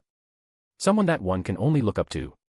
Hence, knowing that it's pointless to even think about it, I decided to continue my life as it was. However, everything changed because of your majesty. A beautiful smile appeared on her face as she spoke. Ayaka, because of his policy, I lost the status of the noble. As a result, when I talk with people now, I can see they are not as reserved with me as before. The distance in their eyes has also significantly shrunk, mainly because we all stand on the same stage now. And so, scratching her cheeks to hide her embarrassment, she continued. Ayaka, I can say that I have friends now. Like you, Yuamiya. Hearing that, the strawberry blonde girl widened her eyes before jumping and hugging Ayaka. Yuamiya, of course, I am your friend, Ayaka. In truth, I already thought of you as a friend when we met for the first time. Ayaka, thank you. Still, now you understand why I want you not to call me lady. If you do that, people will again think of me as someone of high stature. Yuamiya, I understand, lad, I mean, Ayaka. On this side, witnessing their interaction, Ayato beamed. Ayato, is that your intention all along, your majesty? It was deeply rooted in people's minds that the three clans were noble and others were mere commoners. This will result in the remaining inhabitants forever being chained as inferior people who can only follow what the nobles tell them. But now that your majesty has broken those chains, people will be more united and open. This will also remove any fighting between commoners and nobles if nobles start taking advantage of them. Here, he turned and looked in the direction of Tenchukaku. Ayato, instead of letting nobles control people, you removed the barrier between them and handled everything yourself. It's daunting to govern the whole nation on your own. That's why other nobles and clans are made for. Yet, you never complain and administer everything on your own with perfection. Your Majesty, you have my utmost respect. Here, he bowed his head towards Tenchukaku and turned back, returning to the conversation between Ayaka and Yuamiya. Paimon, Lumen, can't we ask them to give us some right now? On the other place, the traveler and her companion were also walking around, looking at everything people had prepared. When they walked past the food stall, Paimon's mouth became watered. If not for Lumen holding her, she was afraid Paimon would have jumped at the vendor asking to make some for her. Lumen, can't you wait for the coronation to end? After that, you can eat whatever you want. Paimon, but Paimon is very hungry. Lumen, when are you not hungry? It would be disrespectful to Mr. Ersta if you ate before he even appeared. It would look like we are just here for free food, not for him. Paimon, well, Paimon is sure that Mr. Ersta won't mind. He would let Paimon do whatever Paimon wanted. Hearing this, a vein appeared on the blonde's forehead as she tried her best not to knock on Paimon's head. Lumen, of course, I know that. I know how much he spoils you. An example was when I fought for my life back in Dragonspine, you were enjoying yourself here. Eating and sleeping whenever you like. Like a life of luxury where no one would say anything to you. Gritting her teeth in frustration, Lumen calmed herself. Lumen, no, means no. If you still insist, I won't let you eat my cooking from now on. Paimon, no way. The fairy's face turned pale as she hurriedly apologized. Paimon, I am sorry, Lumen. Anything but that. Paimon promises that Paimon won't eat anything till the coronation ceremony ends. Lumen, Snorting, the girl walked away while the flustered fairy followed. It's not surprising, as Lumen, who should be the worst cook according to the plot, became one of the best thanks to Premisa's teaching. Hence, no matter how good the people of Inazuma made the meal, it won't come on par with Lumen's. That's why, to the foodie like Paimon, being unable to eat her cooking was like a death sentence. After seeing Paimon behaving now, Lumen let go of that little grudge and spoke. Lumen, don't go back on your words. Paimon won't. The fairy answered while punching her chest in the process. Paimon, ow. Lumen, pfft. Seeing Paimon's action, the traveler chuckled. Lumen, what are you doing? Paimon had seen knights and soldiers punching their chest to salute. Paimon also tried the same. But no one told Paimon it would hurt like this. Lumen shook her head and held the fairy in her arms, spoke, and patted her chest. Lumen, pain, go away. Paimon, what are you doing, Lumen? Lumen, don't worry, it's a chant that will take away your pain. Paimon, really? Lumen, A minute later, the traveler removed her hand and asked. Lumen, how are you feeling now? Paimon, wow. Paimon is no longer feeling pain. How did you do that, Lumen? Lumen, who knows? Lumen, in the end, she is still just a little kid who believes in such nonsense. While the blonde was thinking that, Paimon pouted at Lumen's answer. Paimon won't talk to you again. Bleh. The little fairy showed her tongue to Lumen, who shook her head and strode. Before long, Paimon got attracted to some decorations, and they started talking again. As if their previous fight never happened. MT Yogo. Kujusera, is here fine, Guji Ye. Ye Miko, Move it to the right a little. Kujusera, now. Ye Miko, no, it's too much to the right. Move it somewhat back to the left. On the top of MT Yogo, Kujusera was putting the hangings on the Narukami shrine per Ye Miko's instructions. Paper lanterns were also placed all around the shrine, making it beautiful. Since the entire town was decorated, the shrine should follow suit. Otherwise, it would not look perfect. That's what they were doing right now. Ye Miko, okay, that's it. You can come down. Nodding her head, Kujusera jumped down. Looking at the current shrine, a satisfied smile appeared on Miko's face. Ye Miko, I will leave the surroundings to you. She spoke while looking at the three women behind. Kokomi, of course, Lady Guji-ye. Saying, the priestess stepped forward and started concentrating. Once she gathered enough energy, a burst of hydropower was released. Splash. Kokomi controlled her element to fall on every piece of grassland while avoiding the shrine. By the time she was done, every grass had a few drops of water, making it look like morning dew. Next, Shinha stepped forward. She started using her element, and her target was those dews. Shinha, manifest. Some cryo power was released from her body and covered the entire top of MT Yogo. The good thing was that the energy was not enough to affect anyone around her. However, it was enough to freeze half part of the water droplets. Because of that, when the sunlight fell on the grassland, those half-frozen droplets reflected the light, making the place appear more beautiful, thanks to the touch of light. By the way, Shinha only froze half of the droplets so the temperature wouldn't become too cold. Ye Miko, it's time for the final touch. It was now Gunyu turn. The half-Adeptus joined her hands, and the golden aura of Adeptus inside her surged. The aura then covered everything here before dispersing. At this time, she lowered her hands and waited. The others did the same. Before long, they saw a flock of birds coming from the distance. They circled the mountain before taking their place on the shrine's roofs. Also, lowering their heads, Ganyu and others saw many butterflies, dragonflies, and ladybugs flying around the grass. Ye Miko, now, this is what I call simple and perfect. Kujusera, can't deny that, Guji-ye. It's amazing. Ye Miko entered the shrine, showing her usual smile before returning with the bird's food. She placed it at the side before addressing others. Ye Miko, now that everything is done here, let's join others. Everyone nodded before descending the mountain and taking part in the festival. Training ground. Ei stood at the side and looked at the field in front, her hands crossed while deep in her thoughts. No one else was present here except for her. She was looking at some cracks and markings on the ground, a testament to the soldiers' will to become strong. It's surprising to see you here alone. Oh, my mistake. That's how you used to be before. Well, you can't blame me as now you spent most of your time by your majesty's side. You both seemed inseparable. Snapping out of her thoughts, Ei looked at the person.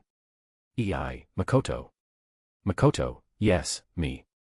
Walking over to her twin sister's side, Makoto asked. Makoto, so, what are you doing here? Everyone else has already arrived at the celebrations. Well. Makoto, worried about something. In response, she shook her head. No. I am just thinking about the past. Makoto, past. Huh. Many things occurred so quickly that I still have difficulty believing it when I look back. Makoto, I understand that somewhat. When I died at Kenria, I was sure that I wouldn't be able to see you again. While I still leave a piece of my consciousness in the Muzu Ishin, I hope to see you and Inazuma with my own eyes. Even when I know it was just wishful thinking. Makoto. Makoto, but who would have thought fate had something else in store for me? I was able to see you and Inazuma again, but not the way I wanted it to be. Because of that, I have a hard time believing that everything has changed so much. The first Electroarchon still remembered how happy she was when she met Ei again. Next, she wanted to see how Inazuma was doing. However, seeing it in ruins broke her heart. Makoto, I guess we can't have everything. It's already a miracle that I returned to life, asking for more makes me look greedy. I am sorry. Makoto, huh? Why? Even if Inazuma won't be in ruin, you would be disappointed if you saw how it was doing under my control. Makoto. After your death, I was devastated and retreated myself in the search for eternity. I leave its governing to my puppet and the corrupted government. That made people suffer even more. I was, of course, aware of it. Yet, I disregarded it. Makoto, remembering the pain people suffered under me sometimes makes me wonder, what if it were me who died in Kenria instead of you? Then wouldn't Inazuma be as peaceful as before you ruled it? Won't people be happier? Makoto, let me tell you this. One of the reasons that I went to Kenria without telling you is that I was sure that even if something happened to me, Inazuma would be fine in your hands. You would be a good ruler. And that thought didn't change even now. But I. Makoto, it's okay, No one is born perfect. We all make mistakes. What matters is that we learn from those mistakes. Thank you, Makoto. Chuckling, the first Electro-Archon spoke. Makoto, anyway, shall we go now? I am sure that you wanted to miss the coronation ceremony the least out of everyone. True. Let's go. An hour later. Tenchikaku. Premies was in his room, sitting and leaning on his chair with his eyes closed. He had been like this since he told others about his coronation ceremony. It may appear that he was sleeping, but Ace, who was by his side, could see something that others couldn't. Two forms of powers were revolving around Premies. Those powers were something that even Ace wasn't aware of till Premies told her. She was shocked when she learned that Premies intended to control both simultaneously. After all, the might of just a single one is astounding, let alone both. Hence, he was focused on completely controlling them for the past day. Now, he seemed to have succeeded as neither fought against the other while revolving around him. Seeing that everything was fine now, Ace approached him and brought her mouth near his ear while speaking softly. Ace, it's time, my lord. Premies, we see. The man answered and slowly opened his eyes. Smiling, Ace stepped back and watched as the two powers revolving around Premies finally merged with him. Then, a tremendous amount of energy erupted from him. Boom. Outside. People chatting and walking around heard the explosion and turned their heads towards its direction. Boom. They saw a pillar made of two lights burst out of the Tenchikaku. As people looked at the pillar in awe, it disappeared in the next second. Gush. Splash. They didn't get the chance to collect themselves before a stream of water came out from the entrance of Tenchikaku. The water was so clear and beautiful that people could even see their faces in it. Noticing the stream coming for them, people subconsciously moved back as if afraid of dirtying it by stepping on it. The stream kept moving before it finally left the vicinity of the town. And then. Shine. A burst of light came from the distance, and everyone hurriedly covered their eyes. When they opened them again, they were fascinated by the spectator in front. They saw a magnificent crystal palace that appeared out of nowhere. The moving stream splits into two before joining, creating an empty area in the middle. Around the stream, they saw many seats that appeared out of nowhere. Still, no one dared to step forward to sit on any of them, as their very being was warning them not to do so as they were not worth sitting on any of them. For crystal pillars came out of the split stream with an empty area in the middle. More pillars could be seen around the seats, making this a pulchritudinous palace. Creak. At this time, the door of Tenchikaku opened, and Premies stepped out. Everyone unconsciously turned their head in his direction. In the next moment, they all fell into a daze. There, they saw Premies in his new emperor's attire. They can tell that his attire was not made of some cloth or fabric, but it was made of the very element of light and darkness. Why they were so sure about it? Looking at his coat, They remembered his appearance in the scene above as the ruler of the netherworld and heaven. His attire was made of darkness in the netherworld, while in heaven, it was made of holiness. And right now, both of them have come together and become one. The next thing was his long hair. They were now more smooth, shiny, and glossy. As they flow like waves, people instinctively desired to touch them. And the last time was the color of his hair. They were no longer only black like before. Half of them had turned white. They looked so pure and white as if no amount of dust or smoke could pollute them. It's like even having such a thought would be blasphemy. In comparison, his other half-black hairs appeared darker. This was thanks to the courtesy of the two powers, who merged perfectly with his being. Pick, Premies, Eternal Netherworld Emperor. By now, Premies was no longer suppressing his charm. That's why people were still looking at him in a trance, unable to move their gaze away from him. Step. Step. Step. Step by step, Premies walked on the stream's surface and made his way toward the Imperial Palace in the distance. As people were paying attention to his face, none saw azure and crimson fishes swimming around Premies' legs happily. Before long, Premies reached the palace and stopped in front of the empty area in the middle. Whistle. Suddenly, a beautiful light fell from the sky in the middle. Shine. There was another burst, which made people cover their eyes again. And when they opened them again, they saw something unbelievable. The entire sky above the Imperial Palace was full of stars. And in the once empty area, there was a majestic throne. It seemed this throne was standing in the middle of the universe itself. Stepping forward, Premies ascended the stairs one by one. When he finally reached the throne, he turned, looked at everyone, and sat on it. WR. WR. The entire world, cosmos, and universe trembled. As if celebrating Premies' ascension. Thud. It was also when everyone in the Inazuma kneeled and bowed their heads in submission, ending this coronation ceremony.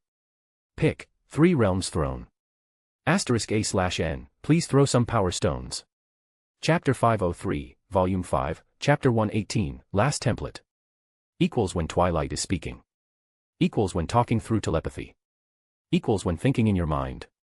Equals when talking with your Pokemon or tamed beast. Equals when describing a certain period or again another place. Equals point of view, i.e., POV. / / equals and call. Equals system and when talking to it. Equals thoughts being heard. A month passed by. Pet's world. Premies' pocket world changed significantly as he made many changes after ascending the throne. One of them was a new island that was floating higher than any other island. The diameter of this island was 500 meters. There was only a single house on the whole island. It's a small house with only a kitchen, drawing room, study room, and bedroom. Currently, Premies was in the bedroom, sitting on the chair near the bed while looking at Ophus's sleeping face. After becoming emperor, he recovered enough to enter his pocket world again. From that day onwards, he never left Ophus and remained by her side while holding her soft, boneless hand. He can tell that thanks to his recovery, Ophus was also healing fast because of their connection. But it seems that it was still not enough to wake her up. Still, it didn't prevent Premies from staying. On the contrary, it would become a regular occurrence from now on. He then stood up and removed the quilt that was covering her. Then his arms moved, one at her shoulder and the other below her knees, before he picked her up in Princess Carrie. His expressions were gentle, and he smiled lightly while looking at his sleeping empress leaning on his chest. Premies, let's spend some time outside. You must be bored staying in this room all day. He then turned and left the house with Ophus in his arms.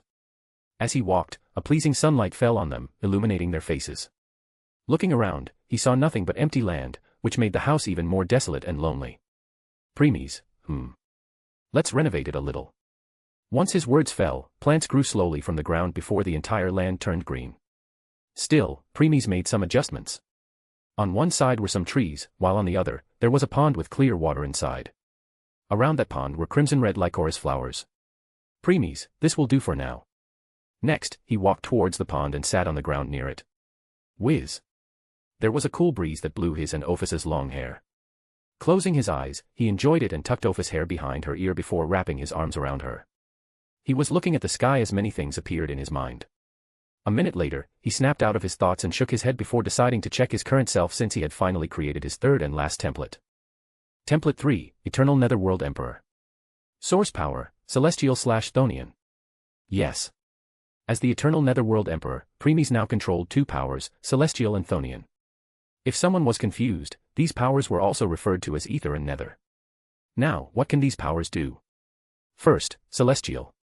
It's a powerful and unique element flowing throughout the universe. It's commonly recognized as the essence breathed by gods in the same way humans breathe. Ether/celestial is a power and force that allows control over elemental, cosmic, spiritual, transcendental, and primordial forces. Regarded as divine power, those who can control ether/celestial are considered godlike, essentially becoming virtually invincible. Second, Thonian. It's a power that makes up the underworld, a subterranean dimension where all souls go when they pass on and allows/causes things to wither, die, and be destroyed. Nether/Thonian is very similar to ether/celestial in that it is from a plane between matter and energy. Like celestial, Thonian cannot be perceived by any physical sense. It represents the destructive dark part of reality. As such, all such forces are derived from it. The only way Thonian can be physically seen is if it is mixed with an element of the physical realm, with darkness, fire, or earth being the most common choices. Thanks to these powers, Premies can now bend reality itself. And it's not on a mere world or two scale but beyond the universe itself. Alter, convert, destroy, rebuild, he can do anything he wants now. Think of Thanos of Marvel Universe to get more details on Premies' current strength. The giant who collected 6 Infinity Stones and wiped out half of the population of the universe with a snap of his finger. Current Premies is capable of such a feast, and his power consumption will be almost negligible because he is already a universal being.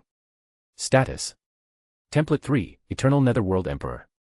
Name, Premies Rigla. Age, 19 eons. Note, eon means trillions of years. Existence level, 2, universal. True demigod. Equipment. Offensive, origin, singer's sword. Defensive, origin, ruler's coat. Looking at the information, Premies nodded inwardly. In reality, one can only have one such power, either celestial or Thonian. Otherwise, they will conflict with each other. However, Premies faced no such issue as he ruled both sides, whether good or bad, life or death, origin or end. He then turned his attention to his attire and weapon. Origin, ruler's coat. Type, armor, cloth armor. Rank, I. Defense, +++++. Soulbound, Premies Rigla. Abilities. Indestructible, EX. Celestial/Thonian power, EX. Emperor's flight, EX. Emperor's descent, EX. Emperor's shadow, EX. Skills. Emperor's spirit. Emperor's soul. Emperor's fury. Ultimate move. Emperor's fall. Details. Celestial/Thonian power. Increase the Celestial/Thonian power reserve by 500x. Emperor's flight. It allows the user to fly without consuming the user's energy. It increases movement, flying speed, and evasion by 100x. Emperor's descent. Launch the projectiles of Celestial/Thonian in the form of raven feathers. Emperor's shadow. It will make the user extremely light and nimble, and your body will become like an illusory shadow, almost impossible to stop or capture. Increase the movement, flying speed, and evasion by 300x. Emperor's spirit. It is an extreme passive defensive skill unique to the ruler's coat. When the wearer's vitality is greater than 50%, any attack will not instantly kill him, and the wearer will instead be left with 1% of vitality when suffering fatal attacks. When the wearer's vitality is less than 50%, the first 100,000 fatal attacks suffered in an hour will be nullified. Emperor's soul. It is an extreme passive defensive skill unique to the ruler's coat. When taking damage, there is a 50% chance to nullify any damage. The nullified damage will then be converted to the wearer's vitality and reserve. Emperor's fury. An extreme passive defensive skill unique to the ruler's coat. When receiving any damage, there is a 50% chance to reflect 100x the damage and a 50% chance to reflect 200x. The reflected damage ignores distance and cannot be evaded or nullified. Emperor's fall. Unreservedly explodes the powerful energy within the ruler's coat, giving the wearer the ultimate defensive and reflective abilities of the ruler's coat. When the light of Raven Fall flashes, for a year, the wearer will be immune to and absorb all damage received and reflect 10,000x all damage received. The reflected damage ignores distance and cannot be evaded or nullified. Premies didn't seem surprised by it. With his new power, he could do anything. That's why, in this template, he didn't have any skills of his own, as they were not needed anymore. This resulted in his equipment having the skills instead of him. And all of them were broken. Next, his gaze fell on his weapon. Origin, Singer's sword. Type, weapon, broadsword. Rank, I. Attack, +++++. Soulbound, Premies Rigla. Abilities. Indestructible, EX. Peerless, EX. Absolute hit, EX. Absolute critical hit, EX. Physical attack power, EX. Celestial/Thonian attack power, EX. Skills. Shattered Crown. Singer's Tears. Ultimate move. Imperial Annihilation. Details. Peerless. When attacking using the Singer's Sword, it will deal 100 identical amounts of damage to the target. Absolute hit. Ignore, absolute dodge. Damage will increase by 50% when using projectile-type attacks. It means your attack can't miss. Absolute critical hit. All attacks will have an absolute critical hit. Physical attack power. The strength of physical attacks will be increased by 250x. Energy-type attack power, EX. The strength of ether/nether attacks will be increased by 250x. Shattered Crown. Gathers the sword's power and creates a large crown of power. When the crown of power shatters, the surroundings fall into an abyss of disaster. It's a super long-range destructive attack, dealing 500x damage to the surrounding targets within the range. The damage is increased to 1000x when focused on a single target. Singer's Tears, EX. The sword flies to the heavens, releasing the sorrowful cry of the singer before turning into countless sword shadows. They fall like a destructive rain from the gods, destroying everything and dealing 3000x damage. Ultimate move. Imperial Annihilation. Eternal Netherworld Emperor's ultimate destructive move. Condenses Emperor's power, gathers Singer's song, causes demons to weep, slays gods, and destroys Buddhas. *A/N, please throw some power stones. Chapter 504, Volume 5, Chapter 119, Name. Equals when Twilight is speaking. Equals when talking through telepathy. Equals when thinking in your mind. Equals when talking with your Pokemon or tamed beast. Equals when describing a certain period or another place. Equals point of view, i.e., POV. / equals and call. Equals system and when talking to it. Equals thoughts being heard. After checking everything, Premies closed the window and leaned back while holding Ophus's soft body. There was only silence and tranquility here. Something that both loved. By the way, this island was exclusive to Premies and Ophus only. No one else was allowed to come here, not even his other wives and subordinates like his sword princess. It's only the world of two of them. That was also why Ace didn't dare to step here even when she remained by his side all the time as his sword. Still, his other wives and Ace didn't mind, as they knew Premies loved Ophus the most. Even Shengming, the second person Premies loved, knew she could never take the position that Ophus held in Premies' heart. So, they never felt any envy or jealousy regarding this. Lowering his head, Premies looked at the face of his sleeping empress before touching his and her forehead together. He then closed his eyes and decided to rest. Time went by. Premies, who was resting, didn't notice that the eyelids of his empress twitched a little. And then, they slowly opened. Those beautiful purple-violet eyes finally showed themselves after all those years. The very eyes that can cause anyone to lose themselves in them. The first thing they saw was the face of someone they had yearned to see all this time, even while in slumber. Many emotions flashed through those eyes, but in the end, the only things left in them were love, longing, and yearning. Raising her head a little, she leaned forward and put her soft lips on Premies'. This snapped Premies out of his rest, and in the next second, he widened his eyes in shock after witnessing Ophus, who finally woke up. But for now, he threw all other thoughts away, hugged her back, and reciprocated the kiss, enjoying the moment. Ophus, MMPH. 5 minutes later. Ophus, you have changed a lot. The dragon god spoke while leaning her body in Premies' and taking a comfortable position. Premies, we do.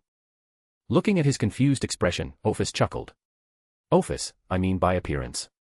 But it seems that you even changed the way you address yourself. Premies, you don't like it. Ophus, no, I do. On the contrary, I had always wanted you to start doing that long ago, so I am happy to see that now. Premies, well, everything takes time. Ophus, I won't deny that. Then her eyes fell on Premies' long black-white hair. Ophus, I want to touch that hair of yours. They seemed so smooth and soft, the same as mine. Here, she took a sigh and continued. Ophus, too bad, I don't have the strength to do so. Yes. Even though Ophus did wake up, she was still frail. She didn't even have the strength to lift a finger. The reason she was able to move her head and kiss Premies was thanks to her willpower. It was also because Premies was very close. Hearing what she said, Premies thought of bringing his hands in her hands, but then he noticed her gaze and understood that Ophus didn't want that. She wanted to do it herself when she recovered her strength. Ophus, your eyes are not a mere Rinnegan, are they? Premies, I created them by merging my other eye powers. Ophis, I see. This explains why it's not 9 Rina Sharingan but contained power far surpassing it. What is the name of these eyes? Premies, name. Ophis, yes. One way or another, you created new eyes. They should also have a new name. Premies, well, that's true. But we haven't thought of one yet. Ophis, is that so? Oh well, let's ignore these topics for now. Tell me about what you have experienced so far. Smiling, Premies nodded. Premies, with pleasure. He then recounted how he found himself in the Genshin Impact world when he opened his eyes, how he became a host of one of the systems, how he reversed the situation when it tried to control him, how he met Lumen and their journey together, how he met another transmigrator, how he eliminated him, how he traveled to different nations, how he met the invaders, how he created a new cycle of reincarnation, and so on. Ophis listened to everything with a smile. During the whole time, none of them mentioned that being that killed them. They didn't want to think about that being and brought back those devastating memories right after seeing each other again. By the time they were done, Ophis was leaning on his chest with her eyes closed. Ophis, you have done a lot in that short period. Premies, we do. He only answered with this and became silent again. A minute later, he continued. Premies, you are going to your slumber again, don't you? Ophis, If I remain awake, who knows how long it will take me to recover. I want to get back on my feet as fast as possible. Premies, we see. Ophis, still, compared to before, I can wake up once a month to see you. Nodding, Premies extended his hand and started caressing Ophis's cheeks, who leaned more towards his hand, yearning for his touch. Premies, then let's meet next month. Ophis, yes, but before that. Opening her eyes again, she looked at Premies, who looked puzzled and spoke slowly. And then Premies was shocked again. Ophis, from now on, my name is Ophis.A.Rigla. Boom. A burst of power was burst out of Premies as he entered his God of Destruction form. Next, a pulse of his power was released, which shook not only this pet's world but also his other pocket worlds. The entire verses trembled violently. Alea, floating around the stairway to Heavenly, and Gaia, also watching it, stopped and turned their attention towards that highest island. Both felt extreme fear and apprehension in their hearts. The leading cause of it was what Ophis said just now. Back at Premies. He was currently looking at his Empress with his dull red eyes. As said before, names have powers. Compared to before, if someone else said Premies' actual name or even thought about it without his permission, that person's head would burst, and his soul and existence would be shattered into nothing. Of course, Ophis had that permission. However, instead of doing either, she took his name. Hence, if it had been known before that Ophis was Premies' wife, then the moment she took his name, it was officially established, like a marriage oath. Moreover, the most important thing was the in the name. It defined Premies' most potent power in the God of Destruction form, apostasy. The power that shouldn't exist was the very definition of that form. With this, Ophis declared her identity as his true wife, who was fully connected with him and knew and understood him the most. Looking at her for a second, Premies undid his awakening. However, his mood was somewhat complicated. The only one he had given his name till now was his daughter Sakura. Even then, he only gave her the surname of Rigla. Not because he didn't want to, but because contained much more burden than one can imagine. Ophis understood it, yet she still took it. It shook his heart. Ultimately, he sighed and shook his head before looking at her again. Premies, no matter what we say now, you won't take it back, do you? Ophis, of course, I won't. Noticing how her eyes were becoming weary, Premies no longer stayed on that topic. Lowering his head, he gave her a light kiss on her lips. Premies, good night, Ophis. Ophis, Good night, dear. I will see you, next month. Then her eyes closed, and she fell asleep again. A day later. Closing the house door, Premies walked towards the island's edge and looked down. His eyes fell on the second highest island, and he created. This island contained his imperial palace with a throne in the middle and other seats near it. The third highest island had another house where his other members, like Scathach and Beatrice, were still asleep. The fourth highest island had a big tree whose leaves were made of fire. Molters could be seen resting on the tree's branch. The fifth highest island was huge, with many huts where his 15,000 daughters resided. Finally, his gaze fell on the last two newly created islands. These islands were not floating in the sky like the previous ones. They were instead on the sea's surface like any normal island. One of the islands had a vast sakura tree whose roots covered most of the underground. This sakura tree was none other than the sacred sakura tree that Premies took from Inazuma. At that time, because of malice, the tree was getting weaker and asked for his help. Hence, Premies took it and planted it here in his world, where it recovered fully, thanks to the pure and abundant energy in this world. Now, there were many houses on this island, too. Shockingly, many people could also be seen on this island. Those people were none other than the people of Inazuma. Because of their sincere submission to him when he became the emperor, Premies decided to bring them to his world, which became their new home. Premies still remembered these people's shocking expressions when they saw this world for the first time, which confirmed their belief even more that Premies was a true god. Things escalated to the point that they wanted to create his statue like the one that other archons back in Teyvat had. However, Premies sternly declined, making people step back and only keep such thoughts in mind. This was also why Premies was not worried something would happen to Inazuma while he was away. After all, even if he was by his empress's side, as the ruler of this world, he knew everything happening here. He could easily pass his orders in case they required his approval. One more thing, the island contained the people of Inazuma and the remaining survivors of Mondstadt. And now for the last island. This island contained two things: a training ground and a huge coliseum. The training ground, as the name suggests, was the place where soldiers could train and conduct drills. As for the coliseum, it was an arena in which people could fight each other with their full power without holding back. Because of the coliseum's nature, no matter how much power one used, it wouldn't be able to damage it. A barrier around it also protected the spectators from the pressure and being hit by the residue power of the fight. People also improved while watching the fights of others, after all. And currently, some people were fighting in the arena. So, Premies decided to look. *A/N, please throw some power stones. Chapter 505, Volume 5, Chapter 120, Potential. Equals when Twilight is speaking. Equals when talking through telepathy. Equals when thinking in your mind. Equals when talking with your Pokemon or tamed beast. Equals when describing a certain period or again another place. Equals point of view, i.e., POV. // equals and call. Equals system and when talking to it. Equals thoughts being heard. Appearing on top of the Colosseum's attic, Premies turned to the arena, where two people were fighting. They were blue-haired women, one holding a blue broadsword and the other a blue spear. Thanks to their Zero element, even their surroundings were blue. Now that we think about it, isn't it too much blue here? Shaking his head, Premies threw the thought away and looked at the confrontation between Eula and Shinha. If it had been before, then the Spindrift Knight would have stood no chance against the disciple of Adeptus. But now, thanks to the pain, suffering, and hardship she and other knights went through back in Dragonspine, and while fighting Eula now stood on the same stage as Shinha. Some spectators were sitting on the seats around and watching the fight. However, it was surprising that none cheered for the women fighting down. They just remained quiet and watched their battle in silence. Seeing this, Premies nodded his head. He didn't create this Colosseum for some show or entertainment. It's where his subordinates can fight with their everything and engage in life-death battles. Of course, the concept of death had been wholly removed from the arena. It means it's like this. There are two people, A and B. If a shot at B's head, B will die. But, here, B won't die. Instead, A will be declared the winner, the fight will end, and both parties will recover to their peak. As a result, every fight here was bloody since they were fighting with their lives on the line. Not only the participants but also the spectators learned a lot while watching the battle. One more thing, no civilians were allowed here. Anyway, let's return to the confrontation. While most of the arena was covered in ice, there was also some frost on various parts of the two women's bodies. It was not their opponent's elemental power but their own, which they used to cover their wounds to prevent further blood loss. If not because more than half of their bodies were wrapped in ice, then they both would be bathing in their blood right now.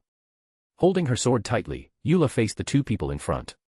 One was Shinha, and the other was her talisman spirit. Fighting them was like fighting two Shinha at the same time. This put Eula on edge. Swoosh. Swoosh. Both charged at each other again. The ground between them had a thin layer of ice, which could make others slip if they were not careful. Still, it had no such effect on the two women. On the contrary, it made their speed faster. Cling. Clang. Ding. Dang. After reaching in front of each other, they both started exchanging blows. As said before, Eula was disadvantaged because she had no support like the talisman spirit. Whenever she tried to destroy that spirit, Shinha would stop her.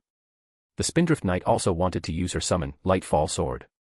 It's too bad she must succeed in landing a hit to do that. Shinha kept blocking, deflecting, and dodging her blows, making it impossible. Biting her lips in frustration, Eula gathered her cryo power in her sword, making it a sharp ice blade, and swung. Since she had seen such a move before, Shinha jumped out of the way. But the next thing caught her off guard. This strike of Eula was always a horizontal slash that contained all of her. That's also why Shinha jumped upward to dodge it. However, this time, before the move was completed halfway, Eula twisted her wrist and changed the direction of her swing upward. Shin. Splurt. A deep vertical cut appeared on Shinha's chest as red liquid gushed out of it. Still, instead of feeling triumphant, the Spindrift Knight narrowed her eyes. Eula calculated the direction and angle of her swing. In a usual scenario, this slash of hers would have reached the neck and severed Shinha's head. But it seemed that she still underestimated the disciple of Adeptus. In the last moment, Shinha instinctively brought her spear under her chin and blocked Eula's advance. Ding! By now, Shinha knew she was already at the end of her ropes. She was not the only one, Eula was also the same. Still, that was unsurprising since they had been fighting for an hour. Using her remaining strength, Shinha held her spear tightly with both her hands and fell while spinning. By now, she had given up all her defense and put everything into the offense. The Spindrift Knight and other spectators also realized and paid more attention. They knew it was Shinha's last move. If she succeeded, the entire situation would reverse. But if she failed, it was over for her. Still, it was useless, as it was clear that Eula was the winner by now. By dropping her defense, Shinha was already full of openings. Premies, no, it's not over. Though Premies thought otherwise.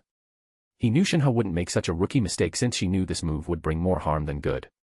While Eula was preparing her next move, Shinha's talisman spirit moved to stop her. Slash. Ding. Fortunately, the Spindrift Knight kept an eye on it and blocked it. Eula, I won't fall for it. Premies, no, you already do. Just when Eula was about to raise her head to meet with Shinha's attack, from the corner of her eyes, she noticed that the talisman spirit was glowing suddenly. From the concentration of her elemental power, she immediately realized what it was planning and widened her eyes. Eula, oh no. However, she was a little too late. The talisman spirit glowed even more and exploded. Boom. Since Eula was in close quarters, she took the full blunt. Crackle. However, her situation worsened as her whole body was covered in frost. When someone was hit by a shockwave and thrown away, much of the force behind the shockwave dispersed along the way. However, because the frost stopped Eula on her spot, all that force caused havoc inside her body, destroying her organs and some of her bones. Eula, HRRGH. Blood came out of her mouth and then the spores of her body. Ultimately, she lost all the strength in her body and could only see as a blue spear came for her. Thrust. The spear penetrated through her skull and claimed her life. With this, the winner was decided. Everyone looked from their seats as a light covered both the women, healing them back to their peak. Ganyu, Shinha wins. Eula also put up a good fight. That new move of hers did catch Shinha off guard. It would be her win if Shinha didn't have her own hidden card. The half-adeptus, who had also come to watch this fight, muttered under her breath. It was an excellent experience for her to witness the battle between two cryo users. It's not hidden cards. Snapping out of her thoughts, she turned and saw the person who appeared by her side without realizing it. Ganyu, Your Majesty, you are back. The half-Qilin was delighted to see Premies. She was about to kneel but was stopped. Premies, relax. He then looked at the arena, where Eula and Shinha shook hands. Their respect and awe for each other's strength were evident in their eyes. They had learned a lot from this battle. Nodding inwardly, Premies turned and walked towards the entrance of the Colosseum, intending to leave. The half-Qilin gave one last glance at the arena before hurriedly following behind. After catching up, she walked beside him and slowly asked. Ganyu, Your Majesty, since you are here, does this mean Her Majesty is okay now? Premies, oh. Where did you learn about our Empress? Ganyu, from Lady Sword Princess. When Your Majesty brought us to this world, you hurriedly left. As we were getting worried that something had happened, Lady Sword Princess appeared in front of us and told us Your Majesty would be spending time to take care of her Empress. Hence, we didn't need to worry about it. Premies, anything else? Ganyu, when we asked for details, Lady Sword Princess remained silent. Premies, we see. Ganyu, but we also learned that Your Majesty has 4 wives. Dragon God, Goddess of Life, the True Ancestor and Eve. Premies, so what was Lumen and Ei's reaction to that? As if remembering something funny, she chuckled and spoke. Ganyu, hearing that Your Majesty is married, the traveler was shocked and then furious. She asked Lady Sword Princess if it was possible to see them. But Lady Sword Princess saw through her right away that she wanted to challenge Your Majesty's wives. However, when Lady Sword Princess revealed that even the weakest of Your Majesty's wives can erase the entire Teyvat with just a snap of her finger, it was as if someone poured cold water over her. Heh. I still remember the dumbfounded expression on her face. Smiling inwardly, Premies shook his head. Ganyu, as for Miss Raiden Shogun, she didn't show any change in expression. Though almost everyone has seen her looking dazing at the highest island where Your Majesty was staying. Premies. Sighing inwardly, he didn't ask further. Of course, Premies was aware of EI's feelings for him. For some people, it might appear that EI didn't want to confess first because of her pride. But Premies knew that it was not pride but fear. Fear of being rejected. Premies, we guess even someone as strong-willed as EI is not confident about matters regarding hearts. Deciding not to think about it for now, he asked. Premies, all right, let's move on to the main topic. You follow us because you want to ask something, don't you? Ganyu, what are you saying, Your Majesty? Can't I follow because I want to spend some time together? Premies, you can. But this time, you followed because you wanted to ask something. Ganyu, well, true. Premies, as a way. Ganyu, Your Majesty, what do you mean that it's not hidden cards? Those moves of Eula and Shinha became the deciding factor of the battle. They were a lot stronger than any of their other moves. In anyone's eyes, they would be regarded as trump cards. But when Your Majesty said they were not, I felt there was more to it. Premies, why don't you ask them yourself? Ganyu, after the battle in the Colosseum, the participants returned to their homes to reflect on and digest what they had learned. I don't want to disturb them. Premies, oh, our little Coco Goat got so curious that she couldn't stop herself and followed to clarify it. Ganyu, yes, wait what? Hearing how Premies addressed her, Ganyu's face turned red as she spoke timidly. Ganyu, why Your Majesty, please don't call Ji Ganyu with such name, it's embarrassing. Premies, is that so? Then we apologize. Letting out a sigh of relief, she answered. Ganyu, it's okay, Your Maj. Premies, we are sorry, but it's not possible. After all, we loved calling our cute little Coco Goat like this. By now, the redness had even reached Ganyu's neck. Showing a light smile, Premies decided not to tease her more. Premies, anyway, as for your question, you must have known that if someone is pushed to the corner, then sometimes they tap deeper into their potential and are able to attain something they couldn't before. Ganyu, huh? Yes. I have seen such things back in the Archon War. Premies, The same thing happened here. That full power slash of Eula, which turned its direction halfway, and that explosion of the talisman spirit were not their hidden or trump card because they both came up with those moves on the spot. Ganyu, *A/N, please throw some power stones. Chapter 506, Volume 5, Chapter 121, Rules. Equals when Twilight is speaking. Equals when talking through telepathy. Equals when thinking in your mind. Equals when talking with your Pokemon or tamed beast. Equals when describing a certain period or another place. Equals point of view, i.e., POV. // equals and call. Equals system and when talking to it. Equals thoughts being heard. As Ganyu showed a dumbfounded expression, Premies continued. Premies, while we were away for the last month, we still sometimes moved our gaze here to see whether everything was going fine. During that time, we occasionally saw Eula and Shinha sparring with each other on the training ground. In other words. As Premies' words trailed off, the half-adeptus grasped his meanings. Ganyu, they are aware of each other moves. Premies, yes. Hence, they also knew each other's weaknesses, such as how Eula needed to succeed in landing hits to charge her light fall sword. Ganyu, that's why Shinha didn't allow Eula to strike her and always tried to block, deflect, parry, and dodge. Premies, correct. As for Shinha, one of her strong points is using talismans. But except for her talisman spirit, which she can summon instantly, other talismans require time. Ganyu, no wonder Eula always forced Shinha into close combat, not giving her the window even to take out her other talismans. Premies, Now, we ask you this. What will you do if you face an opponent who knows all your skills, techniques, and weaknesses? Hearing this, Ganyu gave it some thought and spoke. Ganyu, the best way will be to find an opportunity to retreat safely before thinking of the solution.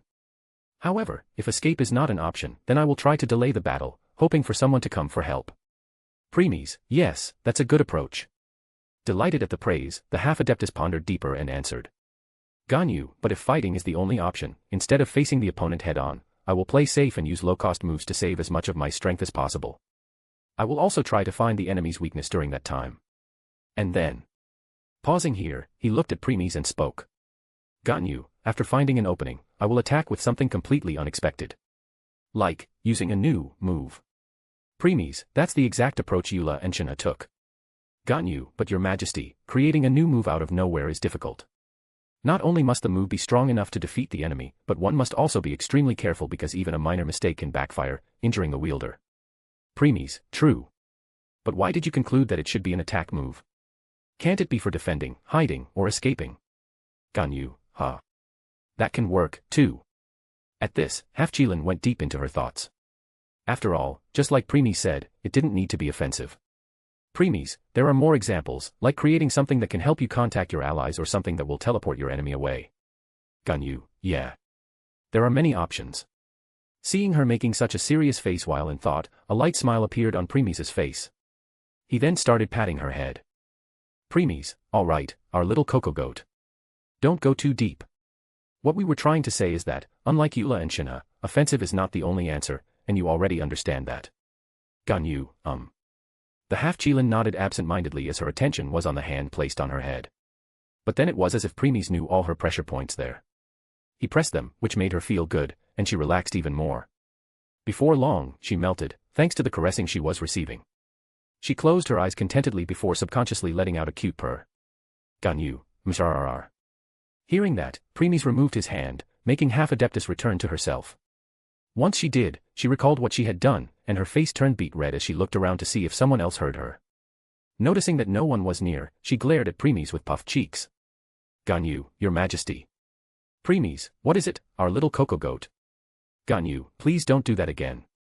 Premies, why? You loved it. Ganyu, I don't. Premies, really? He asked and leaned down a little to look directly into her eyes. Seeing his divine majestic face so close, the Half-Jilin turned red to her neck and averted her eyes. Ganyu, WL. I'll like it, a bit. Premies, only a bit. Ganyu. Premies, Ganyu. Ganyu, why yes. I love it. In the end, she told the truth. Premies could see a stream coming from her head when she uttered that. Witnessing this, he let out a chuckle and pulled Ganyu in his embrace. Premies, our little cocoa goat is so cute. We can't get enough of her. Ganyu, your majesty, you are such a bully. She said and buried her head in his chest. She won't deny that it felt so comfortable and secure in his arms. A few minutes later, they separated and started walking again. By now, Ganyu had no guard against Premies and was talking more openly and laughing occasionally. Premies, so, are you getting used to your life here? Ganyu, It's so peaceful here. She answered while looking around at the people who were living their lives with a genuine smile on their faces. It was as if the vast burden had been lifted from their shoulders. Whenever someone looked in their direction, Premies nodded, telling them not to mind him. Though they bowed to him before returning to their work. Ganyu, while everything is good so far, I still feel lost regarding what to do with my free time. Premies, this means all is fine. Pouting cutely, the Half-Jilin snorted and looked away. Ganyu, It's all your fault, your majesty. In return, Premies just shrugged his shoulders and didn't deny that. He knew what a workaholic Ganyu was back in Liyue Harbor. It was to the point that she did overtime almost every day. Well, it was not her fault, as the work in Liyue was just too much. However, when Ganyu became Premies' secretary, he made a time management chart for her. Next, he ordered her to follow it strictly. According to the chart, 1 hour each was given for breakfast, lunch, and dinner. Then, there were some small breaks every 2 hours while working. There was also a specific time for her afternoon nap and when she had to go to bed to call the night. Thanks to that, she now had much free time every day. And since she was not used to it, she needed time to adapt. Ganyu, your majesty. Premies, Returning to himself, he waited for Ganyu to continue. Ganyu, 2 more people retired yesterday. Premies, we see. Not feeling surprised, he spoke. Premies, the remaining shogun's army has decreased to 60%. It is more than we expected. Ganyu, your majesty, you know about it. Premies, of course we do. He raised his head and looked at the sky before opening his mouth. Premies, most of the shogun's army died when the fleet of fog attacked for the first time. The remaining ones dwindled even more since some traitors and cowards must be eliminated, or it would affect the morals of the remaining ones. So, the only option left to increase the number of soldiers was Ganyu, the last surviving civilians. Premies, yes. Per our order, Raiden Shogun forced those people to join the army. While most of them were dissatisfied, they still joined, thanks to the fear of Raiden Shogun's might. However, that was not the only thing. The main driving force was revenge. They wanted to make the enemies pay for taking away their family, relatives, friends, and comrades. In other words, their loved ones. Ganyu. Premies, but now that they have finally avenged their loved ones, the fire burning in their hearts has started fading. This is not surprising since revenge was their primary goal, which they succeeded in achieving. Now, they want to live an ordinary life. Ganyu, that's why Lady Makoto took their retirement letter calmly. Premies, yes. We notified her long ago that if some people wanted to retire after the battle, she should accept it without question. Ganyu, but is it all right? Premies, it is. After all, in the end, they are just civilians who only get more than a year of training. They are nothing compared to those soldiers who had been on the front lines for years. Letting them decide their own path is good for everyone. Becoming silent for a moment, she asked. Ganyu, is your majesty okay with it? Premies, we are. Hearing his confirmation, Ganyu didn't press on. Ganyu, there is another issue, your majesty. It's about the materials and currency. Previously, people could sell and buy the materials they extracted from killing the monsters. Doing that gives them moras, which they can use for their convenience. But now, there are neither the monsters nor the merchants where they can exchange such things. And since this is another word, does moras still hold any value here? Premies, After contemplating it for a few seconds, he concluded. Premies, let's see. This will do for now. He muttered under his breath. Though since Ganyu was close by, she heard him clearly and showed a confused expression. But then her steps paused as a bluish window appeared in front of her out of nowhere. Ganyu, eh? She was not the only one. Every person living in this world faces the same thing. Next, some lines appeared on the screen. Loading, 0%. Loading, 3%. Loading, 7%. Loading, 11%. Loading, 15%. Loading, 100%. Loading done. Initiating next step. Gathering individual data. Collection at 1%. Collection at 9%. Collection at 18%. Collection at 100%. All the data has been collected. Creating profile as per individual data. Profile creation 2%. Profile creation 6%. Profile creation 12%. Profile creation 100%. Profile created as per user's data. Adjusting users' constitutions to adapt the world. At this time, some feeling washed over everyone. By the time it disappeared, they felt closer to the world than before. This means that if they knew this world would be their new home before, they can now confidently say that this is their home. It's not surprising since the change in their physique removed all the issues they would have faced after coming to a new environment. Like this, a few more things appeared on the screen one by one before everything settled down, leaving a single message behind. Welcome, person name. Once this message disappeared, 4 things appeared on the screen. Profile shop inventory. Balance, 100 points. While Ganyu was stunned on her spot, Premies nodded. Premies, well, this will do for now. With time, we will add more features. Ganyu, why your majesty, what is this? Premies, exactly what you are seeing. Since every world has its own rules that one must follow, the same is the case here. Ganyu, so, the currency here is points instead of mora. Premies, You can use those points to buy your daily necessities from the shop. The things you buy will appear in your inventory. From there, you can take them out whenever you desire. Ganyu, how can we replenish the points, your majesty? Premies, for now, everyone will receive 100 points per month. If one doesn't overconsume them, then those points are enough for one to go through 2 months without any issues. If people want to earn more, they must wait since we will release some jobs soon. By working there, they can earn more points.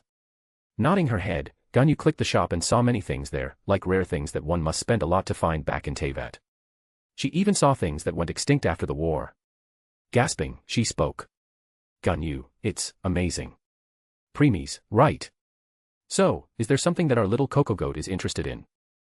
*A/N, please throw some power stones. Chapter 507, Volume 5, Chapter 122, Tavern. Equals when Twilight is speaking. Equals when talking through telepathy. Equals when thinking in your mind. Equals when talking with your Pokemon or tamed beast. Equals when describing a certain period or in another place. Equals point of view, i.e., POV. // equals and call. Equals system and when talking to it. Equals thoughts being heard. Ganyu, Hearing his words, the half-adeptus looked more into the list of items present. Ganyu, there are just too many things here.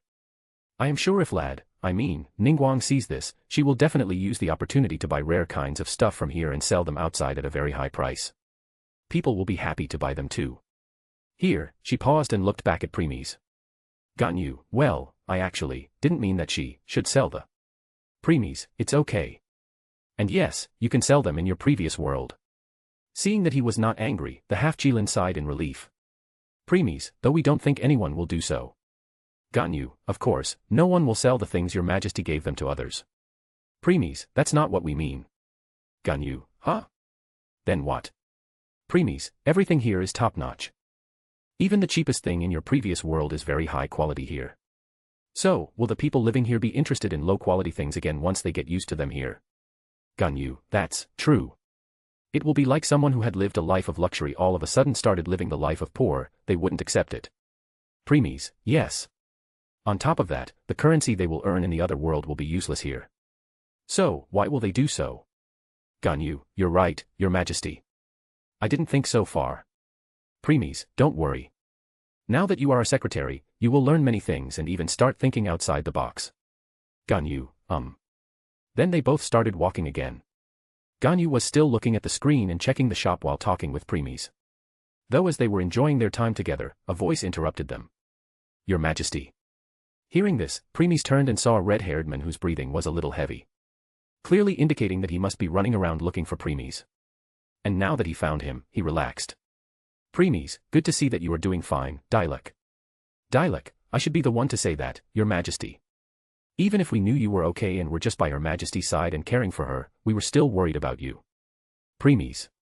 Sensing the sincerity in Dilek's face, Premies became silent for a moment.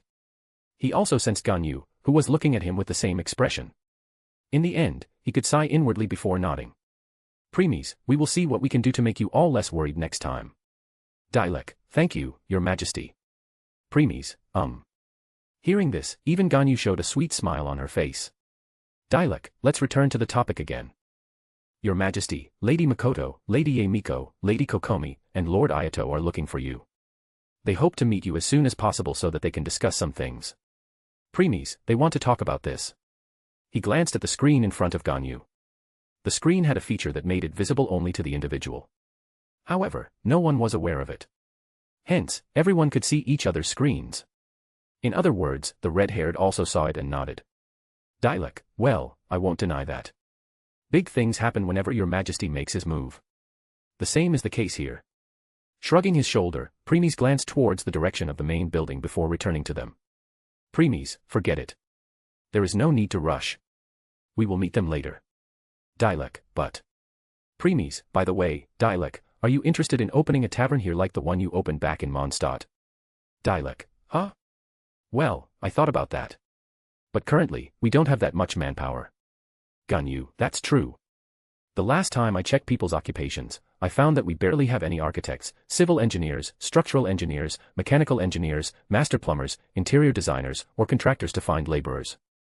Premies, that's not the issue. Follow us. They followed him without any question and reached an open area. Upon walking into the center, a table and 3 chairs suddenly appeared. When all of them took their seat, Premies spoke. Premies, open your screen, Dilek. Dilek, okay. He nodded, and the screen appeared in front of him again. Then, as if it had a will of its own, it left the red-haired side and appeared before Premies. The men then opened the shop feature and made the screen settle on the table for everyone to see. Premies, materials, items, and food are not the only things you can buy from the shop. There are even more things, like buildings. When he said so, a new list of buildings appeared. Many were houses, shops, stalls, statues, infrastructures, hotels, bars, stores, taverns, and many more could be seen. Both were fascinated by looking at the variety of them. Ganyu, there is even a jade chamber like Ningguang's back in Liu Harbor. Dilek, even cathedral, guild building, and even headquarters. There is everything that I have seen so far. Seeing this, he diligently checked the tavern he could buy, but then his pupils shrunk. Dilek, gay. Even the cheapest one with a single ground floor costs 10,000 points. Even Ganyu showed a wary smile at this. Sighing, the red-haired looked at Prims and spoke. Dilek, Your Majesty, isn't this too expensive for me now? Premies, expensive? On the contrary, it's too cheap. Ganyu, cheap? Sighing, the red-haired shook his hand and answered. Dilek, Your Majesty, I really can't understand your thoughts. Not minding him, Premies clicked the image, and a 3D hologram appeared before them. Dilek, whoa. Ganyu, amazing. In front of their astonished eyes, Premies started rotating it, letting them see how it looked from different angles. He then zoomed in on the interior of the tavern. Inside was a bar, and behind it was a wine cellar. The room also had many tables and chairs for people to sit and enjoy their drinks. Premies, the materials used in the creation of this tavern are of high quality, as is the furniture around it. Because of the special characteristics of the wood used, no dust will settle on it. So you don't even have to worry about cleaning it every day. Next, he moved towards the bar and clicked on the wine cellar. Premies, this is also not a mere wine cellar. When you buy it, you will get 10 bottles, 3 different wines each, which means 30 bottles immediately. From then on, you will receive 1 bottle of each wine every month for free. Then, add the topping to it. Premies, last but not least, you will also have a recipe for these 3 wines. So, you don't have to use your points to buy these wines repeatedly. You can make them yourself. Here, he raised his head and looked at the 2 people with dumbfounded expressions. Premies, now tell us, do you still think it's costly? This time, both shook their heads. Ganyu, it's just too cheap. Since everything here is high quality, one can only imagine how good the wine will be. Dilek, yeah. Nodding his head, the red-haired turned the screen towards him and started looking at the shop. Before long, his lips began twitching. Dilek, even the cheapest wine-making formula costs 2,500 points. Here, it gives 3 of them right away. After checking everything individually, he finally sighed and looked at Premies. Dilek, all right, Your Majesty. Since you brought this out, you must have a way for me to buy it. Premies, indeed. Nodding his head, he continued. Premies, right now, this world doesn't have any knights' headquarters. We don't plan to create one yet, either. Hence, we want a place where all our knights can gather, meals, and spend time together. By doing this, not only will the relationship between you all get closer, but also the possibility of people being afraid of you in the future will diminish significantly. Dilek, people being afraid of us. Why? Closing the hologram, Premies returned it to Dilek. Premies, as our knights, you will face countless battles and challenges in the future. Because of that, you will all grow much faster than others. Your demeanor will also become sharper. It won't be surprising a little bit of killing intent and bloodlust will be leaked out of you all. This will scare people, and they will start making distance from you all. And then they will begin to hate you all. Ganyu, hate them. Why? That's the same question Dilek had in mind. Instead of replying immediately, Premies raised his head and looked at the horizon. Many complicated emotions flashed in his eyes but were too fast for anyone to perceive. The 2 people didn't disturb him and waited. After some time, he opened his mouth. Premies, once you started becoming stronger too fast and gain more power, people started getting jealous of you. Then, they started feeling envious. Then they started to respect you. Later, they started getting afraid of you. Finally, they began to hate you. Both were shocked at this since none of them had experienced such things before. However, they believed Premies completely. Hence, they understood that Premies wanted the knights to integrate into the hearts of the people so that no matter which heights they reached in the future, people would always respect and love them. He then didn't want his knights to be held in contempt by the people they were willing to fight for. Shaking his head, Premies put those thoughts away and stood up. Premies, we want some time alone so we are leaving for now. Ganyu, you can do whatever you want, and Dilek, I will contact you later about the matter regarding the tavern. Ganyu, yes. Dilek, I understand, Your Majesty. With that, Premies left, leaving the 2 behind. For the remaining day, Premies strolled around, his mind occupied with many things. Since he was hiding his presence completely, no one saw him. He let out another deep sigh and decided to find a place to sit. But then he sensed something. Premies, Looking back, he saw Ace, who had been away all this time, appear behind him with a complicated expression on her face. Premies, what is it, Ace? It's rare for you to show such a face. Ace. The girl remained silent for some time before opening her mouth. Ace, my lord, I want to ask something. Premies, go on. Ace, while you were away and I had nothing to do, I decided to spend some time in Multiverse Library. There, I came across the book that made me question a lot of things. I hope the Lord can clear them. Narrowing his eyes, he asked.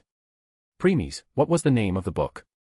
Ace, is it wrong to try to pick up girls in a dungeon? It also has another name, i.e., Danmachi. *A/N, please throw some power stones. Chapter 508, Note. *A/N, hi readers, I need some time to rest, so there won't be a chapter this time. Thanks. Chapter 509, Volume 5, Chapter 123, World's Origin. Equals when Twilight is speaking. Equals when talking through telepathy. Equals when thinking in your mind. Equals when talking with your Pokemon or tamed beast. Equals when describing a certain period or in another place. Equals point of view, i.e., POV. // equals and call. Equals system and when talking to it. Equals thoughts being heard. Premies, we see. Noticing his lack of expression, Ace was surprised. Ace, my lord, don't tell me that you know I will read that book. Premies, yes. He then looked in front again and started walking again. The blonde saw that and also began following him. There were a few minutes of silence between them before the emperor opened his mouth. Premies, multiverse library, one can find all the knowledge, intelligence, and wisdom of almost every world there. However, not all information is available for others to see. If one doesn't have our permission, they are not obliged to read those books. Ace. The sword princess's steps halted, and she widened her eyes in realization. Ace, so, the reason I can read that book is because the Lord has already approved of me to do so. Premies, yes. Because if it's the current you, it will be fine. Ace, the current me. Premies, yes. Tell us, what would have been your reaction if you had read that book when we made your blade back in your world? At this question, the blonde thought for a second before answering. Ace, I would have started thinking everything around me, the world, its people, is all a lie. My thoughts, emotions, and decisions are not my own but something set in stone long ago. Am I living, or if even that thought is fabricated? In other words, I would have. Existential crisis. Premies, what now? Do you still have the same thought? At this, the sword princess shook her head. Ace, no. It's true that after reading that book, I felt somewhat disbelief and uncomfortable, but it never reached the point where I started questioning my existence. Premies, correct. Right now, you are not some naive girl who didn't even have common sense back then. You have learned, understand, and experienced a lot of things. We put those kinds of stuff in our world so Xingming can help you more easily. Hearing that, she first nodded but then pouted cutely. Ace, it's rude, my lord. It's not entirely my fault that I lacked common sense. At that time, I focused more on my revenge than on other things. Premies, doesn't that still mean it was your fault? Ace. Sensing her becoming silent, Premies' expression became soft before he looked back and offered his hand. The sword princess didn't give it any thought and naturally put her hand on his. Then they both continued walking, this time side by side. Premies, still, just like you said. It's not entirely your fault. If someone who was living a good life with her parent then lost them one day and left to live on her own, she would change. Premies, while Loki took advantage of Ace's revenge to make her join her familia, it would still be better if she had taken a softer approach initially. By doing that, not only will Ace learn common sense, but she will also show more expression on her face like right now. Ace. Premies, anyway, let's not talk about that depression stuff for now. Once his voice fell, an irresistible force engulfed Ace, and they disappeared. When Ace opened her, she found herself on one of the islands floating in the sky. Looking at the side, she saw a house in which Scathack and Beatrice were in slumber. She then recalled a conversation Premies had with her. Ace, the queen of the land of shadows. Huh. Next, she moved her gaze and looked at Premies, who had walked some distance. The moment he stopped, a bench appeared in front of him. Taking the seat, he turned to Ace, who walked over and sat beside him. Premies, let's start with the more important things you want to ask. Nodding her head, she opened her mouth. Ace, what does this book imply if everything is not destined from the beginning? Premies, it implies the history. Ace, Premies, let us ask you this. Your dad became the strongest adventurer with the Sword Champion title. Most people in the Danmachi world still remember all his legends and deeds. You will even find some manuscripts of his journeys. So, tell us, are the legends of his adventurers written before or after he did them?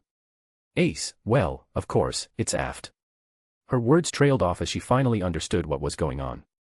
Ace, so, that's what's going on. Premies, the authors of these novels might think they wrote them, but what if everything transpired ages, epochs, or eons ago? They put the history lost in the flow of time in a book so that others can also learn about such tales of the past. This made Ace ponder it even more, and soon, her brows relaxed. Ace, I see. So, we are not fictional characters but people of the past. The book recalled our past lives, decisions, and what led to them. Premies, indeed. Who knows, maybe someone will write about our journey in the future, too. Ace, yeah. These books are our recorded history. Premies, Ace, but my lord, if this happened epochs ago, why did someone still recall them? Premies, that's the will of the world doing. Ace, will of the world. Premies, once a story or tale of the past reaches a certain threshold, it becomes eligible to be known to the world. Hence, when these things were wholly erased from people's memory, the will of the world chose someone to spread this tale of the past again. Ace, in the form of a novel. Preemies, yeah. There are other ways to spread them, such as manga or anime. At this, the Sword Princess nodded and became silent. On the other hand, Preemies also waited in silence because he knew that the answer to the following question she wanted to ask would reveal the absolute truth of all worlds. Ace, my lord. You told me that the strength of gods in the Danmachi world far surpassed even a ninth-dimensional god like me. But in the book, even after using their arcanum, they all appeared relatively weak. Preemies. Ace, not only that but the strength of level 5 me in the book wasn't even close to mine when I was level 5. Preemies. Ace, according to the universal level system, a being of true level 5 can destroy a large country with just one blow. But my strength as level 5 in the book didn't even reach. Preemies, max true level 1. Ace, Here, Preemies closed his eyes and sighed inwardly. Preemies, so, it really was this question in the end. Oh well, the current Ace is fully qualified to know about it. He then waved his hand, and a set of books appeared before them. Ace, this. Preemies, read them all. Then we will answer your question. Ace, okay, my lord. She then picked one of them and started reading. An hour went by. After putting the last of the hundreds of books Preemies told her to read, Ace's brows tightened as she frowned. Preemies, so. Ace, I am getting more and more confused now, my lord. Although all these books are related to the Danmachi world, things are different in each one. Even some of the past is different from what I know. Those who should be dead are alive, enemies become allies, and allies become enemies. Looking at the books, she narrowed her eyes and continued. Ace, even if Belle Cranel is there, the protagonists change in each one. Some of them have the mentality of being straightforward and weak-minded and believe we should be kind and not kill others. Some are the complete opposite. Most of them are perverts who only think with their lower body and want to create a harem. To them, this world is just a world of fiction, and they can do whatever they want. Things that they can't do in their previous world. Hence, the most common thing that all of them are. Preemies, transmigrators and reincarnators. Ace, lord, just what are these? The world and foundation are the same, but the path is diverted. Preemies, they are fanfictions. Ace, fanfictions. Preemies, yes. Many people in the future will read the tale of Danmachi, but some want something different. So, they add a new protagonist and start fulfilling their desires. Like fucking the characters they like. Creating a harem of their waifus, making changes in the plot that they didn't like, making the characters they hate suffer more, NTR other characters, adding Neteri, adding Yuri since they want the romance between women, there are also gay, which is the romance between men, and so on. Ace, I see. Since they already knew the plot in their previous world, it was easy for them to use it and get what they wanted with less effort. Preemies, most transmigrators have an advantage after transmigrating. It can be their knowledge of their world, their strong soul, their strong magic power, their strong physical power, or some unusual or unique power only to them. But the most common one is Ace, system. That's what helped them reach their goal. A golden finger, if I said it in these transmigrators' language. Preemies, yeah. Ace, the system really is something. It allows these people to use powers like chi, aura, chi, nen, chakra, element, psychic, etc. Preemies, yes. Usually, it shouldn't be possible since every world has its own set of laws and rules that one must follow. Like in the Danmachi world, it's magic. If someone tries to use another form of power, they won't receive any answer to their call to them. However, the system breaks such limits and allows its host to do so. Ace, using different types of energy in a world whose foundation is magic. Sigh, they want the world to suffer. Yes. If other forms of power were used in a world that didn't allow them, then in the long run, these powers would start to fight for dominance, significantly affecting the world itself. Preemies, anyway, what's your feeling regarding yourself? Ace, huh? Preemies, in those fanfictions, you must have seen yourself having relationships and sex with those transmigrators. What do you feel about it? Tilting her head in confusion, she answered. Ace, it doesn't matter, my lord. While we all are Ace, we are still different people living different lives. Hence, no matter how much fanfic I read, I don't feel anything since I know the Ace in there are not me. Smiling, he also agreed with her.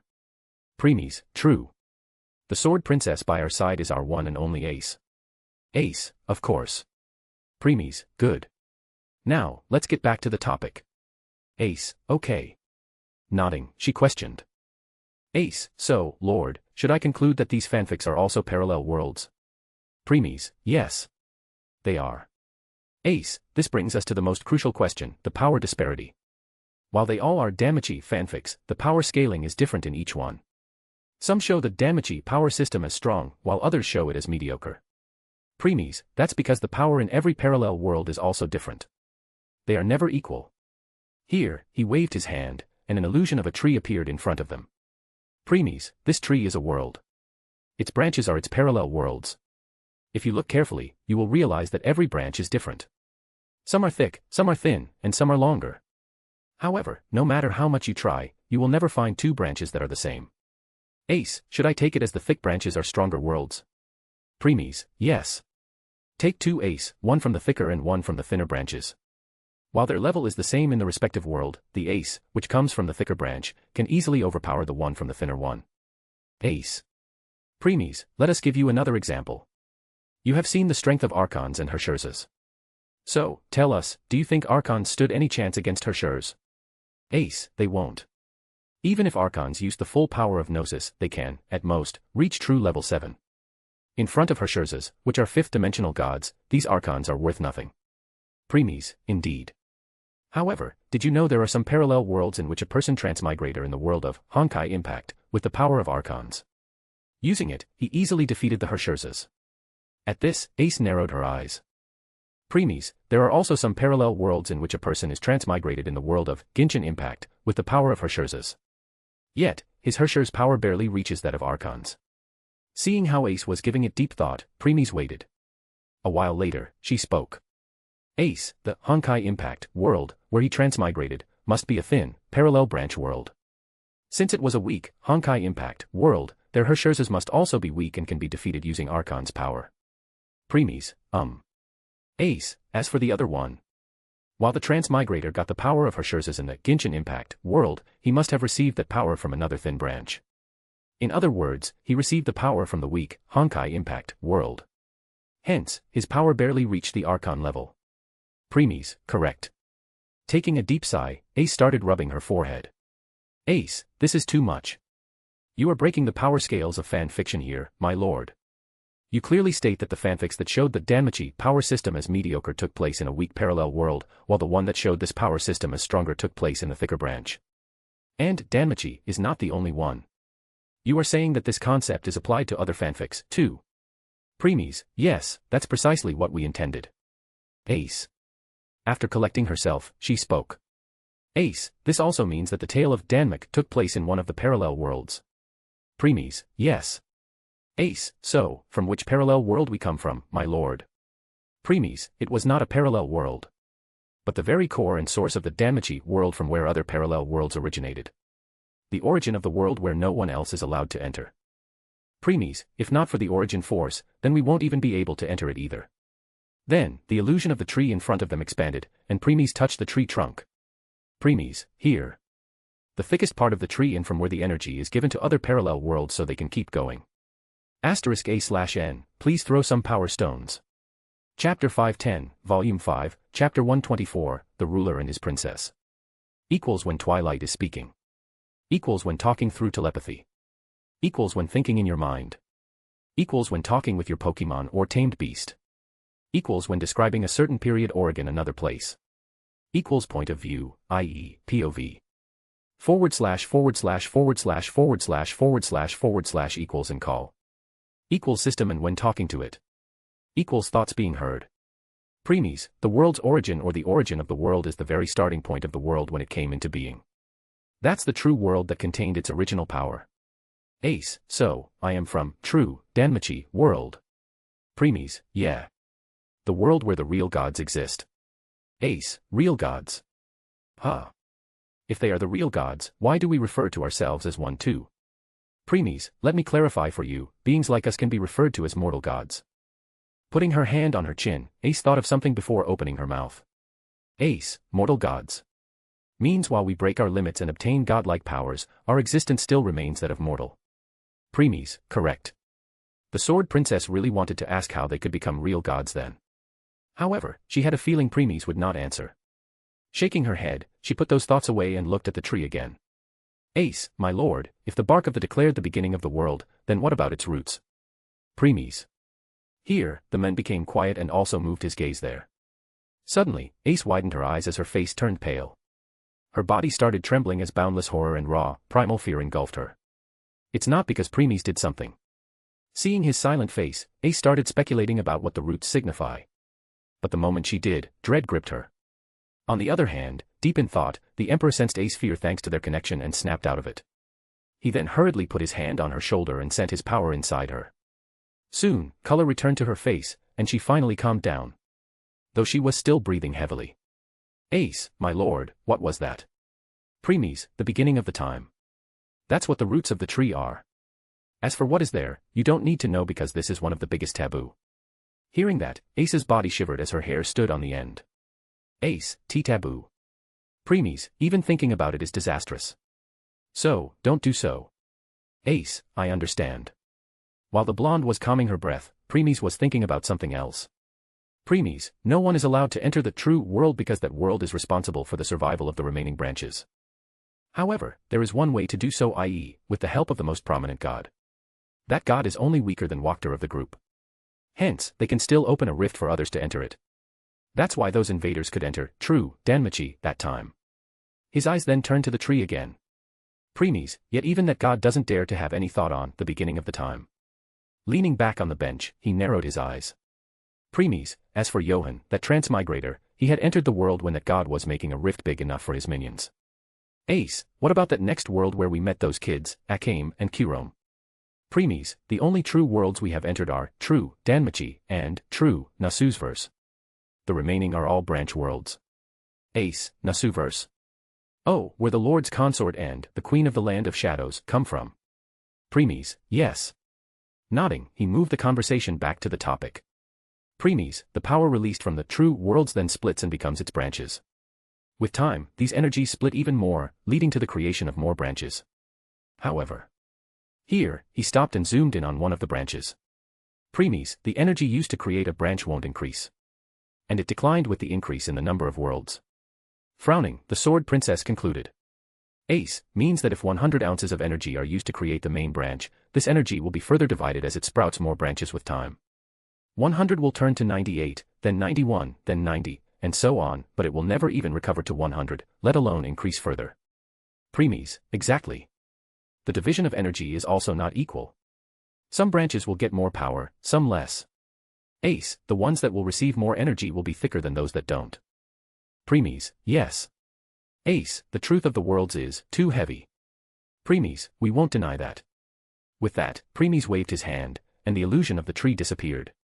By now, the blonde knew why her world was defined as weak, mediocre, or firm in different fanfics. Ace, I need some time to digest all of this.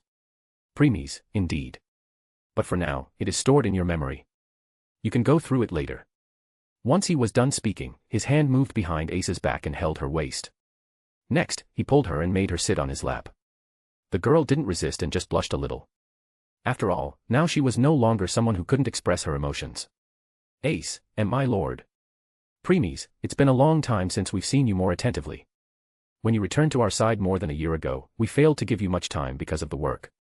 Ace, I don't mind, my lord. For the beings like us, 1,000,000 years passed in a blink of an eye.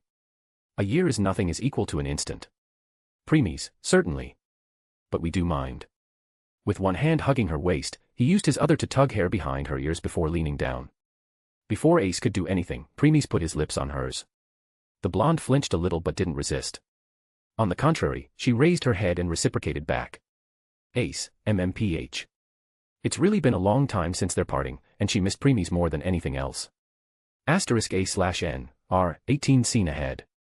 If you dislike Lemon, skip the rest of the chapter. For a few seconds, both just kept their kiss light. Then Premies forced her lips open and moved his tongue inside. He licked her teeth and tried to open them. The blonde voluntarily opened her mouth, giving Premies full access to it. And then their tongues met. Ace, MMMM. A moan escaped her mouth, and she closed her eyes. Their tongues intertwined inside her mouth and began to move with his. When they separated, a thread of saliva connected their lips. Ace's eyes began to turn moist, and excitement appeared in them. She began to move her hands and coiled them around his neck. Ace, my lord. Her voice was sweet and full of temptation, as if inviting him. He then brought his face near her neck and kissed it while his other hand was on her soft thighs. Ace, ah. Another moan came out as she hugged his head, pulling him closer. After enjoying the softness of her legs, his hand moved and entered her clothes before grabbing her chest. The blonde's lust intensified as he began playing with them. With each of his touch, Ace's body was becoming more sensitive, causing her to feel intense pleasure. Ace, ma. With time, her moans were getting more and more louder. Premies then moved his hand between her legs. The hand entered her pants and made its way toward her moist cave. His finger traced the area around her slit before it entered it. The sword princess's movement stopped before a loud moan escaped. Ace, aw. But Premies didn't stop and started moving his finger in and out, making the blonde moan more. Soon, he entered one more of his fingers. Shudders ran through her body with each movement of his fingers. Splurt. Then, love juice began to flow from her cave in incredible amounts. Her eyes rolled back, and her sight turned utterly blank as her body lost its strength. It was an orgasm. Premies held his princess's body from falling as she breathed heavily. He then started caressing her and sent all of her clothing back into her soul. The naked body of the sword princess was then present in front of her. Her white skin and a pair of soft breasts appeared before Premies. His eyes lit up, a look of intoxication and passion within them. The exposed flesh was incredibly supple and tender, and her long, slim legs and feet looked beautiful enough to make one feel dizzy. Lowering his head, he brought his mouth to her chest and bit her nipples softly. Ace, oh my lord. Her body turned soft, and more love juice flowed out of her lower cave. Ace, ha, ha, ha. She was panting. Her eyes were completely cloudy, and her head rested on Premies's chest. He then hugged her and picked her up before gently laying her on the grassland below. As the blades of grass touched her skin, the blonde felt a cool sensation. While she was lost in pleasure, he softly kissed her lips. Next, he lowered his pants and took out his dragon before raising her legs and bringing it in front of her cave. Looking directly at her eyes, he spoke. Premies, we are going to begin. The blonde, who had regained some clarity, looked into his eyes and nodded gently. With one movement, his dragon entered her cave. Ace, ah. While she moaned in pleasure, Premies let out a groan of satisfaction and savored the feeling of her vagina. Her vagina was very soft and narrow, making the cave feel very tight. The pleasure he felt when he invaded her was incredible. He can also see a trace of blood leaking out from their connection, indicating she had been deflowered and her hymen broken. Still, Ace didn't feel any pained expression as such a minor one was entirely insignificant to her. Caressing her beautiful face, he began to move slowly. He pierced her until the womb. His dragon entered her cave fully, and a gasp escaped her lips. As he began to move in and out, Ace's moans started to resound, and lewd sounds filled the island. Ace, ah. She groaned with an expression of lust, and an intense pleasure began to fill her body, and love juices began to flow between them. His hand grabbed a nipple, and his mouth sucked another. The sword princess drew a cold breath and moaned. Slowly, she was wholly engulfed in lust. Her legs coiled around his waist, and she hugged him tightly while Premies kissed her neck. Her carnal desire started to amplify, and her body began to answer his movements. Her vagina tightened around his penis, and he responded to it by increasing the strength of his thrusts. Ace, my lord. She continued moaning, and her body was moving in sync with Premies. Their tongues entwined again, and their fluids covered the ground. The excitement of sex was something that Ace never experienced before. Hence, she let Premies do whatever he wanted, making herself completely vulnerable. Slowly, he began to feel something building inside his dragon. He did not hesitate to increase his pistoning speed, causing Ace to moan louder. He then grabbed her arms and pressed her down with all his body while thrusting inside her intensely. The sword princess's mind became blank.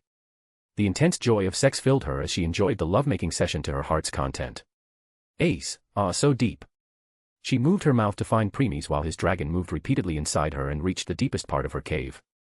Finally, she felt an intense burst of pleasure coming over her. Ace, my lord, I am coming. She shouted and hugged him tightly. He did not stop and continued thrusting fiercely. He was unable to endure either.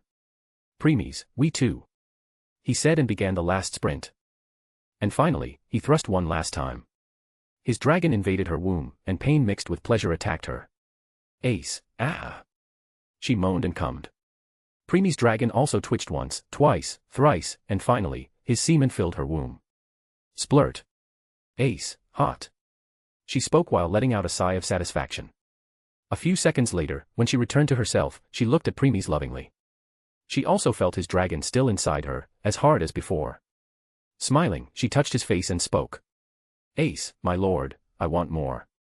Chuckling, he replied. Premies, yeah. We too. They then lost themselves in their lovemaking session, not caring how much time had passed, as only the desire for each other remained in their mind. *A/N, R, 18 scene ends. *A/N, please throw some power stones. Chapter 511, Volume 5, Chapter 125, Town Hall. Equals when Twilight is speaking. Equals when talking through telepathy. Equals when thinking in your mind. Equals when talking with your Pokemon or tamed beast. Equals when describing a certain period or again another place. Equals point of view, i.e., POV. // equals and call. Equals system and when talking to it. Equals thoughts being heard. Opening his eyes, Premies was first greeted by the sky full of stars. He then turned his head and was greeted by the beautiful sleeping face of his sword princess, whose head rested on his shoulder. Her face was flushed, and she had a sweet, satisfied smile on her face. Her hand was on his chest, and her leg was coiling around his. Premies could also feel her soft breasts and nipples that were squeezing on his chest. With his one hand hugging her bare body, he used another to caress her face gently. They both had been engaging in their lovemaking session outside for God knows how long. In between, Premies realized that their libido was too great, and they wouldn't satisfied with just a day of their session. So, he covered the area around them in a time barrier where the time would move faster than the outside. Still, he could somehow tell that they had been having sex for weeks. And since they were not covered in any cloth or something, their naked body was visible for others to see. Fortunately, there was no one around to see them. After caressing her face for some time, he leaned and kissed her forehead before moving the hand underneath her knees and picking her up. He then entered the mansion. Ace was sleeping in his arms, her arms coiling around his neck. He walked through the long hallway and soon reached the room given to Ace before entering. It was a luxurious room with the color of walls, curtains, furniture, decorative materials, windows pane, chandelier, and many more, all complementing each other. Making his way towards a queen-sized bed, he gently laid Ace on it. The bed was not that big but just enough for two people to sleep comfortably on it. Still, for beings like them, sleeping was no longer necessary, they barely used their room, so this was enough. Next, Premies waved his hand and erased the smell of sex from her body and also cleaned it. He then covered her with a quilt and went to the bathroom. He can also clean himself like he did with Ace, but he felt like taking a shower, so he didn't. Pitter. Patter. The sound of water dropping was heard as Premies closed his eyes and enjoyed the sensation of droplets hitting his skin. As said before, he had loved water a lot since he became seaborn. It had reached the point that he would choose the sea without hesitation if given a choice of where he wanted to live, sea, land, or sky. When he walked out, he already wore his emperor's coat. He then approached Ace and started gently patting her head. Premies, we suppose it's not bad to engage in such activity occasionally as one could release their pent-up fatigue and tiredness. He thought about it because he felt that now that his sword princess had tasted the forbidden fruit, she must want it more in the future. He also remembered that when Ophis woke up yesterday and spent their time together, he saw the desire appearing in her eyes. He was sure that if not because she didn't have the strength to move, she would have jumped at him. Premies, it's all thanks to our special constitution. The more we engage in these activities, the more they want to do it. Shaking his head, he decided not to think about it for now. He then left the room, and his body disappeared. Next, he appeared on the island where the newly brought people lived and looked around. Many things on the island had changed compared to yesterday. Most people seemed to have bought things related to the qualities of life from the shop. He let them enjoy themselves and walked towards the tallest and majestic building here, the town hall. Since the number of soldiers had decreased significantly as people started to retire, there wasn't any around the town hall. After passing through many turns, he reached the main hall and opened the door. Click. The sound of the door opening was heard, and the people inside turned their attention to the open you entered without knocking. However, when they saw who it was, they let out a sigh of relief and stood up. Makoto, my lord, you are here. Is Her Majesty doing fine? Standing up from her chair, the first Electroarchon approached him and asked. Premies, She is fine. Makoto, that's good to hear, so, where is she? Asking, she looked behind Premies, searching for any sign of his empress. Premies, she isn't here. You will meet her in the future, but not now. Noticing that he had no intention of explaining, Makoto didn't press him. His attention then moved to the other people in the room. Along with Makoto were Ganyu, Kokomi, Yaemiko, and Ayato. Basically, every single member responsible for handling the island's internal affairs was here. Premies also saw the piles of paper on the table, and some were on the floor. Premies, too much work, it seems. Makoto, it does, and the Lord knows fully well who is responsible for this. Answering, the purple-haired started rubbing her head before looking at Premies in frustration. His act of establishing a system for the world turned things upside down. Seeing her blaming look, Preemy shrugged his shoulder and walked towards the main seat behind the table. Taking the seat, he picked one of the documents and spoke. Preemies, we can tell that you all have been working tirelessly since yesterday. So, for now, go and rest for a day. We and our secretary will handle the work till then. At this, everyone was stunned and exchanged glances. It's not that they didn't trust in handling this, they just didn't feel good letting Preemies handle all of this alone. But when one of them was about to speak, Preemy spoke again. Preemies, that's an order. Hearing this, all of them closed their mouth. Preemies, leave. Letting out a deep sigh, they nodded at each other before bowing towards him. All of them, except Ganyu. Thank you, Your Majesty. Preemies, one more thing. Deliver the message to Ei, Lumen, and the Knights of Favonius that we want to see them. Makoto, yes, my lord. With that, they left, leaving only Preemies and Ganyu behind. Preemies, so, how is our little Coco Goat handling? Ganyu, ahem. It's not that difficult. I handle even more tedious work back in Liyue Harbor. Letting out a fake cough to hide her embarrassment, she replied.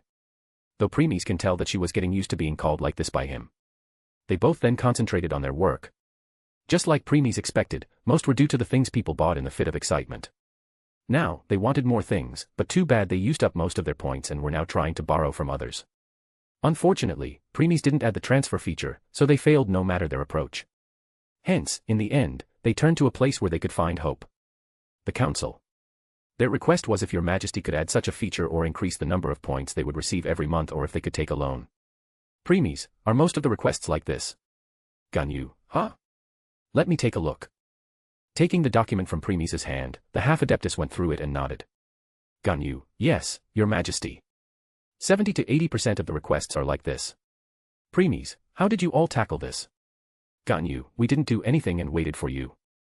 After all, even if we want to, we don't have any power to do it. Hence, we skipped these and checked other ones. Preemies, we see. Ganyu, so, what do we answer them with? Preemies, no need to give any answer. Reject all of them. Ganyu, I'll reject. Preemies, yes. Ganyu, but people will. Preemies, tell them that it's us who rejected their requests. If they have any problem, they are more than welcome to have a private conversation with us. *A/N, please throw some power stones. Chapter 512, Volume 5, Chapter 126, Trials. Equals when Twilight is speaking. Equals when talking through telepathy. Equals when thinking in your mind. Equals when talking with your Pokemon or tamed beast. Equals when describing a certain period or in another place. Equals point of view, i.e., POV. // equals and call. Equals system and when talking to it. Equals thoughts being heard. Ganyu, well, that's, I understand. Seeing that Preemies didn't even bother to give some thought to their requests and directly rejected them. The half-Chilin let out a sigh and obliged. Ganyu, we have been taking care of these documents since yesterday, and they didn't show any sign of stopping. On the other hand, Your Majesty took care of 80% of them right away. If only we could be as decisive as him. Taking a deep breath, she focused on the one in her hands. Ganyu, forget it. We are not Your Majesty. As the council member, we must read all of the people's requests, give them some thought, and discuss them among ourselves before coming to an answer. Putting those thoughts away, she returned to her work. Fortunately, now that most of the documents are finished, the remaining work proceeded faster. Whenever they came to the ones asking for a transfer or more points, Ganyu and Preemies directly put the rejection stamp on them and didn't waste time reading the rest of it. Hours went by. By now, only 2 piles of papers were left. Preemies, oh, this. Huh. Raising one of his brows, Preemies checked the request about tavern that Dialek put in. While Preemies did say that he would look into it, the red-haired still put it so that people wouldn't think Your Majesty favored one over the other. Preemies, here, little Coco Goat, check this out. Hearing his words, Ganyu stopped what she was doing and took the paper from Preemies before going through it. After reading this, she narrowed her eyes. Ganyu, this is. Preemies, unexpected, right? Ganyu, it is. Nodding, she looked at the bottom of the paper and checked the signatures. Ganyu, they want to buy that tavern in installment. Below are the signatures of other knights, too. They want to confirm if they can combine all their current points and make the first payment. They even said we can deduct their points for the next months until all the payments are done. Preemies, so, what do you say about how we answer? Ganyu, I think it's okay to accept it, Your Majesty. Preemies, is that so? Ganyu, There are more than 10 signatures here. This means if we combine all their points, the total will be more than 1,000. Raising her head, she looked at Premies and continued. Ganyu, the cost of tavern is 10,000 points. 1,000 is 10% the amount. So, if they are willing to pay like this, I think agreeing will be fine. Premies, indeed. We don't need to worry about asking them to pay every month, as they said we can deduct it independently. In other words, we don't need to give them a single point for the next 10 months. Ganyu, yes. Because of that, there is no loss for us. Premies, we won't deny that. Ganyu, so. Premies, let's wait. We have some other plans. Ganyu, oh, okay. Instead of putting it on top of other documents, Ganyu placed it on the side for now. They then went through the rest of the papers before another document attracted his attention. Premies, Beidou. Huh. We completely forgot that she was also here. The former captain of the Crux's request was different from others. She indicated that she and her crew members were getting bored as they had nothing to do here. Before, she and her crew sailed through the sea for adventures, but now it was as if they had lost some purpose. Though, seeing the boundless ocean here reignited that fire within. Hence, instead of asking for more points, she wanted permission to create a new vessel so that they could sail through the sea in search of mysteries. Premies, interesting. He muttered slowly. However, because the room was silent, Ganyu heard it and looked at him in confusion. Instead of answering, Premies just passed the paper to her to see. After her eyes went through everything, a surprise appeared on her face. Ganyu, amazing. She has already thought of everything. So, right now, she only wants permission to have the plan in motion. Premies, yeah. Below are the signatures of all the crew members. With all of them combined, it's not that hard for them to create a ship. Ganyu, yes. They knew buying a brand new ship was too expensive, so they wanted to purchase the materials to make one themselves. Still. Reading something, she spoke. Ganyu, I didn't know we could buy the blueprints from the shop. Premies, that is something you need to explore yourself to find. Nodding, she went through them one last time before putting it down. Premies, so. Ganyu, I think we should reject this. Instead of feeling surprised, Premies smiled. Seeing this, the half-adeptus understood that he also had the same thought. Premies, we also think the same. Taking back the paper, he spoke with his eyes still on it. Premies, while this plan is feasible, Beidou and her crew only have the knowledge and experience about how the ship works. They know nothing about how to build one. Ganyu, true. Just because someone knows how to use brick and cement doesn't mean they are architects. Premies, Ganyu, this is very risky. The ship they will make will be full of dangerous elements. There's a high possibility that it wouldn't be able to handle the long journey. And if they faced a storm, their fate would be decided. Agreeing with her, Premies put it aside along with the previous one. Ganyu, Your Majesty. Premies, that request gave us some idea. Hearing this, she accepted it and didn't ask further before returning to her work. Another hour went by. With his gaze still on the manuscript in his hand, he spoke. Premies, enter. Once his words fell, the room door opened, and some people walked inside. Jean, Your Majesty. Lumen, Mr. Ersta. Acknowledging their bow, he didn't raise his head and focused on the work. Those people remained silent and just waited for him. The ones who entered were the former knights of Favonius, namely Jean, Kia, Albedo, Eula, Amber, Lisa, Dilek, Sucrose, and Noel. There were two more people, Lumen and Ei. Both of their eyes filled with emotion. If the atmosphere had not been serious, Lumen would have jumped at Premies, demanding a hug and patting. The same was true for Ei. During Primus's absence for a few days, she missed him a lot, and her longing for him increased even further. An hour later. During the whole time, no one made any noise to disturb him and his secretary. He put a stamp on the document and placed it on top of the stacks on the table. This time, instead of picking a new one, he chose the one he placed on the side. Premies, Dilek. Dilek, yes, Your Majesty. Premies, we have read your request for the tavern. To be honest, it's not a bad proposal. If it were only one person, we would have declined it outright. But seeing the support of other knights, we had no choice but to think otherwise. Dilek, then, Your Majesty. A flash of anticipation appeared in his eyes. Premies, however. Putting the paper down, he raised his head and looked at them. Premies, there is no need for that. Dilek, no need. Rather than answering immediately, he moved his chair to the side and leaned back on it. His eyes were looking out of the window towards the horizon. After a few minutes, he opened his mouth. Premies, the people of Mondstadt were brought here 1 year before the people of Inazuma.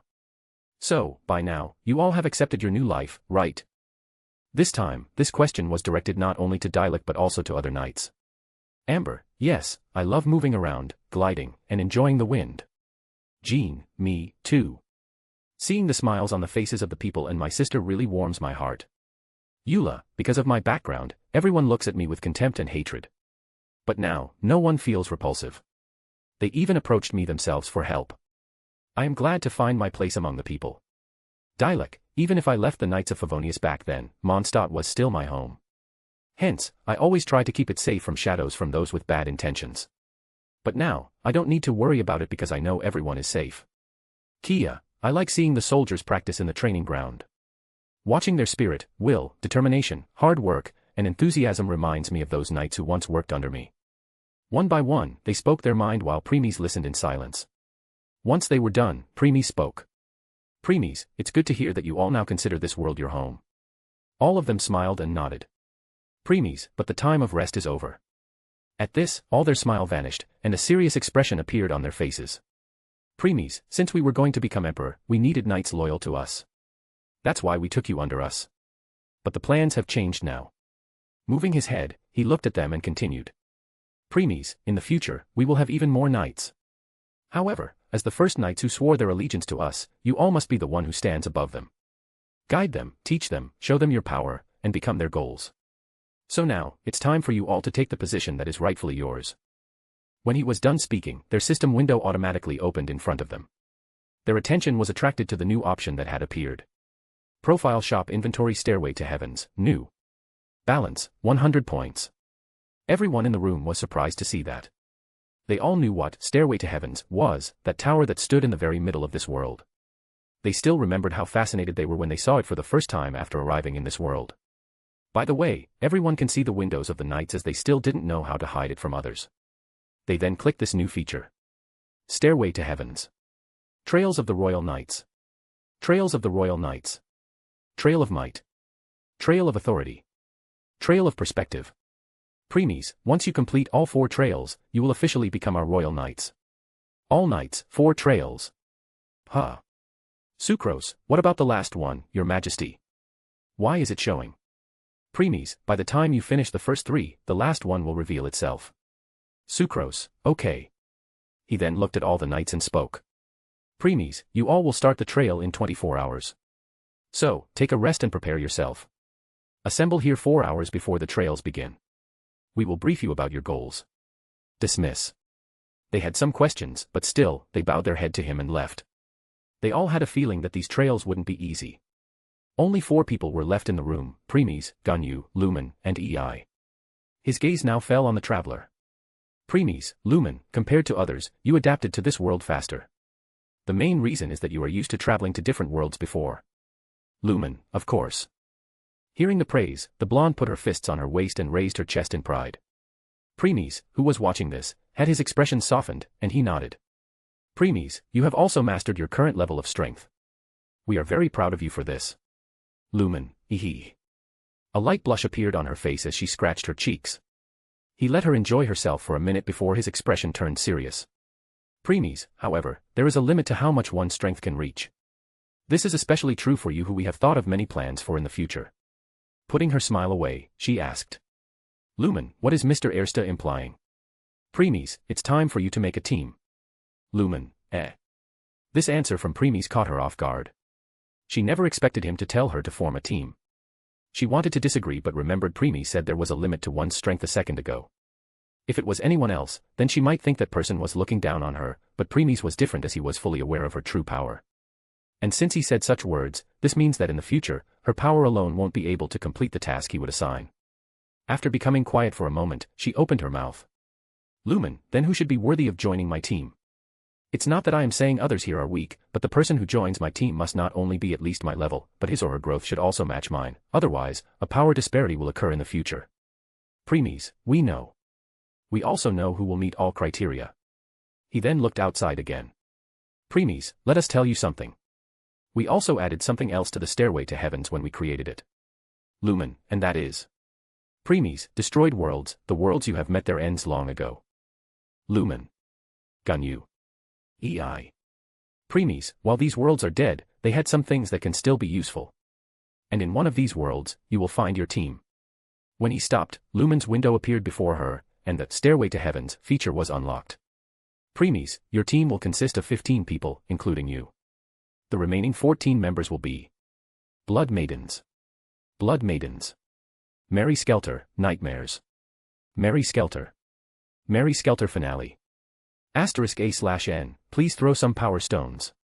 Chapter 513, Volume 5, Chapter 127, Pillar. Equals when Twilight is speaking. Equals when talking through telepathy. Equals when thinking in your mind. Equals when talking with your Pokemon or tamed beast. Equals when describing a certain period or another place. Equals point of view, i.e., POV. // equals and call. Equals system and when talking to it. Equals thoughts being heard. Lumen, Mary Skelter. Huh. Premies, yes. This is the name of the world you are going to enter. Lumen, but there are 3 of them. Does this mean I have to enter 3 parallel worlds? Premies, no. All of them are connected with a single branch. Lumen, huh? Does this mean they are one after another? Premies, not really. Lumen, then. Premies, when the plot of Mary Skelter, Nightmares, ended, someone couldn't accept the ending and used the most potent power to wish for the world back to the beginning. Here, the plot started again with changes. This time, it was called Mary Skelter 2, however, this outcome was even worse than last time. So, they had no choice but to undo that wish and return to the ending of Mary Skelter, Nightmares. But thanks to some miracle, that person's wish was somehow granted, and then the story of Mary Skelter Finale takes place. Looking into her eyes, he spoke. Premies, as for what was the outcome the first time? Who was the one who wished for the world's reset? What did they really want? What outcome forced them to undo that wish? How was their wish still granted? What was the result of the Mary Skelter Finale? You have to find them yourself. Lumen, I understand. Lumen, these people connected to the main plot must be my team. Lumen, still, a power that can grant any wish, it's amazing. It's not. The Electro Archon, who hadn't spoken until now, suddenly threw cold water over Lumen's excitement. While the traveler turned and showed a confused expression, the half-adeptus looked back at her and answered. Ganyu, Raiden Shogun is right.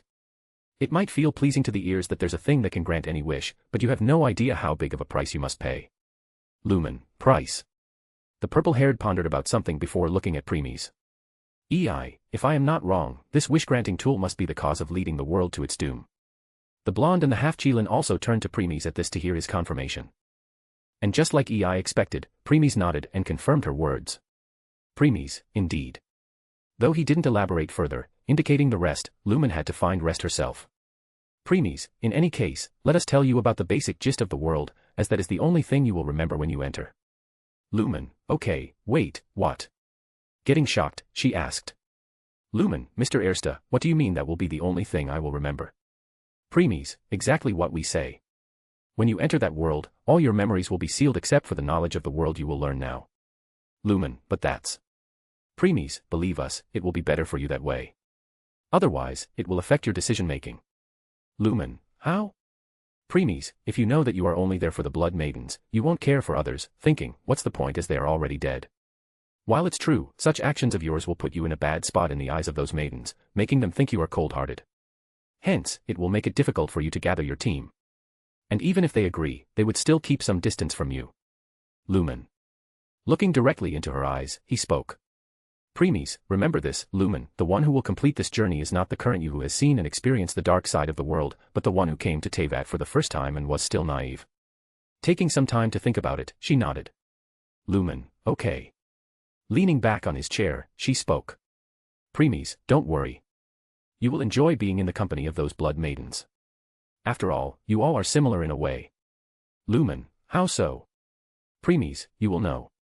Lumen, Premies, all right, let's get back to the topic. Listen carefully. With a serious expression, the traveler waited for his following words, as this knowledge would help her in that world.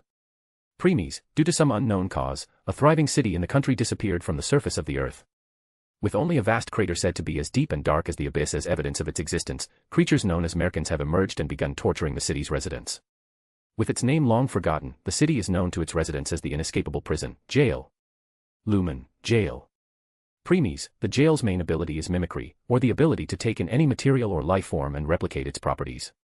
This has allowed for merkins of all shapes, sizes, and properties to infest the jail and torment the prisoners. Pausing here for a moment, he continued. Preemies, jail mimicry can affect just about anything, with one exception.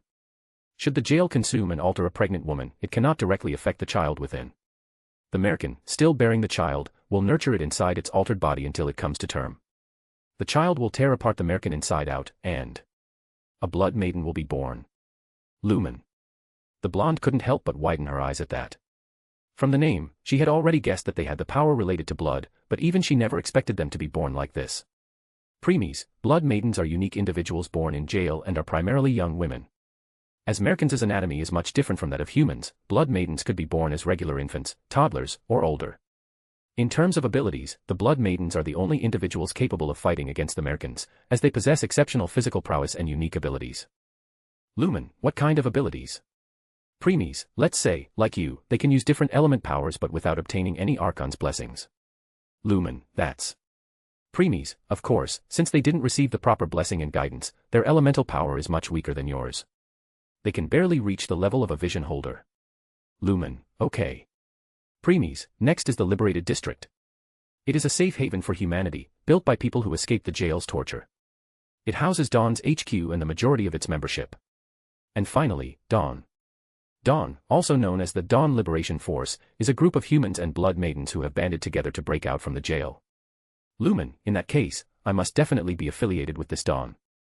Preemies, yes, you do. After all, you will find most of the blood maidens there. Closing the window, she asked. Lumen, when will I leave? Preemies, in an hour. Lumen, okay, in an hour. Hearing that, her eyes almost popped out of her sockets. She clearly remembered that Preemies had given the knights 24 hours of preparation. She also thought she would have time somewhat close to it. But this. Preemies, don't compare yourself with Jean and others.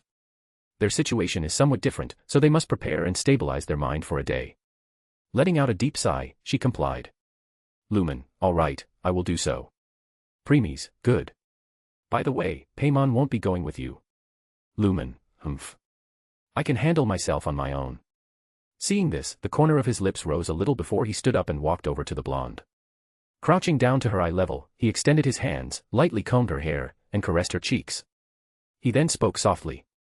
Preemies, Lumen, we know that you are strong. However, the day we saw you for the first time, you were not. While you were trying your best to hide your vulnerability, we quickly saw through it in one glance. And there is nothing wrong with that. After all, that would be the reaction of almost everyone who is suddenly thrown into a different world, has no one to rely on, and is a stranger. His hand slowly touched the flower on her head. Preemies, later, when we traveled together, you relied on us. When Paimon came, we knew that we could now focus on more of our work as you both would be able to support each other if something happened, even if Paimon could only provide mental support. And when you were obtaining Durin powers, it was your feelings and memories that protected you from breaking as you wanted to ask why we killed you. But now things are different. His ripple blue eyes met with Lumen's golden ones. Preemies, there is no us there. No Paimon. No memories and feelings to support you. You will be on your own in that world. And the only one you can rely on is yourself. Never show your weakness to anyone. Bury it deep within your heart and keep on moving forward.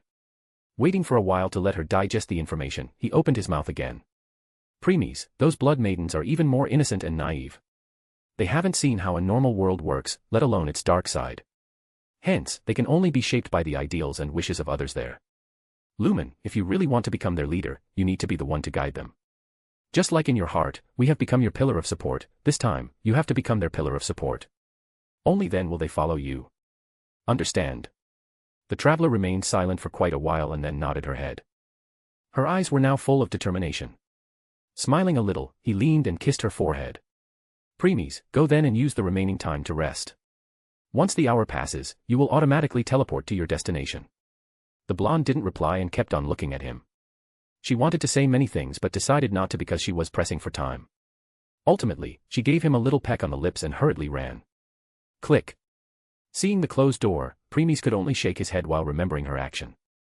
Preemies, little girl, giving a kiss right before departure is a red flag.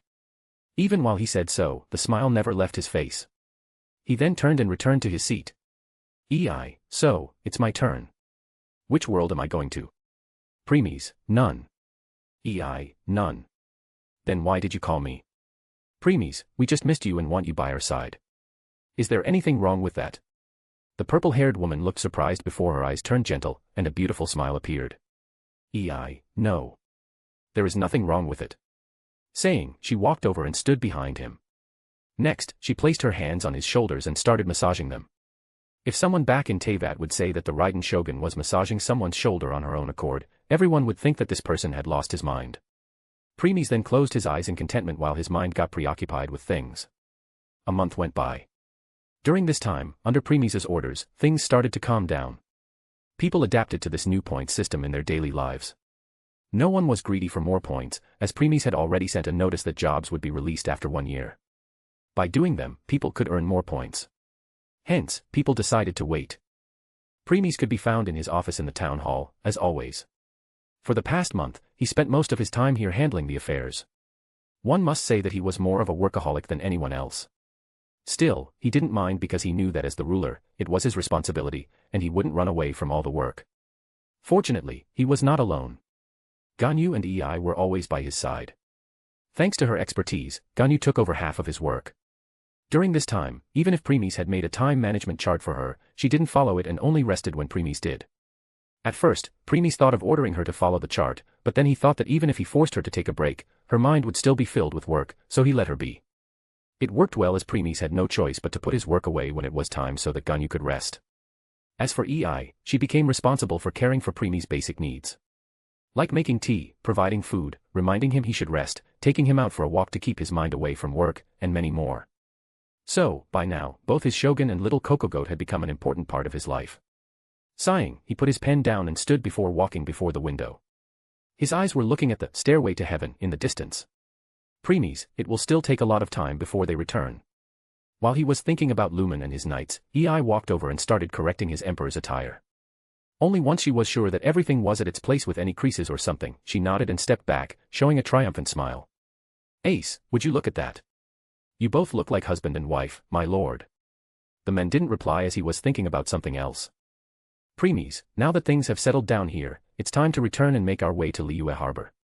*A/N, please throw some power stones. Chapter 514, Volume 5, Chapter 128, Courage. Equals when Twilight is speaking. Equals when talking through telepathy. Equals when thinking in your mind. Equals when talking with your Pokemon or tamed beast. Equals when describing a certain period or again another place. Equals point of view, i.e., POV. // equals and call. Equals system and when talking to it. Equals thoughts being heard. Whiz. A gentle gust of wind blew, making the long hairs of the man and woman flutter as they strolled down the streets of Inazuma in leisure. They were walking side by side with their hands clasped together. Ei, never thought one day I would see my nation like this. The purple-haired spoke while her eyes looked around at the now desolate and empty city. Only the sound of the wind and some pieces of paper flurrying around in this now silent city could be seen. It looked just like some ghost town. Premies, most people don't want to leave their homeland if given a choice. He replied while looking at all the houses, buildings, training ground, and Tenchikaku in the distance. But there was not even a soul. Premies only took the people to his world. Hence, these huts, buildings, lodges, and so on were still on the Narukami island of Inazuma. Some decorations made during his coronation ceremony can also be seen in these buildings. Ei, it's not over yet, isn't it? Premies, why do you think? Ei, if it was, then you wouldn't have taken your people to your world. Even if you have to travel to different worlds in the future, you can always return as this is your empire now. But you didn't. It's not because you are afraid that someone will try to dethrone you but instead because you know that there is a high possibility we will be attacked again when you are away. Premies, maybe you are wrong. Maybe it's just like you said, we don't want to give our throne to anyone. Ei, that's impossible. Premies, oh. Ei, while I don't know you fully, I understand enough to tell you that you were not interested in such things. If not for Makoto and others' requests, you didn't intend to do the coronation scheme in the first place. Premies. Ei, but now that everything is done and you have taken the mantle of emperor, I know you have no intention of running away from the responsibilities now and even in the future. You will see it through till the end. Hearing this, he couldn't help but sigh inwardly. Premies, this girl. We know you were watching us but never expected to be observed this much. He thought but didn't mind her action. If he had a problem with it, he would have told her to stop long ago. In any case, putting those thoughts away, he decided to be true with her. Premies, you're right. It's not over yet. On the contrary, it hasn't even wholly started yet. The fleet of fog is the weakest enemy that had come to attack Inazuma. With time, even stronger adversaries will come. Even you won't stand a chance in front of them, let alone the people of Inazuma. The Electro Archon turned silent upon hearing this and lowered her head. Even for a moment, she didn't doubt Premies' words. After all, by now, she had complete blind trust in him. Premies, however, we want you to battle in the Phase 2. Phase 2. Premies, yes. The enemies will come in phases. Phase 1, 2, 3, 4, and so on. The Fleet of Fog was Phase 1. Now that it is completed, Phase 2 will follow. But didn't you say I'm not their match? Premies, it will be against those coming in Phase 3 and after. You can still fight in Phase 2. Of course, it will be very challenging, and a single misstep can lead you to your doom. She remained quiet for a while before agreeing. Okay, if this is what you want, I will do it. Premies, Don't tell us that you are scared. I am. Premies, oh. Premies couldn't help but raise one of his brows at that. Unexpected, she admitted that she was afraid. If this news spreads throughout Teyvat, no one will believe it. After all, in everyone's eyes, Raiden Shogun symbolized power, the divine might of thunder. It's impossible to imagine that she would be fearful of something. He looked at the purple-haired who seemed to be averting her eyes, refusing to meet his gaze. Seeing this, Premies' expression turned gentle. It's just a delusion that Ei wasn't afraid of death. If she weren't, she wouldn't have entered seclusion in search of eternity. And she was not the only one. Every Archon was similarly scared of death. But as the ruler of their respective nation, they can't show this to their people. Otherwise, it will affect them too. Even Ei wouldn't have revealed it openly. She did so because she had no guard against Premies. She had already started to rely on him and was willing to show him everything, including her weakness and vulnerability. Chuckling, he spoke. Premies, then let us give you some courage. As she was showing a puzzled look, Premies turned her to. His free hand hugged her waist and pulled her closer. Then, looking into her beautiful purple eyes, he leaned before touching her soft lips with his. The Electro Archon was momentarily surprised before she slowly closed her eyes. With one hand tightly holding Premies', she put her other on his chest and held her coat before raising herself on her toes and reciprocating the kiss. MMPH. Two people were seen kissing in the middle of the town on the huge Narukami Island, but no one was present to witness this beautiful scene. A few minutes later, Ei opened her eyes and found herself in an unfamiliar place. This was a vast library with countless books that could be seen in the myriad bookshelves. After Premies gave Ei some courage, he told her he was sending her to a place where she would find something to increase her confidence. Hence, here she is. Ei, this is my first time seeing such an enormous library. No matter how much I try, I can't see its end. As she started to look around, she heard an unfamiliar voice. To think a day will come when Prime will let someone step foot here whom he hasn't made his permanent member. This means that not only he has complete confidence in you but he also cares for you a lot. The purple-haired woman didn't speak as she was trying to find the source of the voice. However, to her disappointment, she can't. It seemed that the voice was not coming from one location but from everywhere around. For now, come straight ahead. I know what you are here for. Ei. The Electro Shogun thought briefly before deciding to listen to the voice.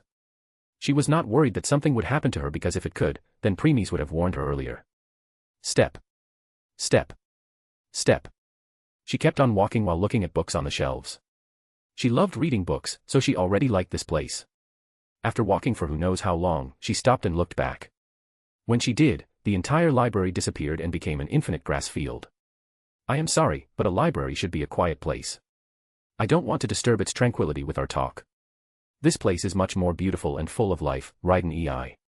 Turning to the front, Ei saw a white-haired woman seated near a circular table with an umbrella and one extra seat, most likely for her. With her guard all-time high, the Electro Archon asked. Ei, since you already know my name, shouldn't you introduce yourself too? Hearing this, the white-haired smiled. Oh my, how rude of me.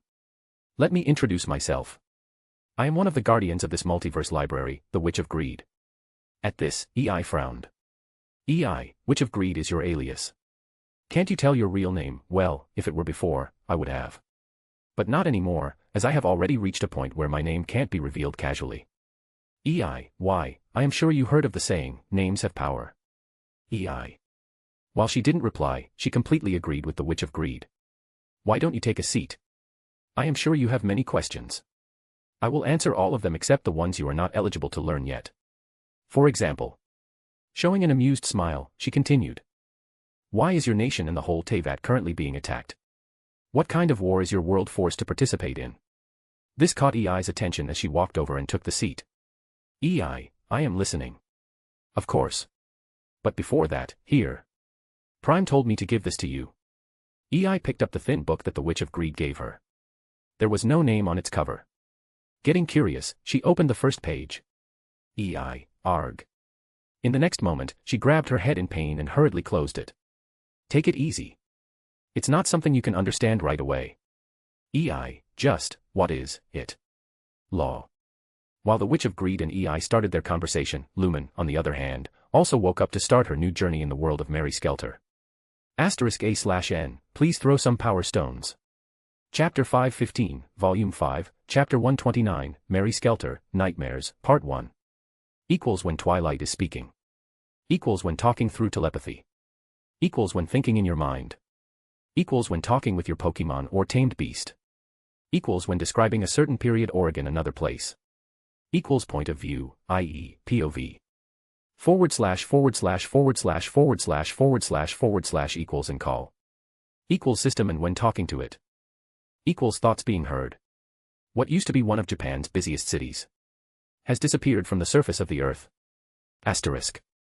Today, where the city used to reside, is now a huge crater as deep as dark as the abyss, adorned with the most outlandish of environments.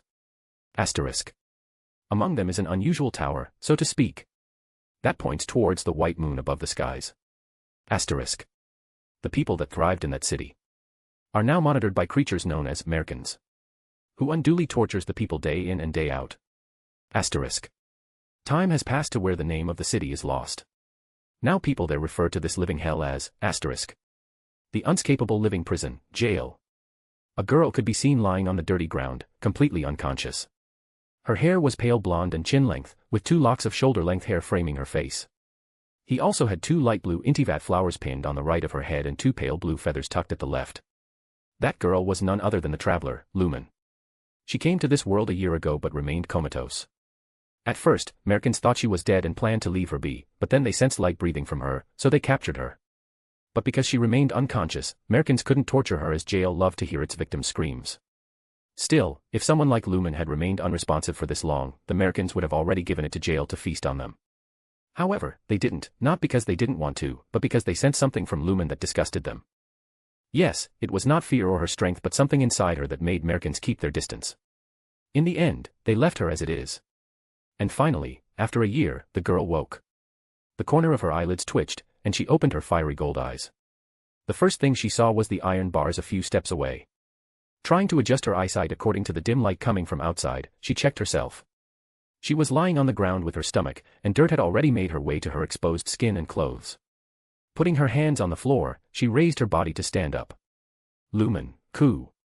But then she received a severe headache, almost making her fall again. While holding her head in pain with one hand, she placed the other on the wall to support herself before slowly sitting on the ground and leaning on the wall behind her. Gasping for breath, she decided not to think deeply about something and focus on the thing before her. Checking her surroundings, she confirmed that she was in a room all alone, and the iron bars on one side clearly stated that she was in a prison. Lumen, so, how do I get here? As she considered it, the headache returned.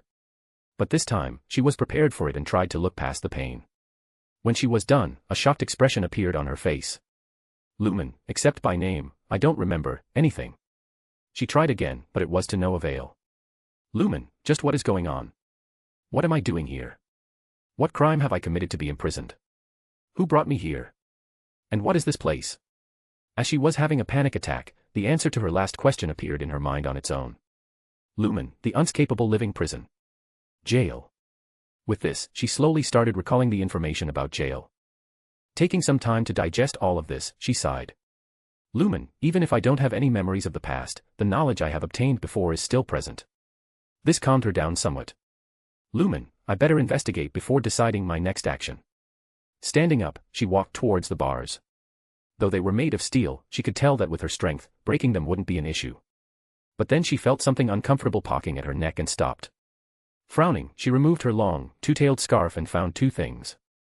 The first was a piece of paper folded neatly, and the second was a small black cube with a string attached around it. Both were placed in a way that could be hidden from the eyes of others. Deciding to open the note later, she checked the cube. She looked at the cube to see if she could find anything but failed. She tried to break it with strength, but the cube didn't budge. Getting frustrated, she threw it on the ground and started stomping on it. A few seconds later, she stopped and saw that the cube was still the same. She even felt that the cube was mocking her, saying, "Is that it?" Of course, this was just her imagination, but right now, she was not rational enough to think about it. In fury, she raised her hand, and a silver sword appeared. As she grabbed its handle tightly, wind gathered, coated the blade, and she swung it. Slash. Dang. Bam.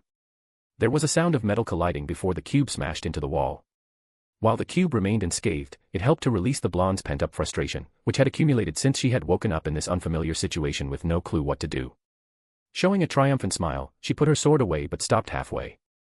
She moved her head like a marionette and looked at the sword in her hand with a dumbfounded expression. "Lumen, what the?"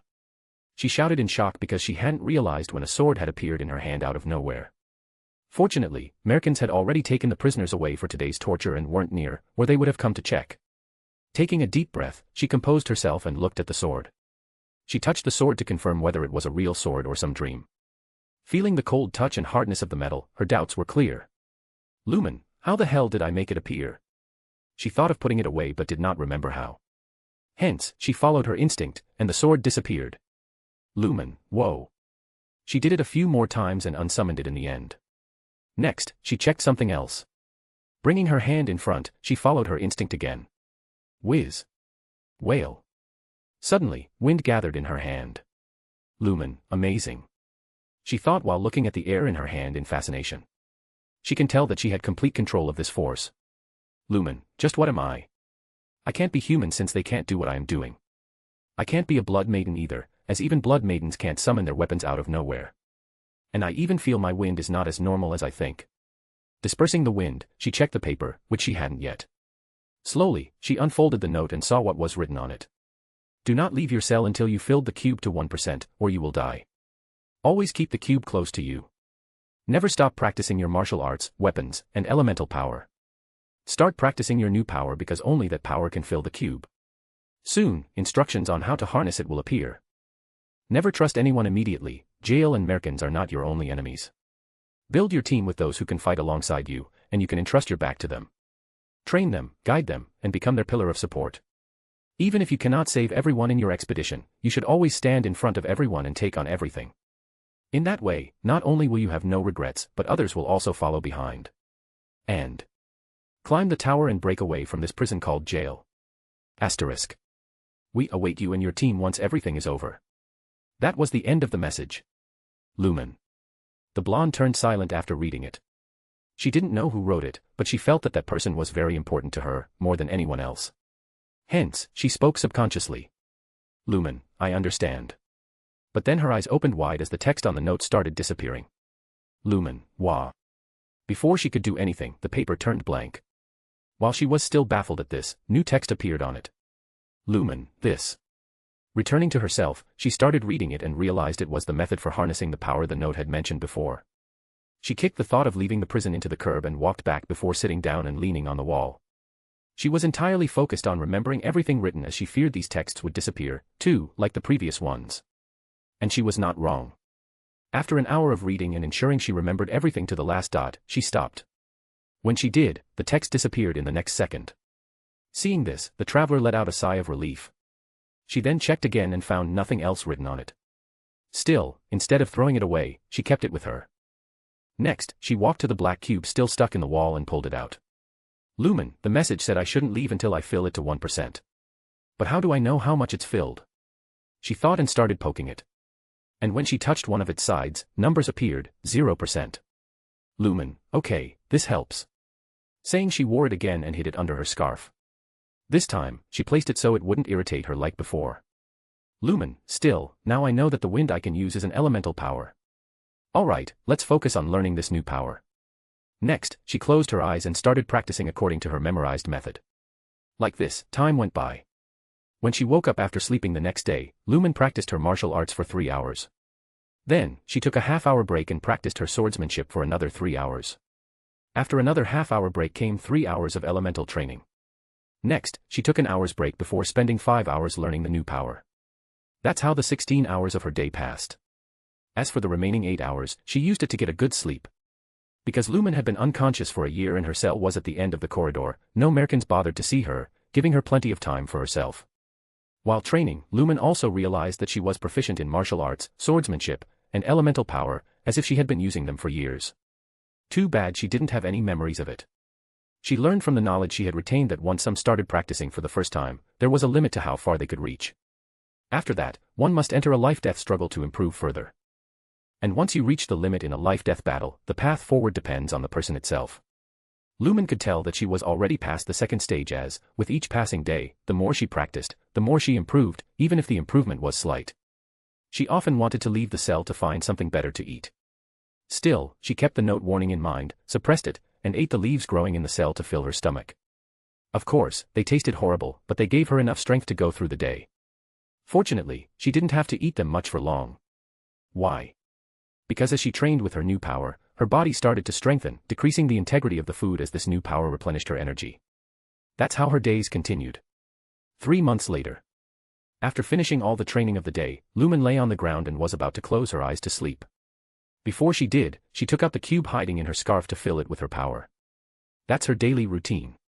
She put all the new power she had gathered during the practice into the cube before going to bed. Lumen, tomorrow will be the day I will leave this room. She muttered while looking at the numbers on the cube, 0.99%. It really took her 3 months to fill this much. Even she never thought it would take this long. Lumen, what a gluttony. She spoke before her hand, which was holding it, got covered in a beautiful golden energy. This was the new energy that she had learned all this time. The cube hurriedly absorbs all of it. Once it did, it started glowing, making the blonde cover her eyes. A second later, the light vanished, and Lumen saw the cube again. This time, the text changed. Adepti energy, 1.01%. *A/N, please throw some power stones. Chapter 516, Volume 5, Chapter 130, Mary Skelter, Nightmares, Part 2.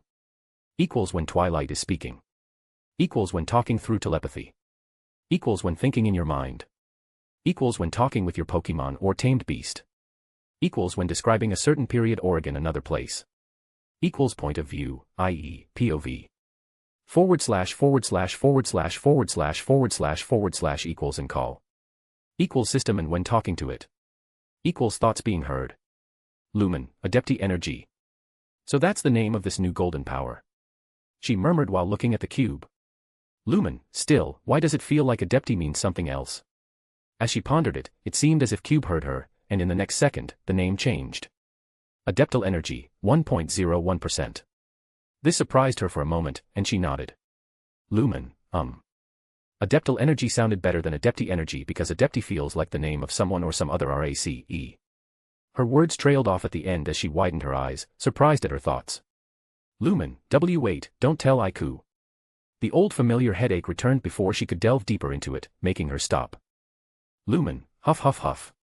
By the time the pain died down, the traveler was gasping for a breath. She was still not used to it, even if she had experienced it before. Ultimately, she decided not to think about it and rest. After all, tomorrow would be the day she would leave this goddamn prison. The next day. Oh you. A voice resounded from the surroundings, and the blonde woke up. Lumen, these voices. This was the voice of jail when it felt delighted. As she stood up, she could hear the sound of people suffering and the hissing of the Americans. While still yawning, she stretched her body. Before long, she was completely awake and full of energy. After checking everything and confirming she was not missing anything, she patted her cheeks and prepared herself. Lumen, now then. Time to go. Walking towards the prison door, she grabbed the iron bars before bending them aside. TUU. Coming out, she looked around to see any enemies nearby. Seeing no one, she started walking, though she had her guard up to be ready for anything. While doing that, she observed the place she was in as it was the first time she had come out of her cell. The area was dark and slightly dreary. It was lit only by lanterns shining into a dark gray sky and onto a dark green checkerboard patterned floor. The floor was littered with dice, candles, cushy loungers, and chess pieces that wiggled on their own every so often. The walls were a mess of prison bars and books. Some walls and even the floor were decorated with clocks that rapidly spun their hands. The playing card motif was particularly noteworthy, with symbols of the four suites on the floor and walls as decoration. The area felt eerie, and its cheeriness was almost like a mockery of the prisoners. Jail. Oh you. This sound snapped the blonde out of her thoughts, and she frowned. Lumen, it's wailing again. I really hate this creepy voice. Walking down the corridor, she saw many. However, no one was in them. Lumen, must be because they have been taking the people away for today's torture. Reaching the end of the corridor, she took a turn before stepping back. Mero W. A cat-like merkin, the size of a dog, landed in front of Blonde, blocking her way. This cat's original eyes were closed with stitches but had an additional pair on its head. It also had long, razor-sharp claws, an armored back, and a pointed tail. Seeing it, a name appeared in her mind. Lumen, Grim Cat. The cat glared menacingly at Lumen before jumping at her to strike her. In return, the blonde stepped forward and spun clockwise. While passing from the cat's right, the silver appeared in her hand, and she swung. Shin. Plat. Thud. The merkin head was decapitated, and its head and headless body fell. Without even bothering to look back at the corpse, she continued walking. She hadn't gone far before the next wave came. Swoosh. Swoosh. Swoosh. 3 grim cats came out of the shadows and besieged her from 12 o'clock, 4 o'clock, and 8 o'clock. The girl waited for them to come closer. When their claws were about to touch her, her sword moved and deflected them all. Shin. Clang. Clang. Clang. In the next second, she grabbed the tail of one of them, threw it towards the second, and then dragged them towards the third. Bam. All 3 cats hit each other before they smashed into the wall, one over the other. Then, the blonde moved and thrust her sword forward. Thrust. Splurt. The sword penetrated the bodies of 3 cats and impaled them on the wall. Yow. Yow. Yow. They shouted in pain, but after a few seconds, the light vanished from their eyes, and they died. Thuck. Thud. Thud. Thud. Once she pulled out her sword, 3 dead bodies fell. She then swung her sword to the side and removed the pink blood of these merkins from it before being on her way. As she advanced, she faced more different types of merkins. One was a humanoid rabbit with 4 legs and a muscular build. Its 4 legs had metal greaves on them. This merkin was called War Rabbit. Second, a merkin was covered in full metal armor up to the waist. An eye could be seen in its helmet, and some tendrils were coming from the chest armor to hold its vambrace and gauntlets. Instead of legs, this merkin had metal cartwheels with spikes on them.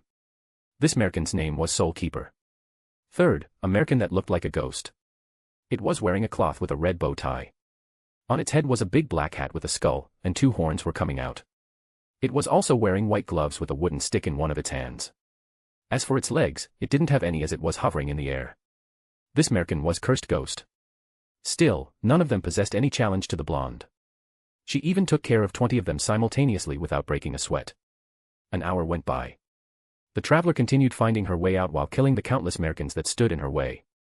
She also remembered the layout of the place and the way she came from so she wouldn't get lost. As she was moving forward, suddenly, she heard the sound of fighting from the distance and stopped. Getting curious, she slowly approached the source and hid behind the wall at the turn. At some distance away, she saw some people fighting the merkins. They were 2 teenage girls. One had brown hair and wore a black-red hoodie over her white top. She was also wearing knee-length shoes and was fighting merkins with giant scissors like a weapon. The other had black hair and a red hairpin on her head. She was wearing a prisoner garb and fighting with a broadsword. Lumen's gaze lingered on them briefly before she looked behind them. There, she saw a crowd of prisoners waiting for the girls to finish the battle. There was excitement and joy in their eyes as if they were finally going to be free from this hell. But then her eyes turned to a boy standing before the crowd.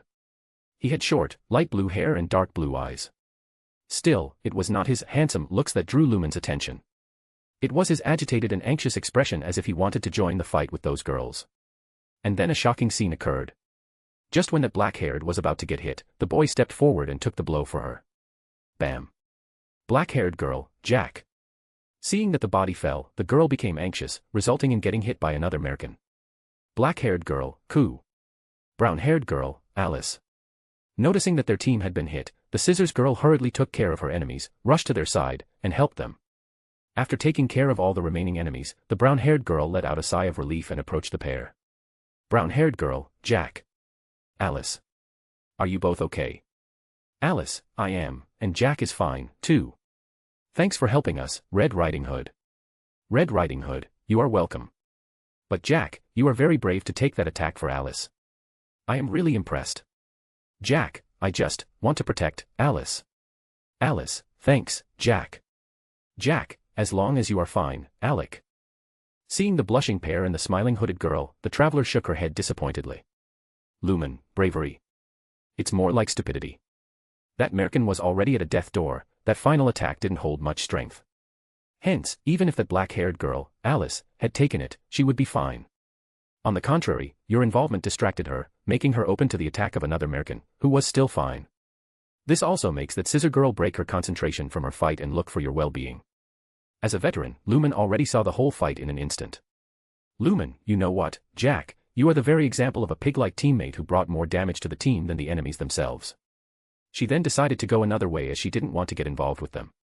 After walking away to the distance, the traveler went into her thoughts. Lumen, so, those were blood maidens. The unique individuals are born in jail and are a hybrid of humans and Merkin. Their strength and regeneration are beyond ordinary humans.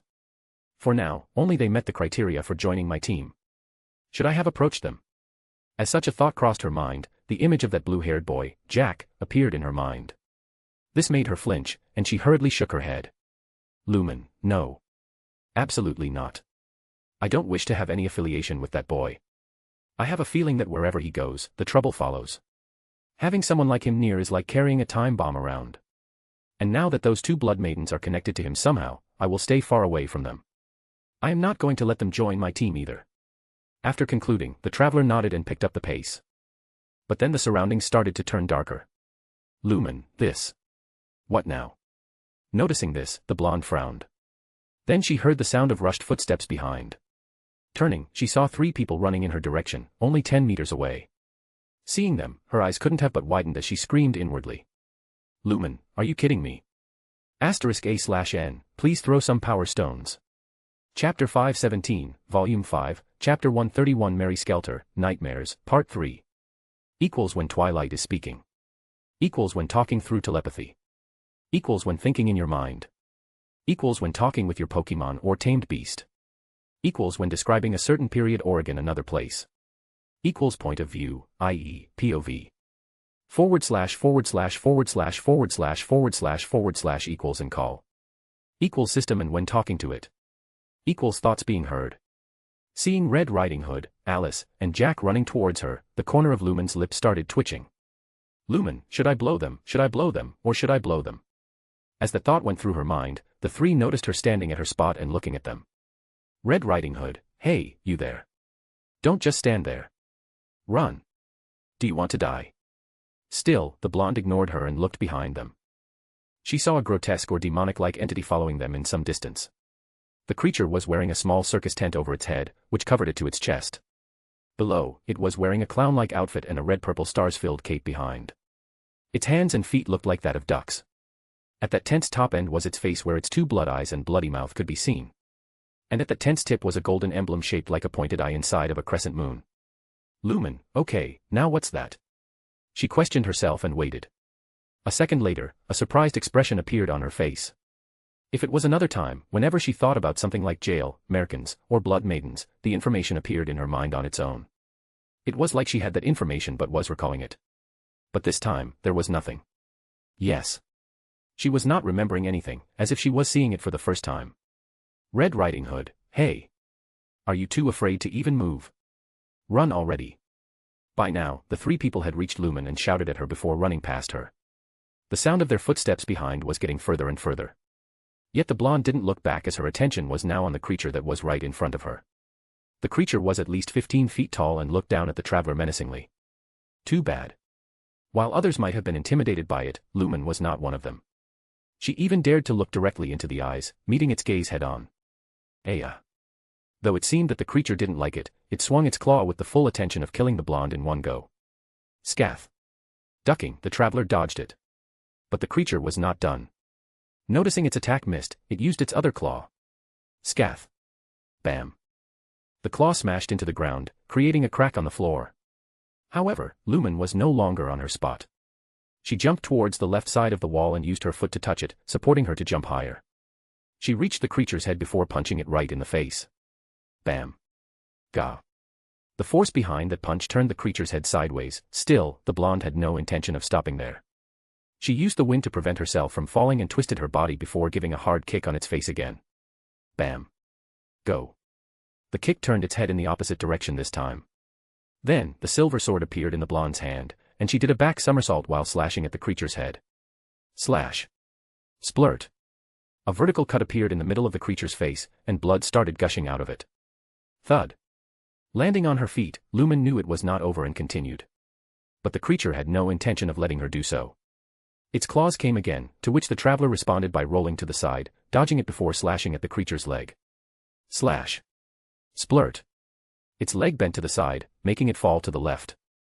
Using this opportunity, she rolled again, using the time before it touched the ground, and reached behind it. Next, she jumped on it. Placing her feet at the sides of the circus tent, she looked at the face from above before holding the handle of her sword with both hands and stabbing it right into its head from above. Thrust. Ayah. The creature screamed in pain and started shaking violently, trying to throw Lumens off. However, this was useless, as the blonde held it tightly and embedded her sword even deeper. Ayah. After a few seconds, the traveler frowned as she noticed the creature showed no signs of weakening or falling. On the contrary, it was screaming and struggling with the same energy. Lumen, does it have endless power? Suddenly, she sensed some energy being gathered inside the creature. It also twisted its head backward to look at Lumen despite the pain of the sword embedded in its head. It then started to open its mouth slowly. Some steam started leaking out of its mouth, and the blonde realized what it was doing. Lumen, oh no, you don't. The wind's power started gathering in her hands, and she directed it toward the tip of the sword, which was still inside the creature. Soon, the energy gathering inside the creature touched the wind at the sting of the sword, and the steam coming out of its mouth turned into an orange light. Seeing this, Lumen realized that her plan worked, and she pulled out of her sword and jumped away. While still in the air, she saw that even more light was coming out of the creature's mouth, and then it exploded. Boom. The explosion sent a shockwave around. The blonde hurriedly used her wind to protect herself before landing on the ground. Thud. When she did, the creature also fell. Seeing that the upper half of the creature's body had utterly exploded into pieces, she nodded inwardly. When the creature gathered energy inside it, sensing the rise of temperature and the steam from its mouth, Lumen concluded it was about to release something like a breath of fire. Hence, she concentrated her wind at the tip of the sword. When wind and fire come into contact with each other, the wind increases the intensity of the fire even more, making it explode inside. Smoke, heat, and steam were still coming from its remaining charred body. Just when Lumen was about to step forward to check, she heard something from behind. Clang. Clang. Hearing this, she looked back and saw the three people who should have run away already. All three looked dumbfounded, and their jaws fell to the ground. They were too shocked that both Red Riding Hood and Alice unconsciously let go of their weapons. Just like Lumen thought, they would have left already, but some merkins stood in their way. As a result, they had no choice but to kill them before continuing. By the time they were done, they looked back to see how close Nightmare had reached them. However, they were greeted by the spectacle of Lumen and Nightmare's confrontation, in which she shockingly emerged victorious. This shocked them so much that they stood rooted on their spot, forgetting to run. Jack, amazing. The blue-haired muttered, snapping the other girls out of their thoughts. Alice, why yeah. So strong. Red Riding Hood, why you, how did you do that? Titling her head to the side, the blonde responded. Lumen, what do you mean? I clearly killed it. Red Riding Hood, no, no, no. That's impossible. Nightmares can't be killed. They are immortal. Lumen, immortal. Frowning, she turned her head and looked at the burnt Nightmare. Then, a surprised expression appeared on her face as she noticed that the burnt parts were slowly healing themselves. Lumen, what a strong vitality. Red Riding Hood, see. I told you. By now, the three had also approached her and looked at the fallen Nightmare. Red Riding Hood, nightmares are special creatures that can be considered boss monsters. They keep on reviving even if they're knocked down. There is no way to defeat it. Hence, we can only run when it appears. Lumen. Red Riding Hood, hence, we should hurry and run while it's still down. Sighing inwardly, the blonde nodded. Lumen, okay. Lumen, though there is no need to be hasty because, with the speed at which it's regenerating, it will at least take a day to recover fully. She thought while following them. While they were making their way towards the exit, Red Riding Hood spoke. Red Riding Hood, let me introduce myself. I am Red Riding Hood. It's nice to meet you. The brown-haired girl spoke with a smile on her face. Red Riding Hood, you can call me sis if you'd like. Hearing this, the blonde raised one of her brows. Lumen, sis. Even though I don't know my age, I have a feeling that I am the older one here. Alice, my name is Alice. The black-haired girl introduced herself without much expression on her face. Jack, I am Jack. By the way, Alice and I are childhood friends. The boy also spoke with a smile. At first, the traveler nodded, but a quote unconsciously appeared in her mind as she heard his later sentence. Lumen, childhood friends never wins. But then she hurriedly shook her head and threw that thought away before responding.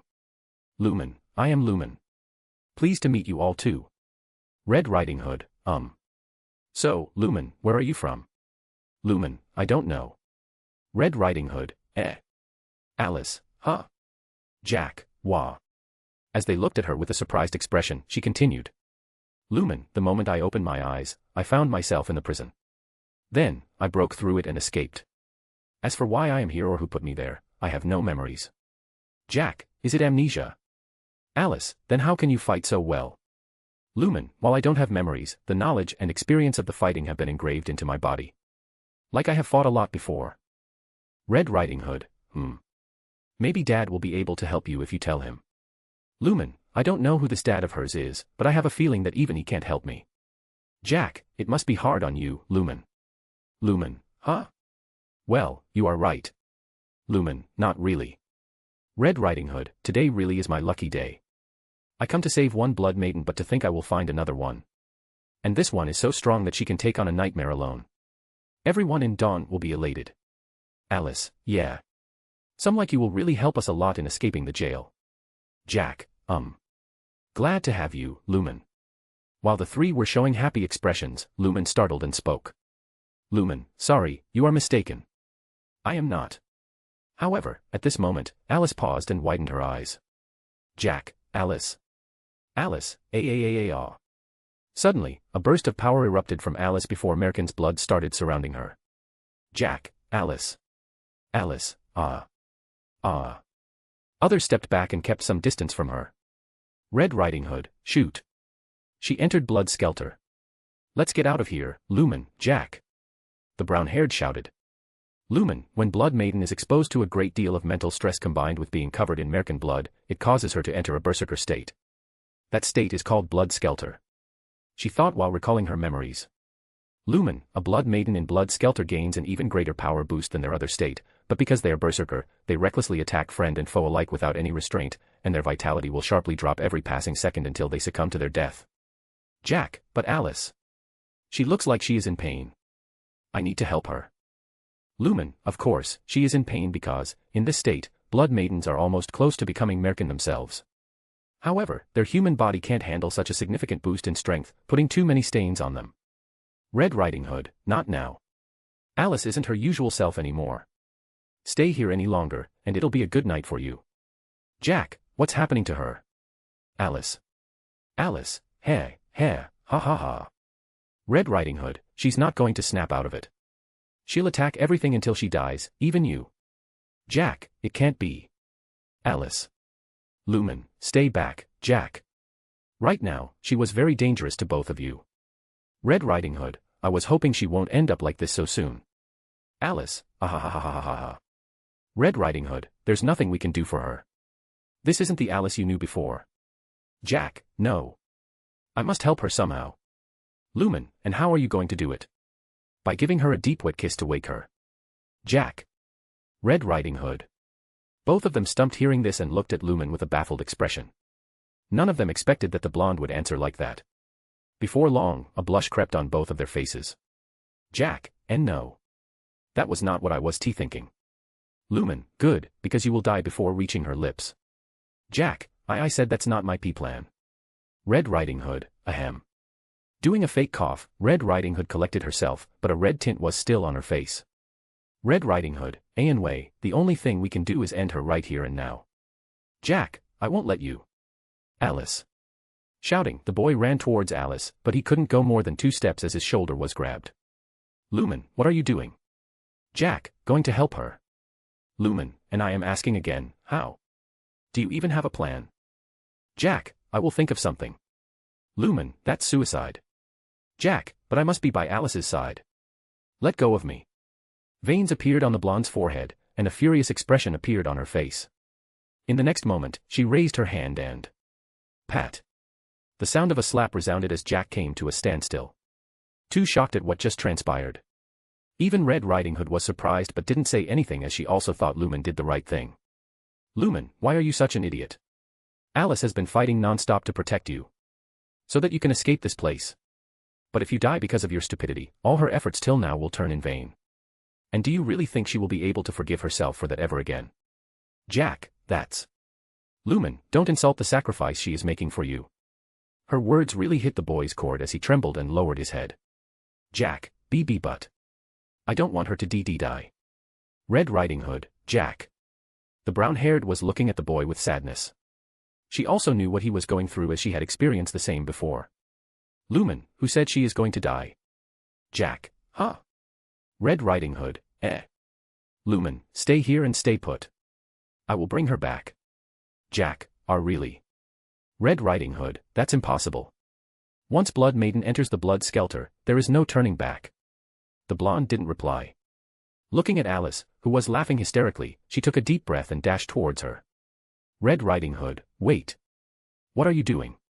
The traveler kept running and soon reached Alice, who noticed her and swung her sword at her. Narrowing her eyes, Lumen sidestepped, making it miss. However, sensing the force behind that slash made her narrow her eyes. Lumen, as expected, the strength of Blood Maidens in Blood Skelter surpassed even that of Nightmares. Deciding to think about it later, she moved her hand and touched Alice's neck from behind. Lumen, now let's hope it works. In the next moment, golden adeptal power came out of her hand, touching Alice's neck. Suddenly, Alice's movement stopped. Lumen frowned as her adeptal power was decreasing sharply. By the time only 10% of her adeptal energy was left, Alice came out of her blood skelter and fell into Lumen's arms. Lumen, phew. Looks like the gamble really paid off. *A/N, please throw some power stones. Chapter 518, Volume 5, Chapter 132, Mary Skelter, Nightmares, Part 4. Equals when Twilight is speaking. Equals when talking through telepathy. Equals when thinking in your mind. Equals when talking with your Pokemon or tamed beast. Equals when describing a certain period or another place. Equals point of view, i.e., POV. // equals and call. Equals system and when talking to it. Equals thoughts being heard. Looking at the unconscious Alice in her arms, Lumen sighed in relief. While she learned how to use adeptal power, it didn't exactly explain what that power really is. Hence, she could only try using it differently to understand more. So, at one point, she used it on her mind. Surprisingly, she felt that her head became calmer and more precise. She could see and analyze things more accurately and patiently with complete control of her emotions, like some saint. The problem was that it rapidly consumed her adeptal reserve. After further practice, she concluded she could keep doing it for 30 seconds before all her energy was used. So, she tried to do the same here.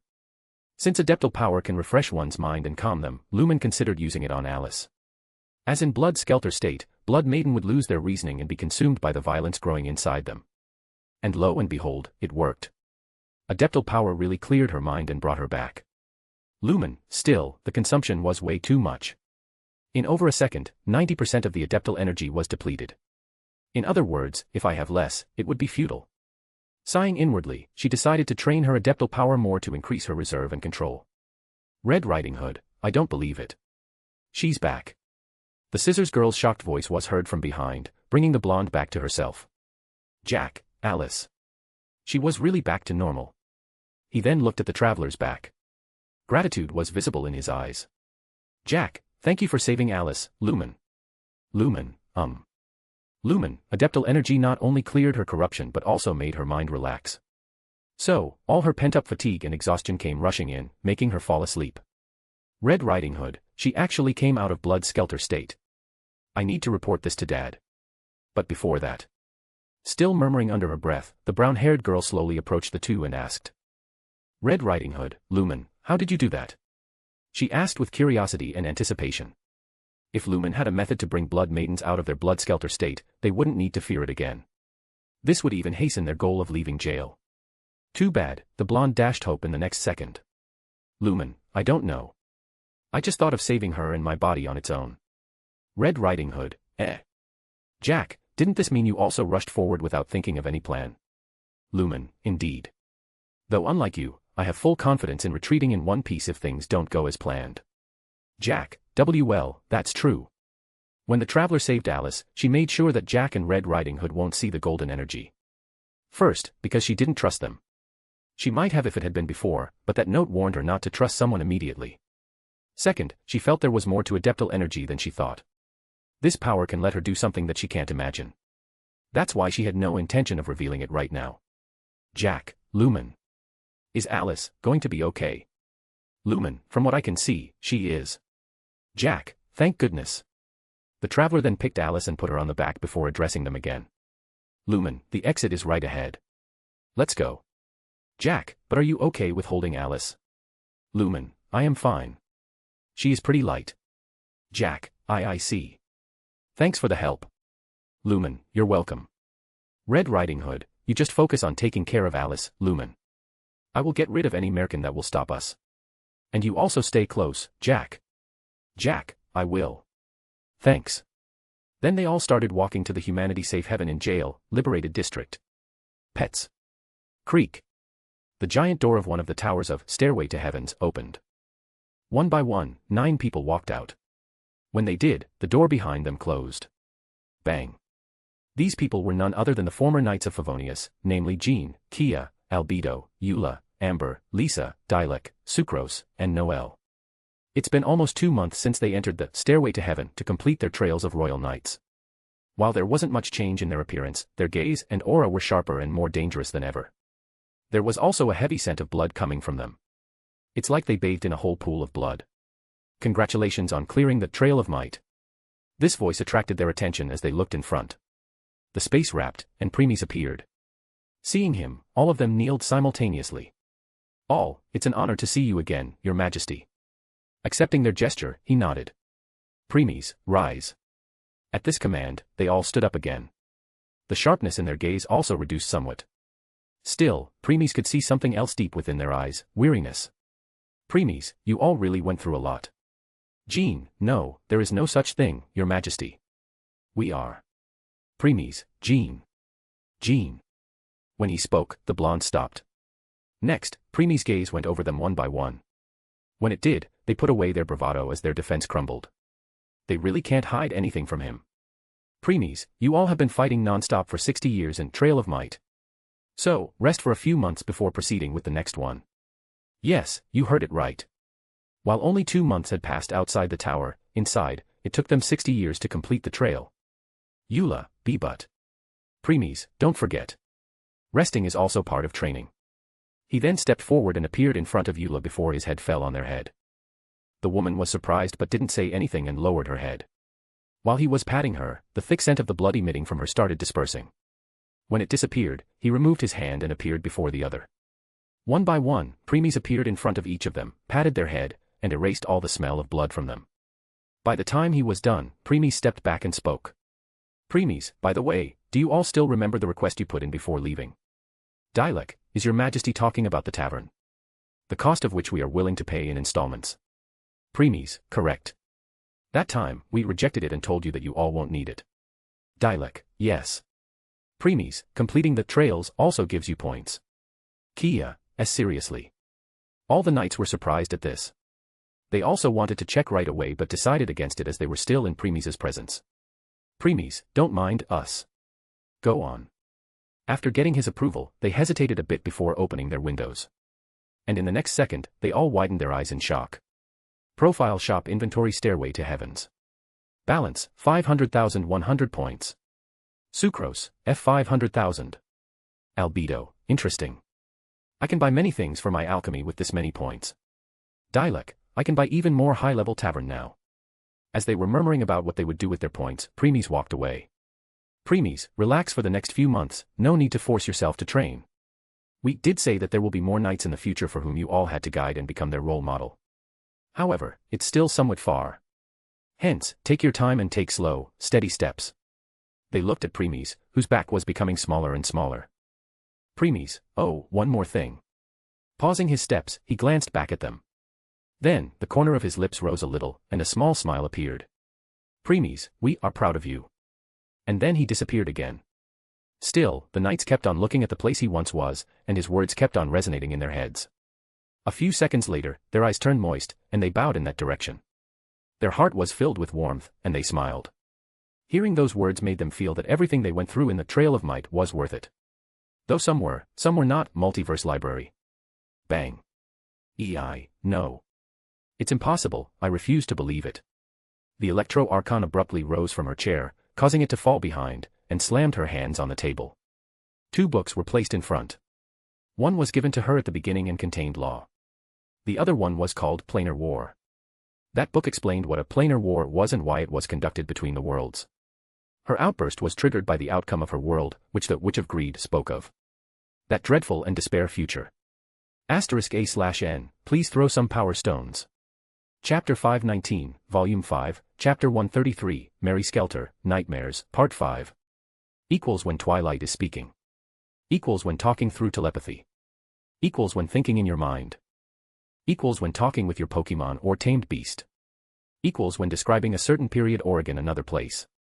Equals point of view, i.e., POV. // equals and call. Equals system and when talking to it. Equals thoughts being heard. Looking at the pale and horrified face of Electro Archon, Echidna took a sip of her and continued. Echidna, everything I speak of is a cold, hard fact. Whether you believe it or not doesn't matter one bit. Gritting her teeth, the purple-haired woman clenched her fists tightly. She still had a hard time believing what would be the fate of her world in this planar war.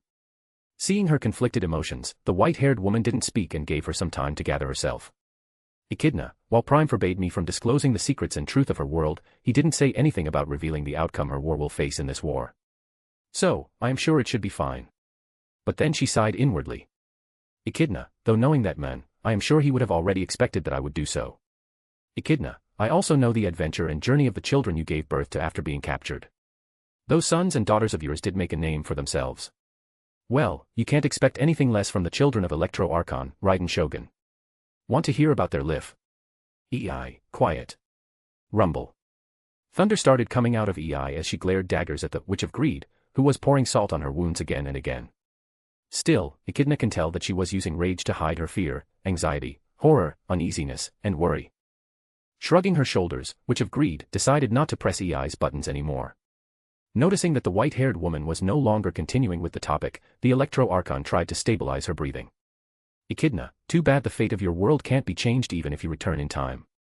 If a tree is the base of the world, its branches are its parallel world, and the sub-branches are its infinite outcome, your very branch came into being when your world was chosen to take part in this war. Though that's what I want to say, but... Echidna, did you forget that the fate of your world has already changed?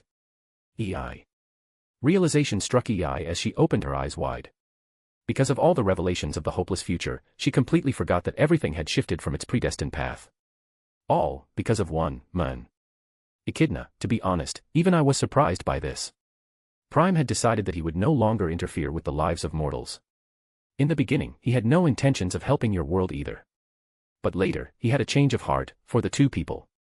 One was that girl Lumen, and the second was... Her words trailed off, but she didn't speak. She did not need to say as the Electro Archon immediately understood who she was talking about. With her trembling voice, she asked. Me. Echidna, yup, you. Echidna, you both already hold a special space in his heart. That's why he gets on his way to lend a hand. While he didn't change the ending of your world in this war, he still brought all of you here in his world so that the people of Teyvat can live their lives in peace. Echidna, though I somewhat envy you. And I am sure his other subordinates also think the same. We can understand Lumen's case since she spent years with him. During that time, they both were together 24/7. But you are different. At this time, she was looking attentively at Echidna, you spent much less time with him, yet your position is the same as Lumen's. When I asked him about it, he said he could see his past self in you. Just what part of you reminds him of his old self? Too bad, no matter how much I asked, he remained quiet. So, I guess I can do nothing but check you to find the common thing between you two. Soon, the purple-haired nerves calmed down, and she sighed in relief. Echidna, good to see that you have collected yourself. So, tell me what else you want to know. Nothing. I want to leave. Echidna, oh. This made the Witch of Greed raise one of her brows. Echidna, why the hurry? Ei. Echidna, let me guess. You are in a rush to see him right now. Ei. Echidna, I will take your silence as yes. While she had a calm expression, Echidna was still feeling jealous. Shaking her head, she put those thoughts away and saw Ei's restless face. Seeing that, she couldn't help but chuckle. Echidna, in any case, Prime told me to tell you about some things. With zero that, I can't let you go. So, why don't you sit so I can continue? That way, it will be completed quickly, and you can leave soon. Ei, okay. The Electro Archon then picked up her chair and sat while waiting for the Witch of Greed to finish whatever she wanted to convey to her. Liyue Harbor. Premies was currently floating in the sky while looking at Liyue below. The city was no longer the same. Of course, people, merchants, business people, and soldiers could still be seen walking down the streets. However, the excitement, thrill, and passion that was once present on people's faces were no longer there. Instead, gloominess, fear, suspicion, and distrust were the only emotions visible in their eyes. It was not that surprising, as they were afraid that the person they were walking with right now would turn out to be another man-eater in disguise. They had witnessed it many times in the past few days when they showed up in the crowd all of a sudden and started slaughtering. While the soldiers and Adepti killed them, the fear had still taken root in the hearts of people by now. They even started suspecting whether their family member was a man-eater. Premies can, of course, see all of it. Telling him how delicate the situation of the Liyue was right now. Next, he shifted his gaze from the city to the Jade Chamber flying near him, Jade Chamber. A group of soldiers could be seen standing outside the chamber. In the past, one can see the pride, courage, bravery, and alertness in their eyes, like they were prepared to fight with their life on the line to protect the people inside. But now, those emotions were replaced with weariness, desperation, sorrow, and anxiety. They were also somewhat wary of the other soldiers around them. No longer did they have any confidence in entrusting their backs to others. At this time, they saw someone landing on the terrace of this floating palace. They all tensed up and pointed their weapons towards that person. Millilith one, who goes there? Don't you Jade Chamber is off Limi. But then, it was as if something struck in his throat, and his voice disappeared. He was not the only one. Other soldiers also came to a standstill and widened their eyes, seeing who it was. That divine face that made others forget how even to breathe. Those eyes looked at everything and everyone from heaven and hell, judging them. That dignified, regal, majestic, and imperial aura that demands respect, reverence, and submission. They all trembled as a name appeared in their mind, Eternal Netherworld Emperor. Cling. Clang. Clang. The weapons they pointed at the person fell from their hands, and they all went on their knees. Thud. All Millilith, we apologize for our rude behavior, Your Majesty. Thud. They slammed their heads hard on the ground at the end of their sentence. From their trembling bodies, anyone can tell how terrified they were. Never in their dreams did they imagine that they would one day offend someone that everyone in this world now feared and looked up to. Premies glanced at these soldiers and started walking towards the door leading inside. When he walked past the kneeling soldiers, an irresistible power engulfed them and made them rise. It also healed the light wounds that had appeared on their foreheads when they smashed them on the floor.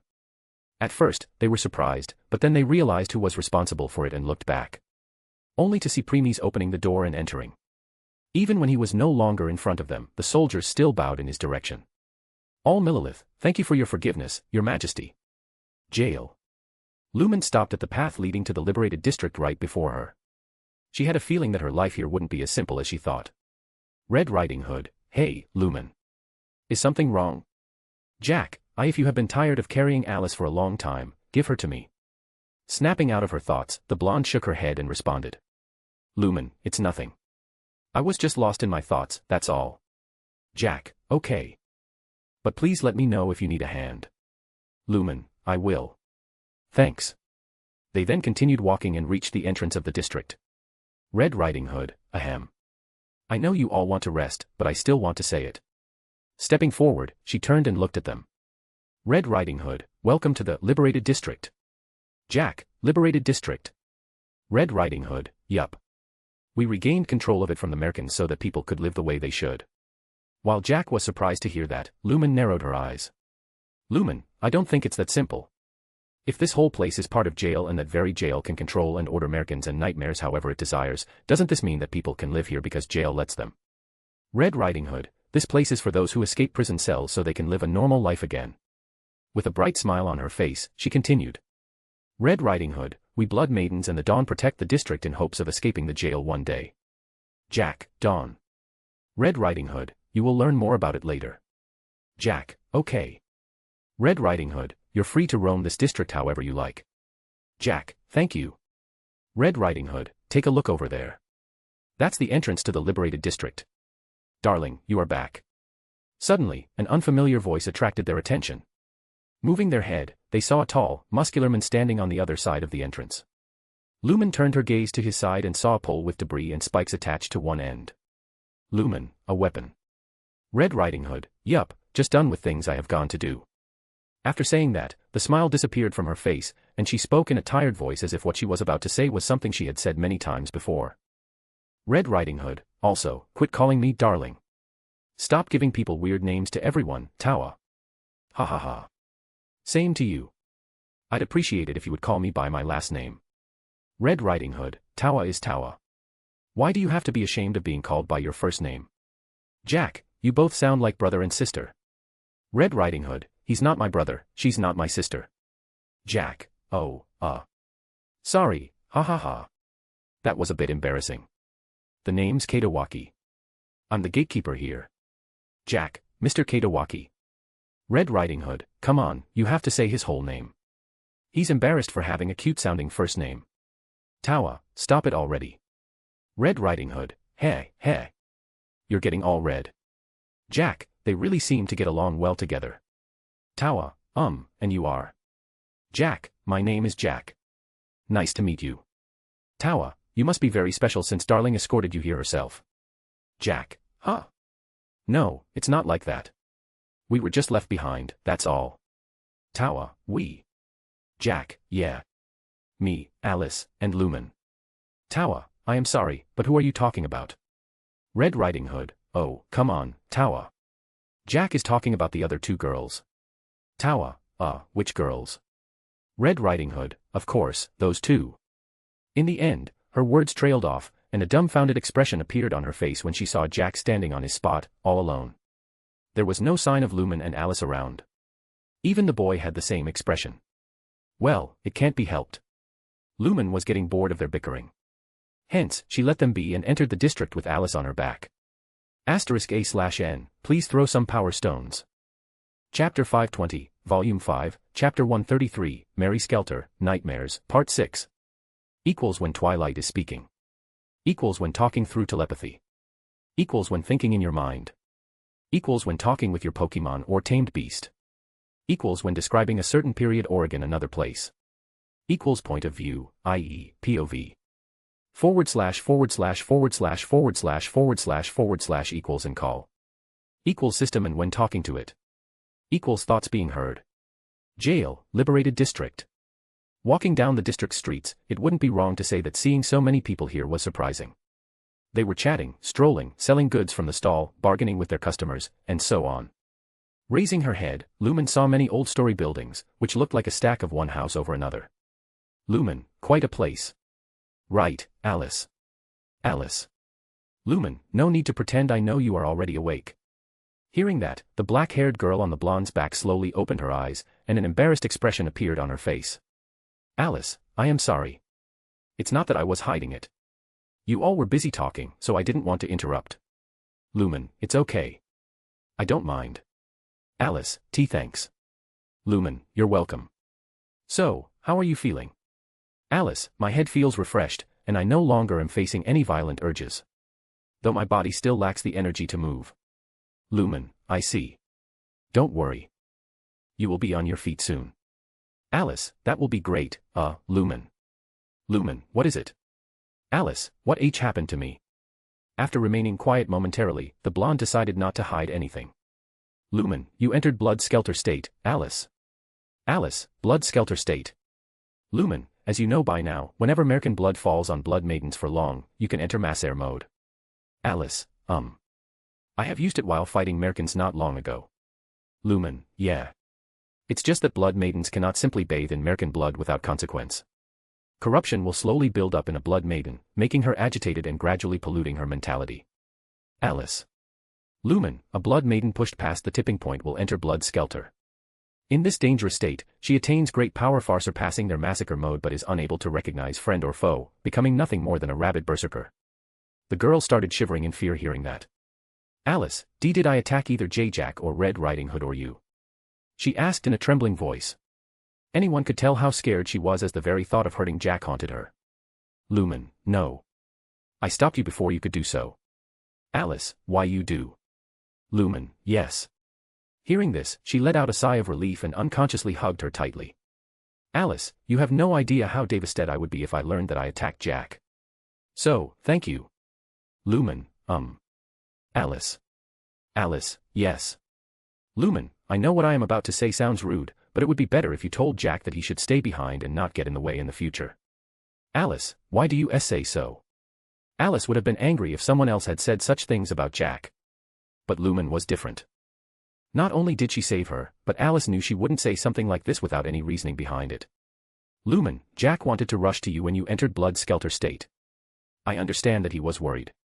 However, going without a plan or solution was suicide. If I hadn't stopped him at the last moment, he would have reached you, and I am sure you would have swung at him without any hesitation. This made the girl flinch as she knew the weight behind those words. Alice, why are you telling me that? Now that I know about Blood Skelter, there is no way I will let him join us in the fighting. Lumen, that's your thoughts, not his. Alice, what are you trying to say? Lumen, I have seen his eyes. He wants to help you, so he will definitely try to join you. Alice, no. I refuse. No matter what, I won't let Jack do so. At her outburst, the blonde shook her head and spoke. Lumen, I said what I wanted to. The rest is up to you guys to decide. Alice. The black hair didn't respond and started thinking about something. The blonde didn't disturb her and kept looking at the things around her. Noticing how the food, like vegetables, was being sold, she couldn't help but frown. Lumen, since this entire place is covered in some dome made by jail, there is no way for sunlight to penetrate through. Hence, it should be basically impossible to grow crops here. So how? But then, as if realization struck her, she glanced back and could see the tower pretty well from her spot. Lumen, I see. It should be because jail mimicked a crop field. In other words, what people eat here is a part of jail itself. At this, her expression turned ugly. Lumen, I must be careful while consuming it right away. Still, it's good that I have adeptal energy as that power also has a purification effect. Alice, even if Jack does come with us, I don't think there will be much of a problem. After all, with you around, blood maidens don't need to fear entering Blood Skelter. Hence, we can keep Jack behind. Lumen, me. Alice, not only you but also with other blood maidens of Dawn. Lumen, wait. Why are you counting me too? Alice, as a blood maiden of Dawn, isn't it evident that you and I will be on the same team since we are already somewhat familiar with each other by now? Or is it that you don't want me on your team? Lumen, who blood maiden of Dawn? Why are you adding me to the mix as if I have joined Dawn? Alice, you won't. Lumen, why would I? Alice, yeah. Lumen, huh? Hearing that, both realized that they had misunderstood each other. Alice, wait a minute. Don't tell me you are not going to Dawn like me. Lumen, why you're right. I have no such intention. At this point, the blonde turned her head and looked at Alice's face. Both looked surprised. Alice, but why? With our combined power, we can save everyone and get out of jail one day. Lumen, well, it's not a bad goal, and I also agree with it. Alice, then what's the issue in joining us? Lumen, it's simple, I don't trust Dawn. Alice, huh? Deciding to be honest with her, she continued. Lumen, while you were asleep, Jack told me how you both lived in a village as a kid before the Merkins attacked it and made you all prisoners. From then on, you were imprisoned until Red Riding Hood came to rescue you yesterday. Right. Alice, yes. Lumen, so, here's the question. Since you both have been in prison for years, how did Dawn know there is Blood Maiden? And how did they even know the name of that Blood Maiden? Alice. Lumen, didn't this mean that they knew about you all along? And yet, they haven't come to rescue you in the past few years. Alice, maybe because they lacked manpower. Lumen, you don't even believe what you just said, do you? Alice. Lumen, remember what Red Riding Hood said, there were more Blood Maidens before. Don't you think it would have been easier to rescue you that time instead of now when she came all alone? After all, only Blood Maidens can fight Merkins, so they should focus on rescuing them before focusing on something else. Alice. The black hair didn't speak. Though now that she looked back at everything that transpired, she also started having doubts about Dawn. Alice, what if you are wrong? What if all those are baseless accusations? The traveler remained quiet for a moment before answering.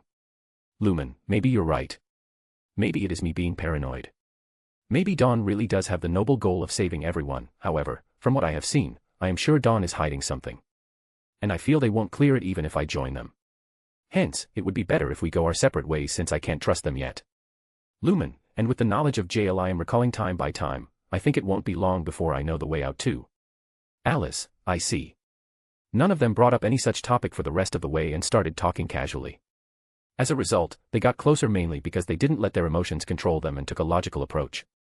Before long, they came across a huge building and stopped. After asking people on the way, she learned that the one in front of them was Dawn headquarters. After looking at it for a few seconds, she asked. Lumen, can you walk now, Alice? Alice, why yeah. You can put me down now. Nodding, the blonde lowered herself slightly and let Alice's feet touch the cold ground before standing up again. Lumen, how is it? Alice, even though I still can't fight Merkins, I can walk freely. Thanks, Lumen. Lumen, you're welcome. After giving one more glance at the building, she spoke. Lumen, I better go. Alice, I guess no matter what I will say, you won't change your mind, do you? Lumen, yeah. All right then, later, Alice. Bye. Alice, bye. They both waved at each other as the black-haired saw the blonde back becoming smaller and smaller until it finally disappeared. Once she was gone, the smile disappeared from Alice's face as he turned and looked at the building.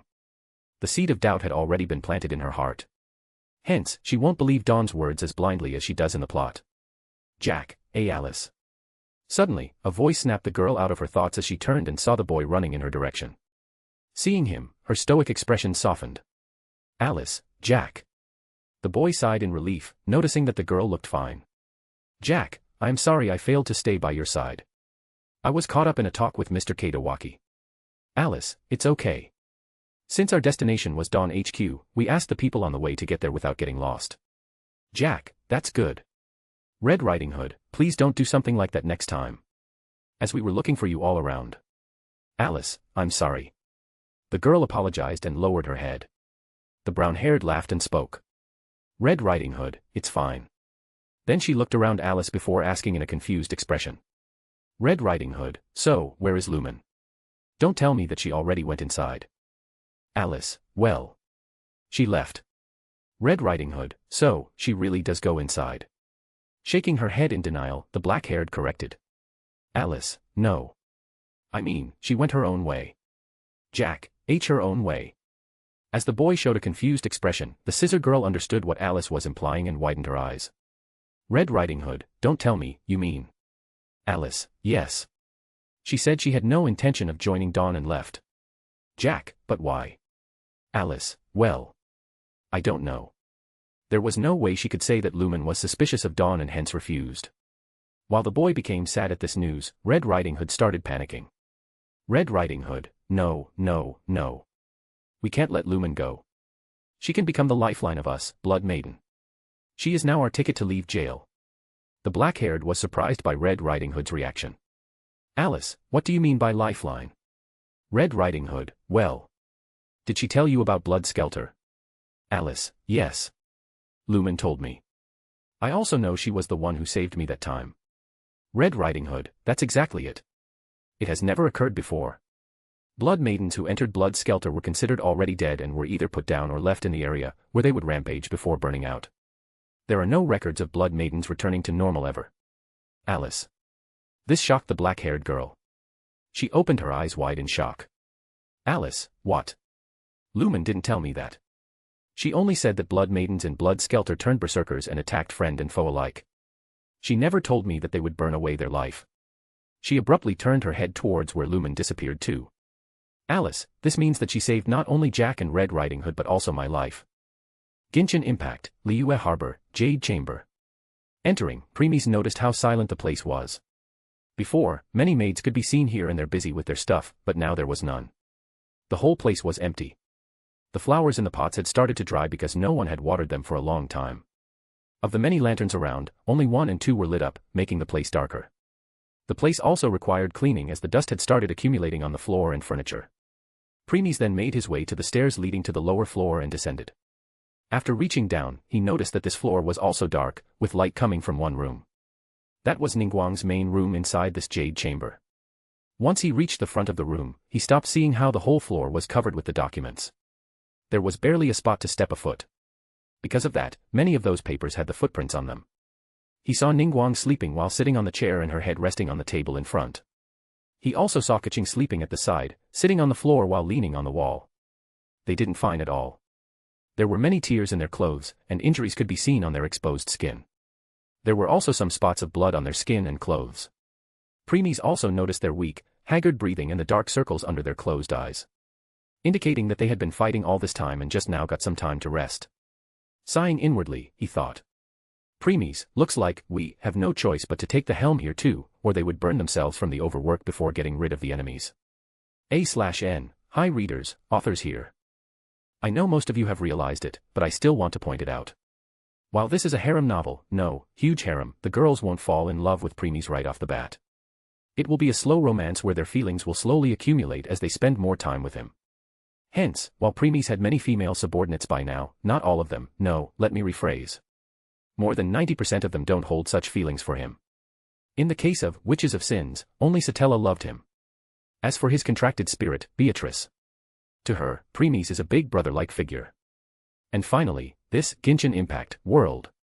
In this world, only Lumen and EI have such affection for him. Makoto also started having some, but since the time she spent with Premies got shorter and shorter, those feelings also slowed down. To all other women, their feelings towards Premies were that of admiration, respect, reverence, and awe. There are no romantic feelings as of yet. I hope you all understand since I started writing this novel with its focus being the plot rather than the R18 content. Thanks. *A/N, please throw some power stones. Chapter 521, Volume 5, Chapter 134, Mary Skelter, Nightmares, Part 7. Equals when Twilight is speaking. Equals when talking through telepathy. Equals when thinking in your mind. Equals when talking with your Pokemon or tamed beast. Equals when describing a certain period or another place. Equals point of view, i.e., POV. // equals and call. Equals system and when talking to it. Equals thoughts being heard. Genshin Impact, Liyue Harbor, Jade Chamber. Seeing how defenseless they looked, anyone could take advantage of them. But they had no idea how wrong they could be. It's not as simple as it looks. The documents scattered on the floor might contain information about the Liyue, but they were, in truth, just camouflage. They were hiding talismans underneath. If someone unauthorized stepped on it, these talismans would activate and start bombarding them. This would wake Ningguang and Keqing, notify the guards outside, and they would come running. Ace, at least they didn't succumb to sleep without any defenses. She waved her hand, and a gentle gust of wind blew, taking all the papers with it and placing them at the side in an orderly manner. Once they were removed, the talisman's covered floor appeared in their sight. In the next second, the wind again placed them on the other side. Ningguang and Keqing didn't even sense anything during this ordeal and remained asleep. Step. Step. Step. Premies then walked step by step towards the center, where Ningguang was sleeping, before stopping in front of her table. Next, he picked one of the papers and started going through it. It contained the details of all the merchants doing business with Liyue Harbor, everything they sold, where they bought it, the official receipt, and those who decided to settle down. Many of them were regular and had been doing business for years.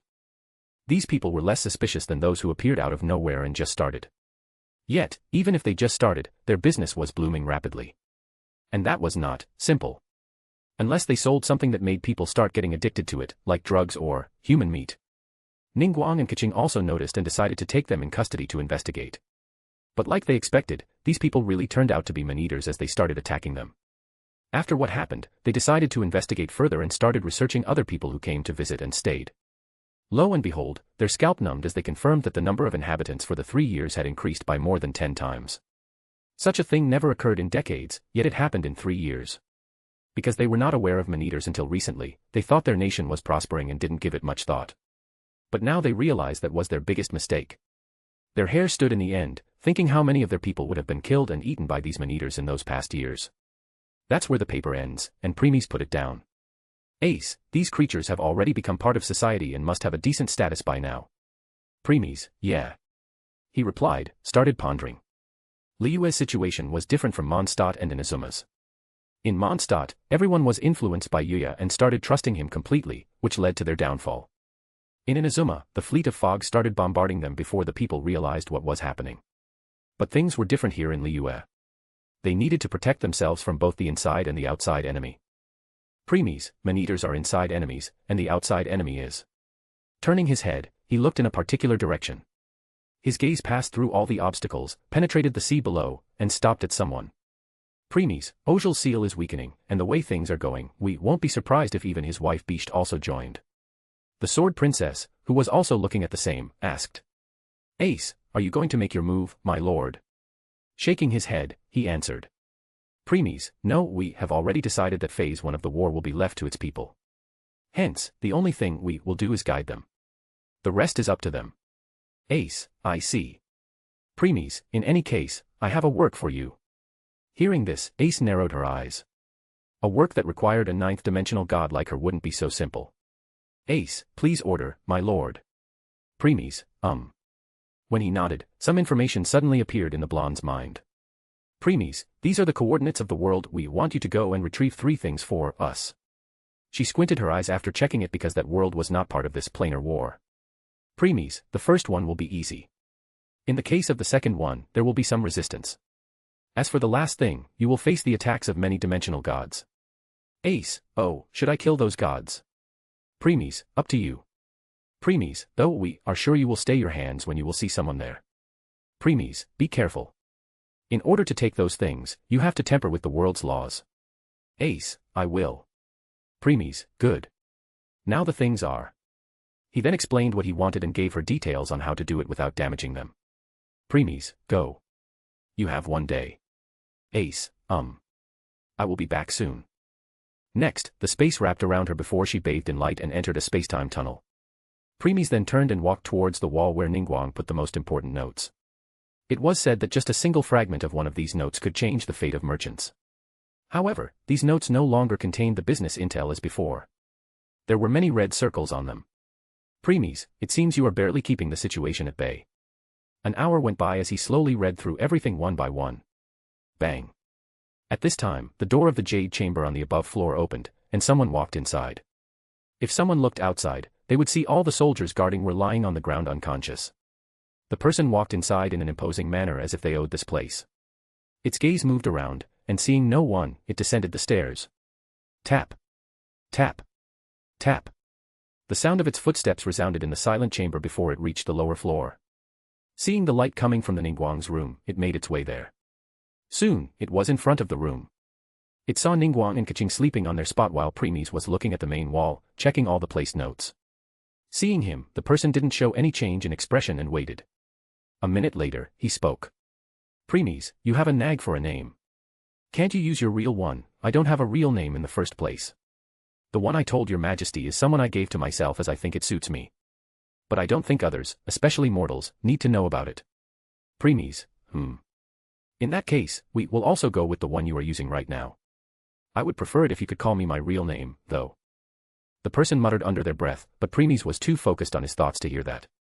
Preemies, anyway, good work till now, Moon, Jail, Liberated District. Lumen was standing in front of a building that looked like some church. Noticing the constant row of people entering and exiting, she also decided to look. Inside, she saw people kneeling towards an altar, their heads lowered and hands clasped in prayer. Many of them were wearing white robes with blue stripes at the ends. Lumen, the Order of the Sun, huh? She couldn't help but frown, witnessing people's fervent expression.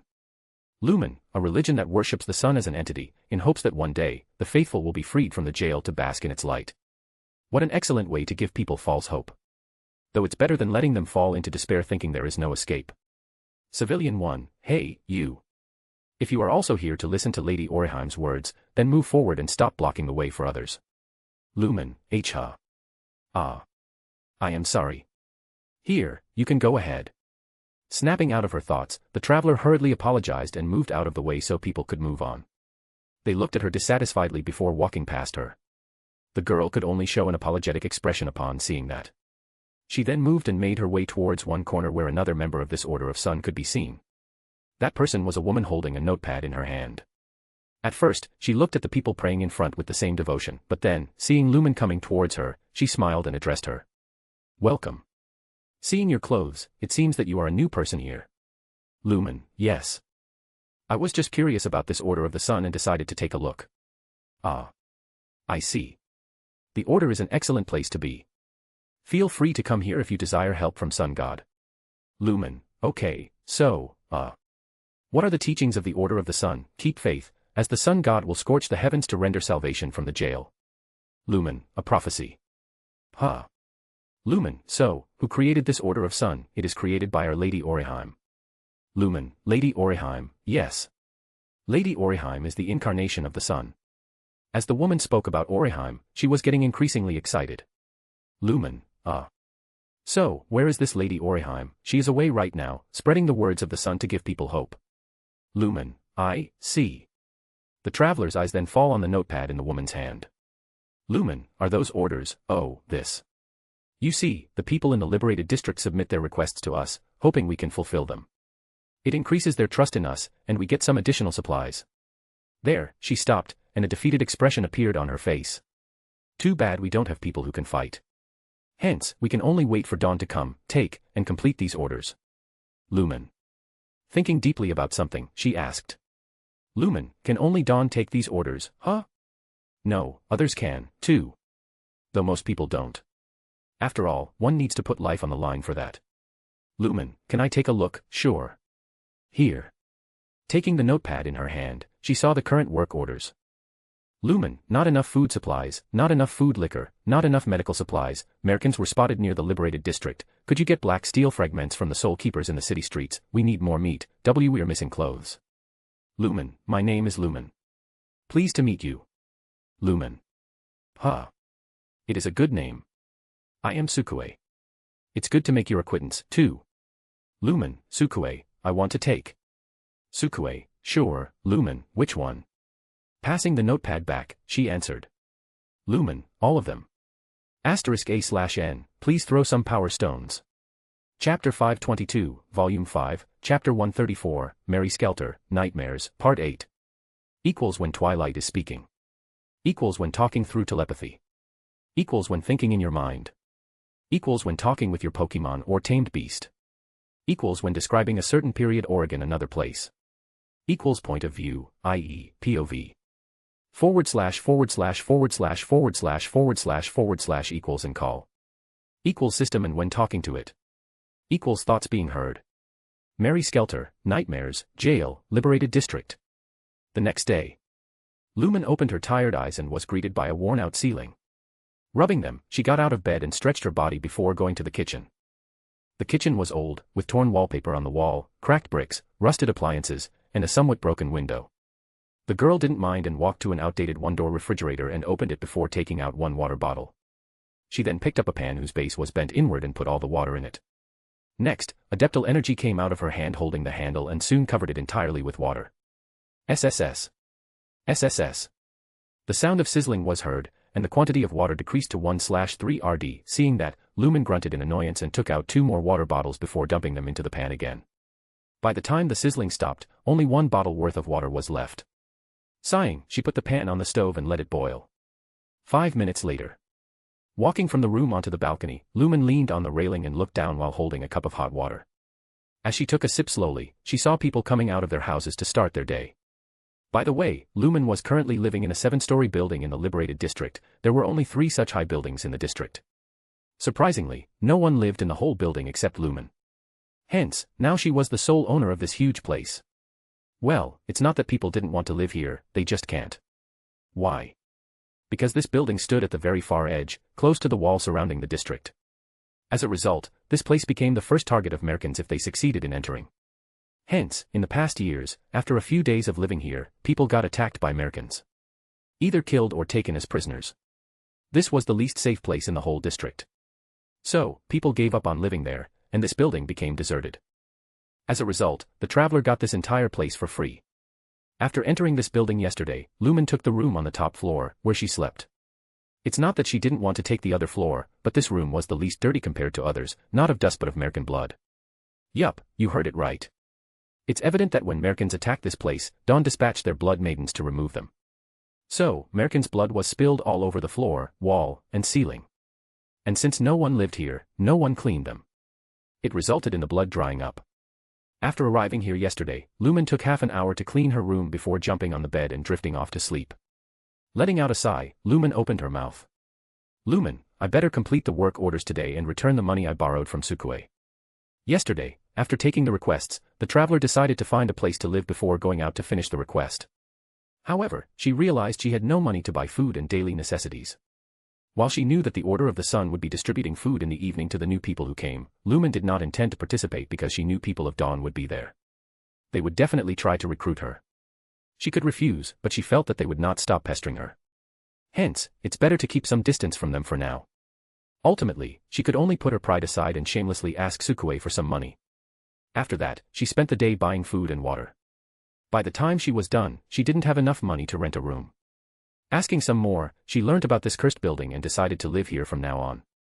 Once she had drunk all the water, she returned to the kitchen, washed her cup, and set it aside. Her gaze fell on the 3 empty bottles, which made her sigh again. Lumen, if this keeps up, I will run out of food and water in 2 to 3 days. While cleansing removed all the impurities, the quantity decreased, too. That's why she needed 3 bottles to get 1 cup of clear water. Next, she used up another 3 bottles to get some water to clean her face and prepared herself before leaving. Click.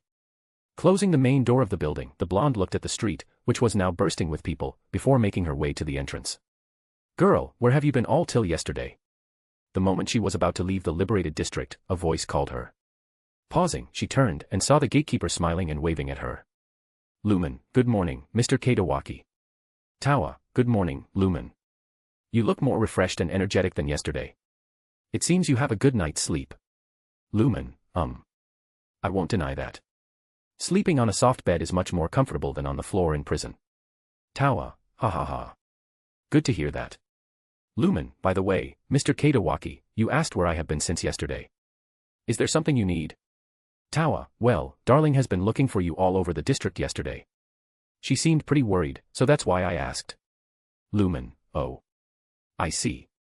Maybe it's because I went off on my own. I will apologize to Red Riding Hood later. If Mr. Kadawaki sees her again, tell her I am doing fine, so she doesn't need to worry about me. Tawa, I will. By the way, are you going somewhere? Lumen, yes, I am going to collect some materials. Tawa, will you be okay? Lumen, of course. I am stronger than I look, Mr. Kadawaki. She replied, putting her fists on her waist and proudly raising her chest. Tawa, ha ha ha. It's good to see such confidence. All right, off you good. Waving her hand, she left. City streets. Returning to the place where she had been imprisoned before, the girl started looking around for the things being requested. As she walked through the corridor, she came across Merkin, who swung at her. Hurriedly rolling to the side, she took out her sword and severed its head. Shing. Thud. Ignoring Merkin's fallen corpse, she continued exploring the area in search of the materials. During that time, she encountered many closed doors. She tried to break them but was shocked to realize she couldn't. Lumen, looks like I overestimated my strength too much, thinking I can do anything here. Sighing, she looked around some more and found the switch before continue exploring those areas. She also came across many corpses of dead people who had come to try their luck and met their end. After checking them, she found some required materials, speeding up her completion of work orders. When she was done exploring this floor, she found a staircase leading to the next floor. Lumen, if I am not wrong, my prison was on the 4th floor.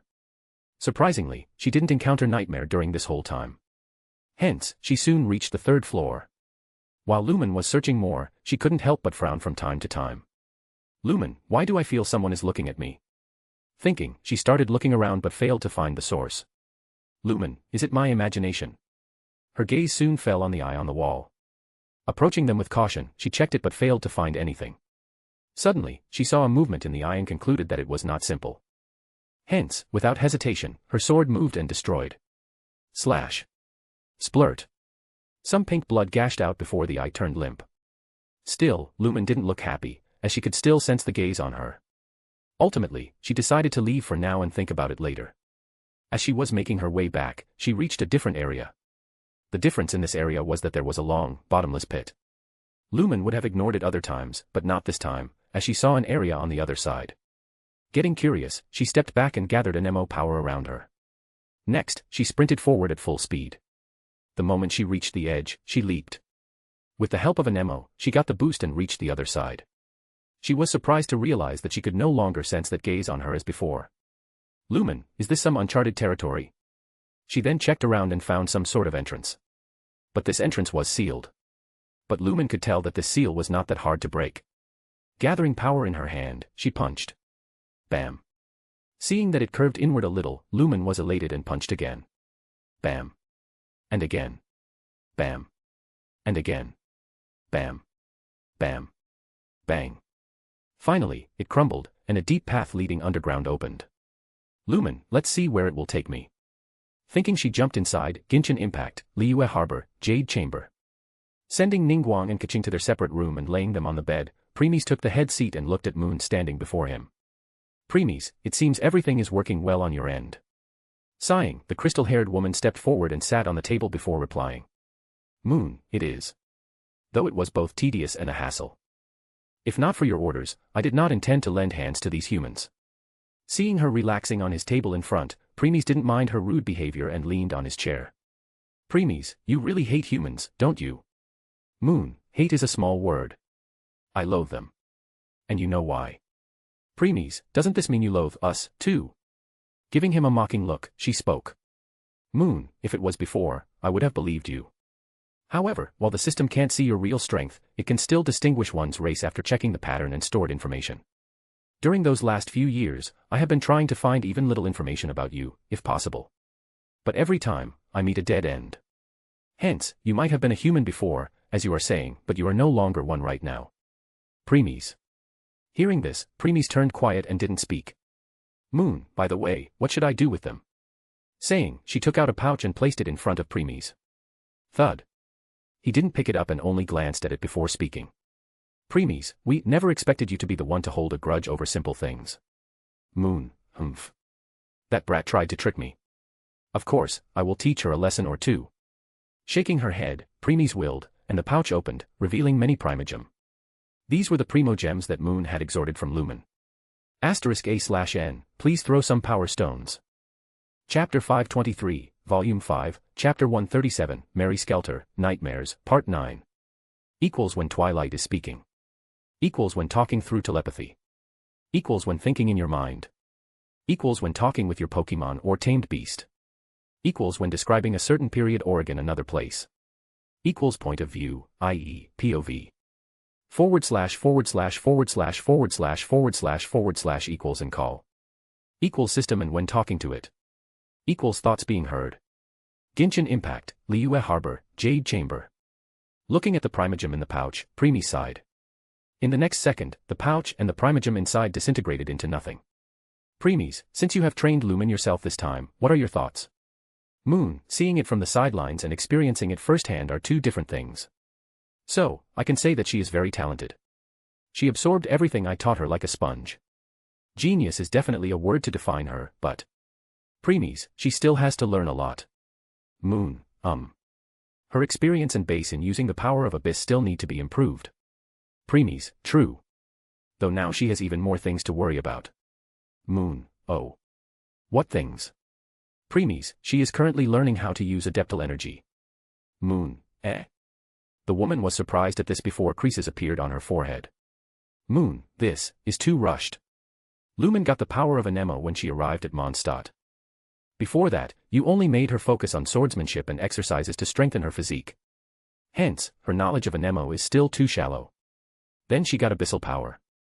And now Adeptal energy. Giving Premies a deep look, she continued. Moon, if this keeps up, she will become a jack of all trades, master of none. Is this what you want?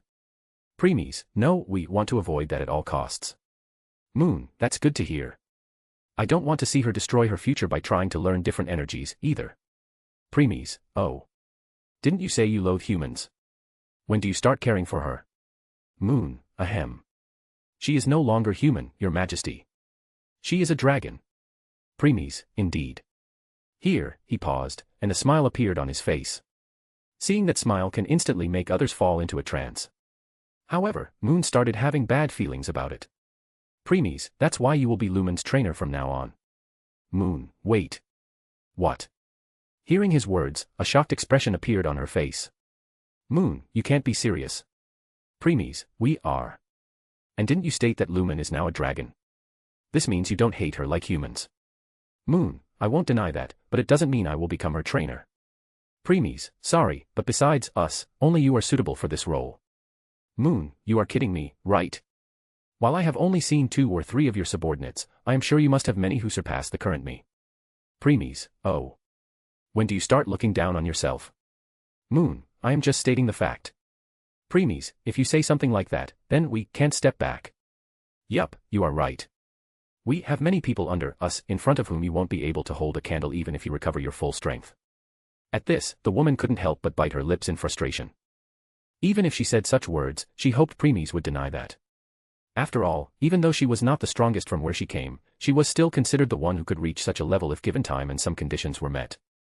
Yet Premies said he had many such beings under him. This was a big blow to her pride. Premies, Anwei. You are missing a point here. We never said you should train Lumen because you are stronger. We said you are more suitable. Moon, mind elaborating? Leaning forward, Premies joined his hands, rested his chin on it, and spoke. Premies, in those past years of traveling, we have seen what that girl has gone through, her hard work, her stubbornness, her pain, her goal, her will, her desire, and many more. We are the only ones who understand the current Lumen and know which approach to take with her. Yes. During all those years, the only ones who had seen Lumen's journey with their own eyes were none other than Premies and Moon. This Moon was System Spirit who tried to control Premies using the system when he first arrived. If it were someone else, then that person would have become a system slave by now. However, Premies, who knew all the secrets of systems, didn't fall for it and reversed the situation. He first thought of eliminating her, but when he realized her true identity, he made a deal that she couldn't refuse as her life was on the line. Moon also considered enduring the humiliation and taking revenge on a later day when she would return to her peak. However, as time passed, she realized Premies had much more than what meets the eye when he showed his cards a little. As a result, that desire for revenge vanished over time, and she started following all of his orders to show her loyalty, hoping Premies would keep his end of the deal and wouldn't back down at the last moment. Also, on his orders, Moon went to Dragonspine to teach Lumen how to use abyssal power. Their meeting was no coincidence. While Moon disappeared after the first meeting, she kept an eye on Traveler and protected her from shadows. Otherwise, how could Lumen not encounter, get surrounded, and be hunted by a group of spider monsters on the mountain full of them? It was not luck that she occasionally found a lone monster and decided to take it down to strengthen herself. It was also not luck that Knights of Favonius found her location on the vast mountain and didn't face the same situation. Everything was predestined. That was also why Moon was displeased when Lumen gave her the pouch full of Primo Gems. As a system spirit, Moon immediately realized that those Primo Gems were something that Lumen bought from her system. That's why Moon decided to teach her a lesson by exhorting everything she had in her inventory. Premies, you didn't seem dissatisfied when we sent you to teach Lumen. Looks like you have started thinking of Lumen as different from other humans. Sighing, she nodded. Moon, I guess. Premies, so, what's your answer? Rubbing her forehead in frustration, she spoke. Moon, even if I want to say no, you won't let me, do you? Premies, indeed. Moon, I knew it. In any case, I agree. Premies, good. Nodding his head at her decision, his expression turned serious again. Premies, now, onto another topic. How's Liyue's situation? Here, even Moon turned serious and spoke. Moon, as per your orders, the moment I left Mondstadt and arrived here, I investigated and tried to find the main camp of these man-eaters. During the process, I killed countless of them, and yet they showed no sign of diminishing. Yes. Another reason Liyue was still standing was that Moon had been fighting and killing these creatures ever since she came here. Premies, so, have you found their base? Moon, I do, just 3 months.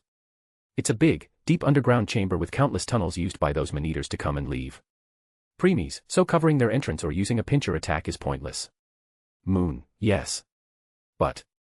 Premies, Moon, I don't think there is any point struggling, though. Premies, what do you mean? Moon, well, before that. She then took out 3 scrolls and presented them to Premies. Moon, I sneaked into their main room, which only high-level members can enter.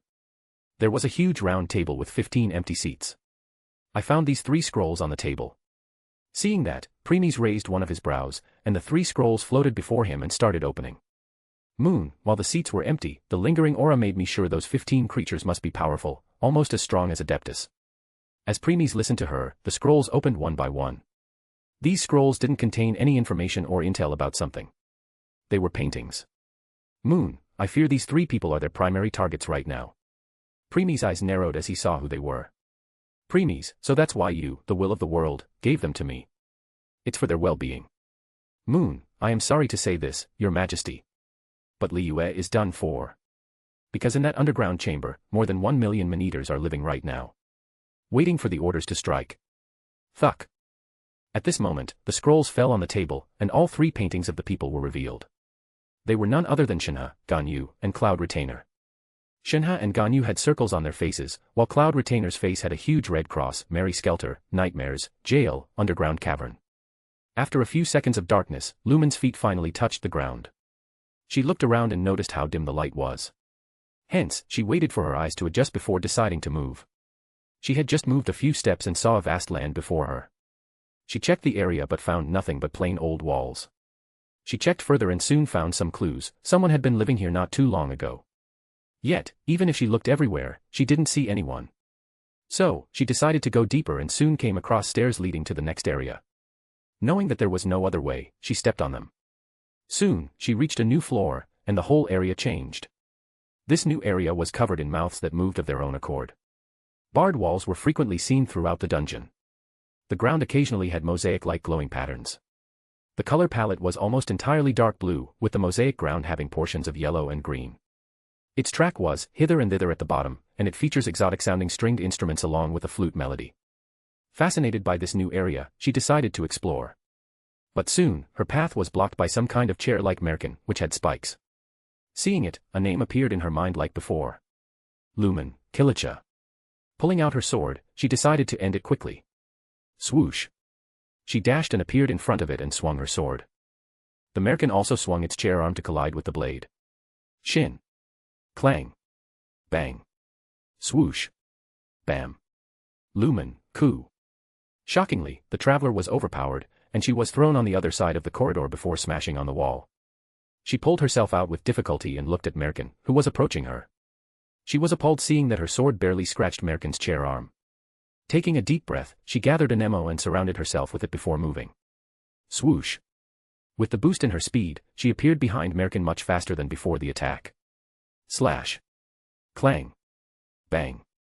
Regardless, Merkin quickly countered her move again, resulting in her smashing the wall to the side. Bang. Lumen, AUH. Since Merkin was closer this time, it attacked her again. Bam. In the last moment, the traveler ducked and hurriedly retreated. This confrontation was enough for her to know that the Merkins here were a lot stronger than those on the surface. Hence, she decided to leave. After all, if right now she can't even kill a single Merkin here, then going further will be nothing more than a suicide. So, she ran as fast as she could and reached the stairs, which she took to reach this floor. Returning to the previous floor, she looked to confirm whether Merkin was still tailing her. Seeing that it was not coming, the blonde sighed in relief. Lumen, I better return to the city streets. As she was going back, she was again surprised by how vast this area was. Lumen, this area seems like a place where we fight a boss or something. Just when she chuckled at her thought, the surroundings suddenly turned dark, making her stop. The traveler couldn't help but widen her eyes in shock, understanding what this implied.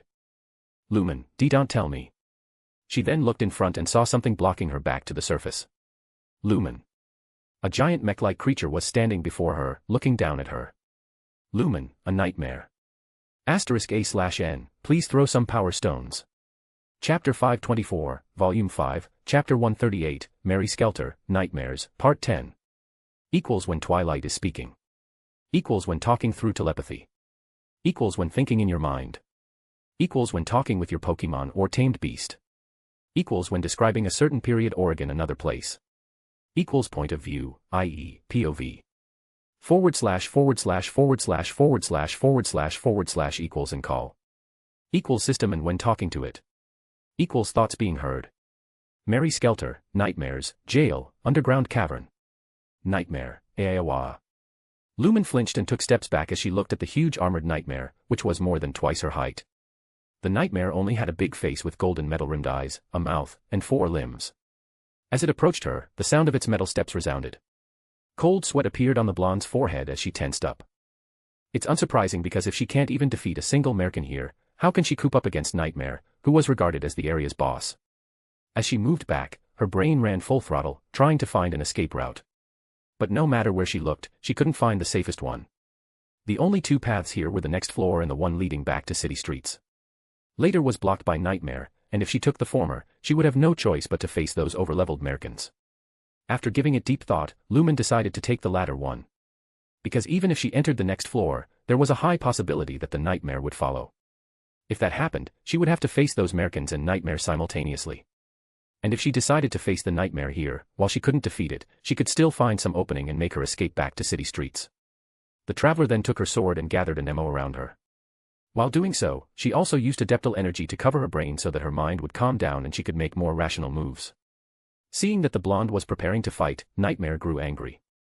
Nightmare, Aawa. Swoosh.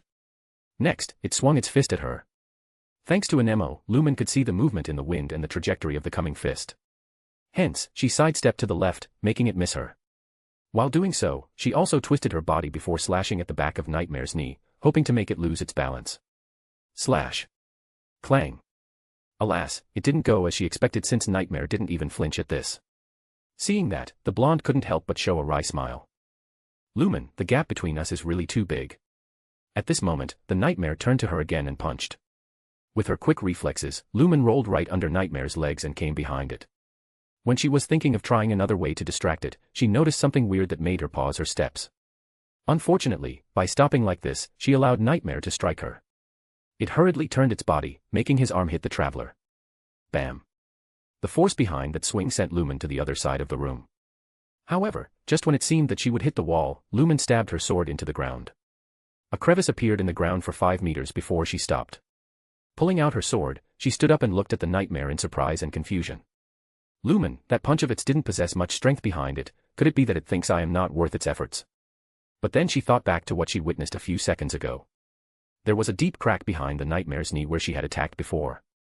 This shouldn't be possible because when she fought the Merkin, she was barely able to scratch it, and yet she was able to harm the Nightmare. Suddenly, an unexpected thought appeared in her mind. Lumen, could it be that this Nightmare is weaker than I think? Still, she didn't conclude immediately and decided to face it to check. Swoosh. This time, the traveler took the offensive and rushed toward the Nightmare, which was ready to strike again. Seeing the coming fist, the girl jumped and landed on its arm, slashing at its face with full strength. Lumen, ha. Slash. Dang. Crack. A new deep crack appeared. Next, she jumped back to avoid another incoming fist. While in the air, she gathered an ammo around her before launching them in the form of powerful jets of air that retained all of their force even at long distances. Fwoosh. Fwoosh. Fwoosh. Bang. Bang. Bang. All those attacks hit the Nightmare, causing it to step back as parts of its armor started breaking more and more. Thud. Finally, she landed on the ground and looked at Nightmare. Twisting her hand holding the sword, she approached it again. While doing so, Lumen didn't realize that her eyes were glowing golden like her adeptal energy. An hour later. Nightmare, GGH. The armored Nightmare lay on the ground, full of cracks and broken parts, with Lumen standing on top of it and looking down on it. Her injuries were better than Nightmare's, and she will recover fully in 1 or 2 days of rest. Lumen, this is the end. She muttered and raised her sword. The power of an ammo started covering the sword. When she confirmed it was enough, she struck. Or was about when. Nightmare, GGH. No. He, LLP. Lumen. This made her pause as she widened her eyes in shock. Lumen, it spoke. And it is asking for mercy. Pulling back her sword, she looked at the Nightmare in disbelief. Lumen, Nightmare can speak. But Red Riding Hood never mentioned something like that in our conversation before. Did she forget? That's highly unlikely. Then does this mean this Nightmare is different? One by one, more questions kept appearing in her head, yet, unlike before, she was not getting any answers. Lumen, damn. Until now, I have kept recovering other useless memories, but not an important one like this. Putting her sword away, she sighed and crouched to look at it. Lumen, or could it be that something is not quite right about this Nightmare? And it looks quite scared. Fine. I will give it a chance and see how it goes. Still, if it tries anything funny, I will end it. Lumen, so, why are you so afraid? Nightmare, meme. GGH. No, fa, it, YH, fa, it. Ron. Lumen, you won't do anything if I don't fight. Huh. Nightmare, meme. LHN. Ago, he, re. GGH. The, re. Lumen, so, you aren't the Nightmare of this underground cavern. Lumen, no wonder it is so weak compared to even Merkins there. Nightmare, LLH. T. Lumen, why am I not surprised that it got lost? Nightmare, B, Fur, Low, SSTT, MHE, Ak, ed. By Marsh, N, Save. Lit, Low. Mir, Mad. Lumen, so, you got lost, attacked American, and saved someone called Little Mermaid. Nightmare, Show. E, Sav, D, MHE. BHT. So, SCH. RD. BHT. Lit, L. Meh, RD. Ka, ND. Nahi, CCE. We, Slow, B, Com, Fur, NDD. Lumen, Little Mermaid was kind to you, and you both became friends.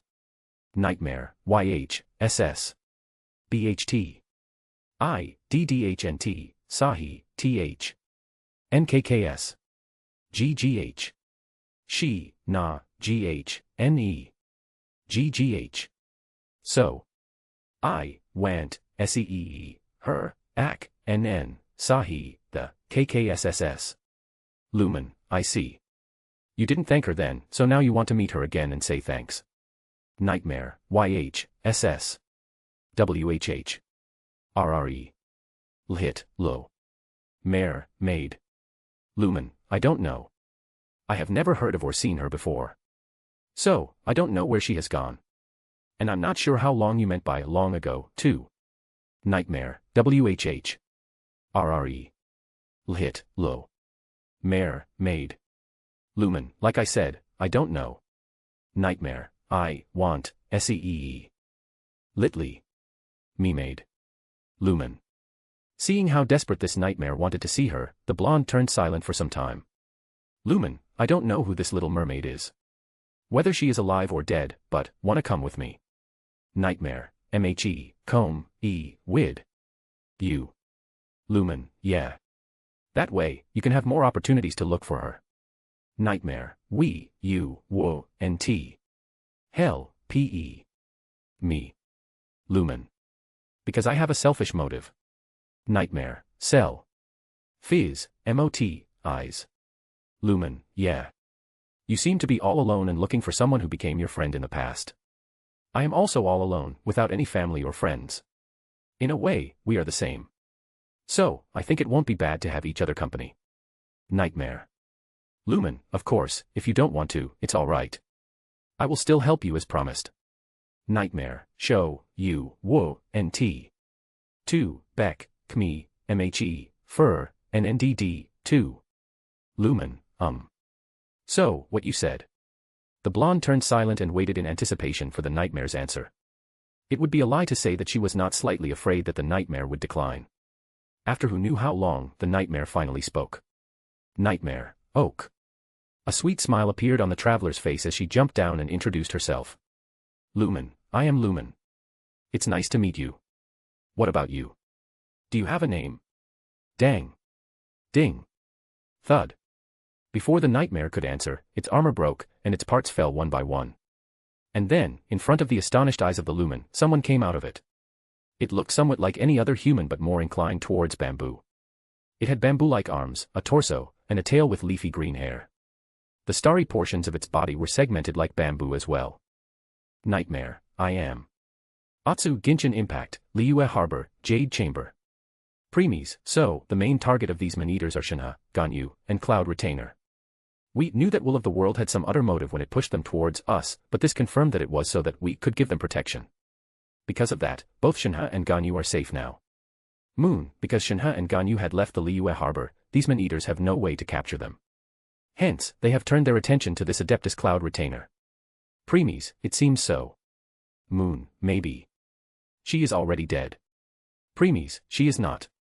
Preemies, when we told EI to teach these Adepti a lesson back then, we noted each of their fate and destiny. So, we know that Cloud Retainer is still alive. Moon, she is. Huh. Preemies, yes. We will look into this ourselves. Moon, alright. Preemies, anyway, we have a new task for you. Sighing out a sigh, she thought. Moon, I knew it. You won't give me any time to rest, do you? Preemies, don't worry. This task is relatively easy than before. Moon, yeah. Right.